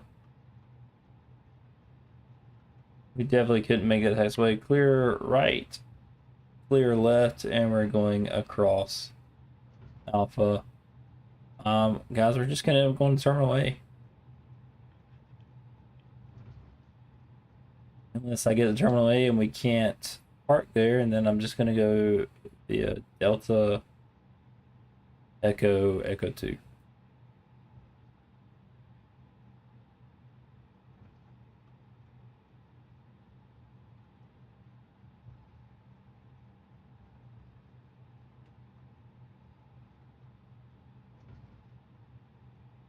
But according to my chart, we could make Kilo, but that's not the case here.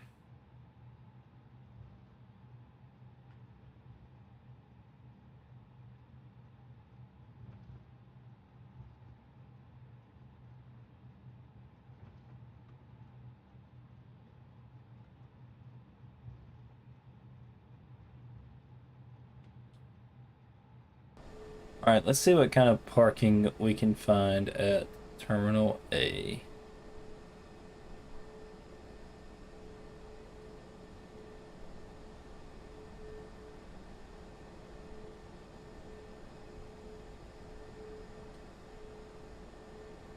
Yeah, I don't even see jet bridges at Terminal A. So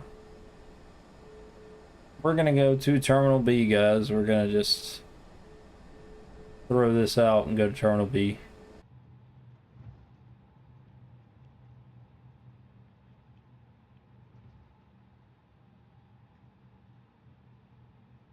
And if we don't have jet bridges there, then we're gonna park the plane where it is and pretend we deplane the passengers with stairs. Even though I do know for a fact they do have jet bridges at Punta Cana Air International.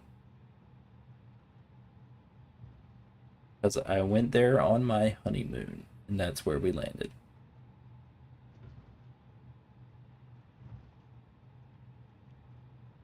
And I see some bigger planes up here, so.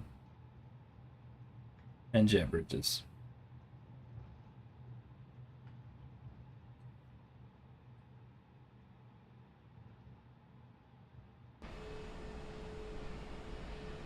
But we're gonna go straight in right here to the left.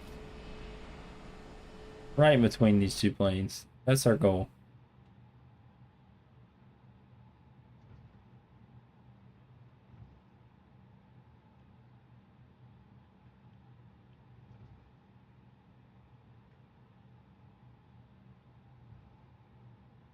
Maybe not rabbit swim because we don't have a taxi line there, so we'll skip down to the next one, guys.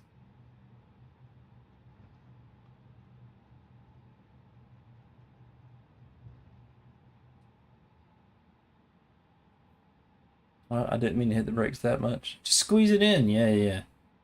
That's what she said.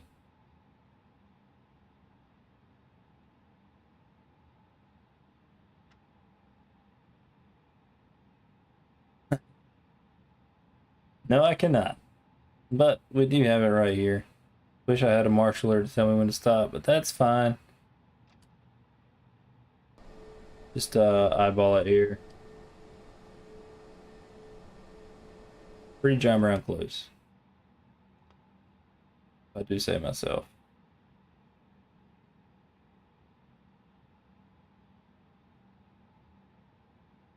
Alright guys, we're gonna get APU bleed cut on. And wing lights can come off. Taxi lights can also come off. Landing lights, they're done. And the runway turn off lights. And we're gonna go ahead and cut off engine 1.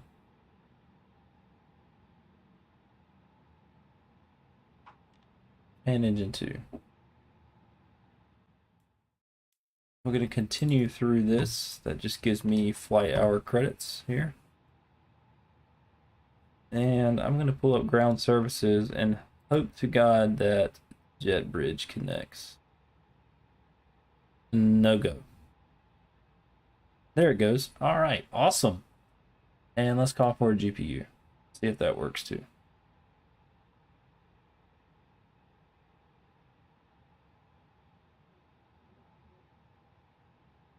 We'll also call for a baggage truck. Because we forgot to load the bags, but we're hoping they got put on there anyway, and yeah.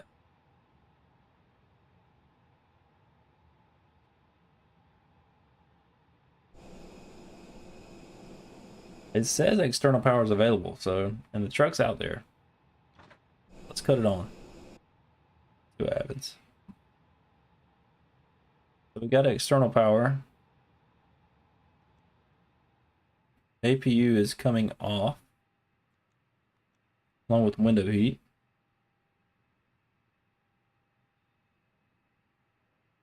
Why the bleed? So that whenever I cut off the engines, the packs continue to run. That's why I put the bleed on. Because the APU bleed is specifically for the air conditioning.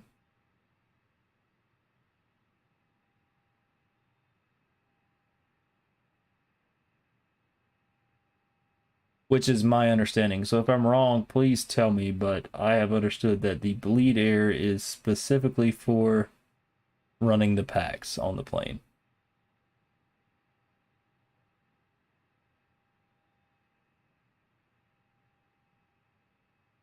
Maybe I'm wrong. I don't know. I'm not sure what emoji that is, but strobes can go to auto, nav light can stay on.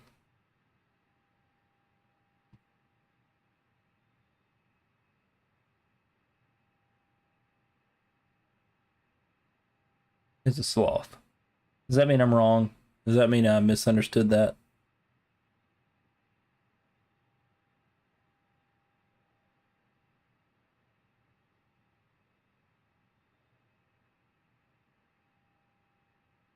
Seatbelts has to come off. We can get these passengers off of here.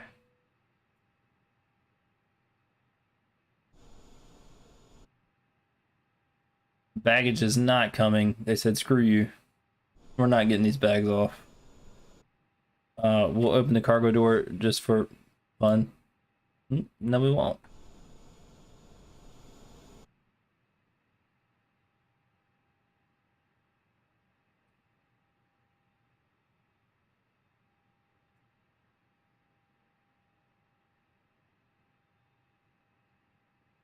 All right, guys. Well, let's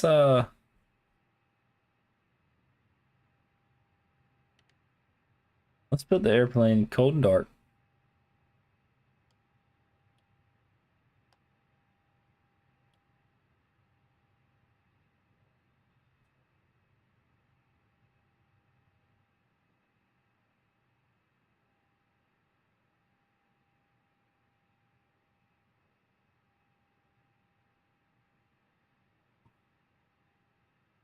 Beacon lights off.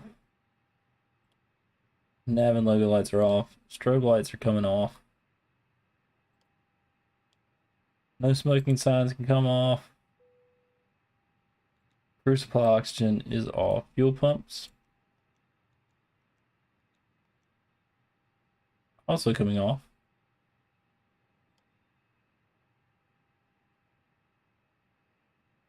And 3 off, 2 off, 1 off.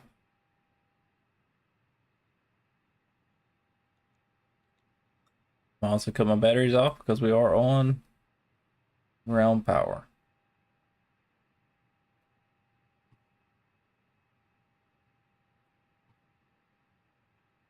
We'll dismiss that.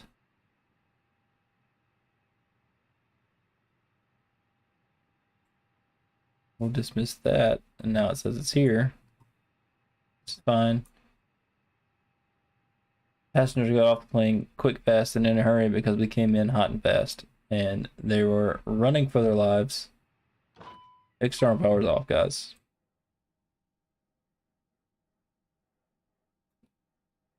And we should be cold and dark at this point. There we go. All screens are off. All lights are off.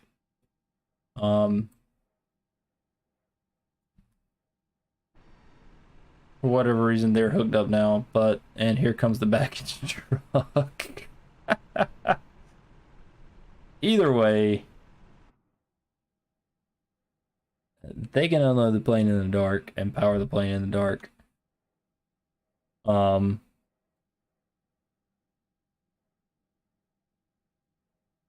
gonna switch to just chatting for just a second. Guys, I appreciate y'all dropping in, supporting the stream, supporting the chat, talking to me. Corny as it may sound, they said it was corny before. Like I said, without y'all, none of this would be fun or possible. It's almost 1 o'clock in the morning. So I'm probably going to go to bed, at least get in the bed. I appreciate each and every one of y'all. And it's been fun. It's been real fun. Reliving the honeymoon flight has been great. We came in for a really good landing. In case you don't believe me, put it up on the VODs. Please watch it. First RNAV landing was a great success. I'll label it as a great success for sure. So, guys, once again, I appreciate you stopping in and checking out the stream. It means a lot to me. I'm sure it means a lot to some of the viewers that have been with me since day one. And y'all have a great night, great morning, great day. And I will catch y'all next time. Keep it classy, keep it fun, keep it clean. I love y'all. Y'all have a good night.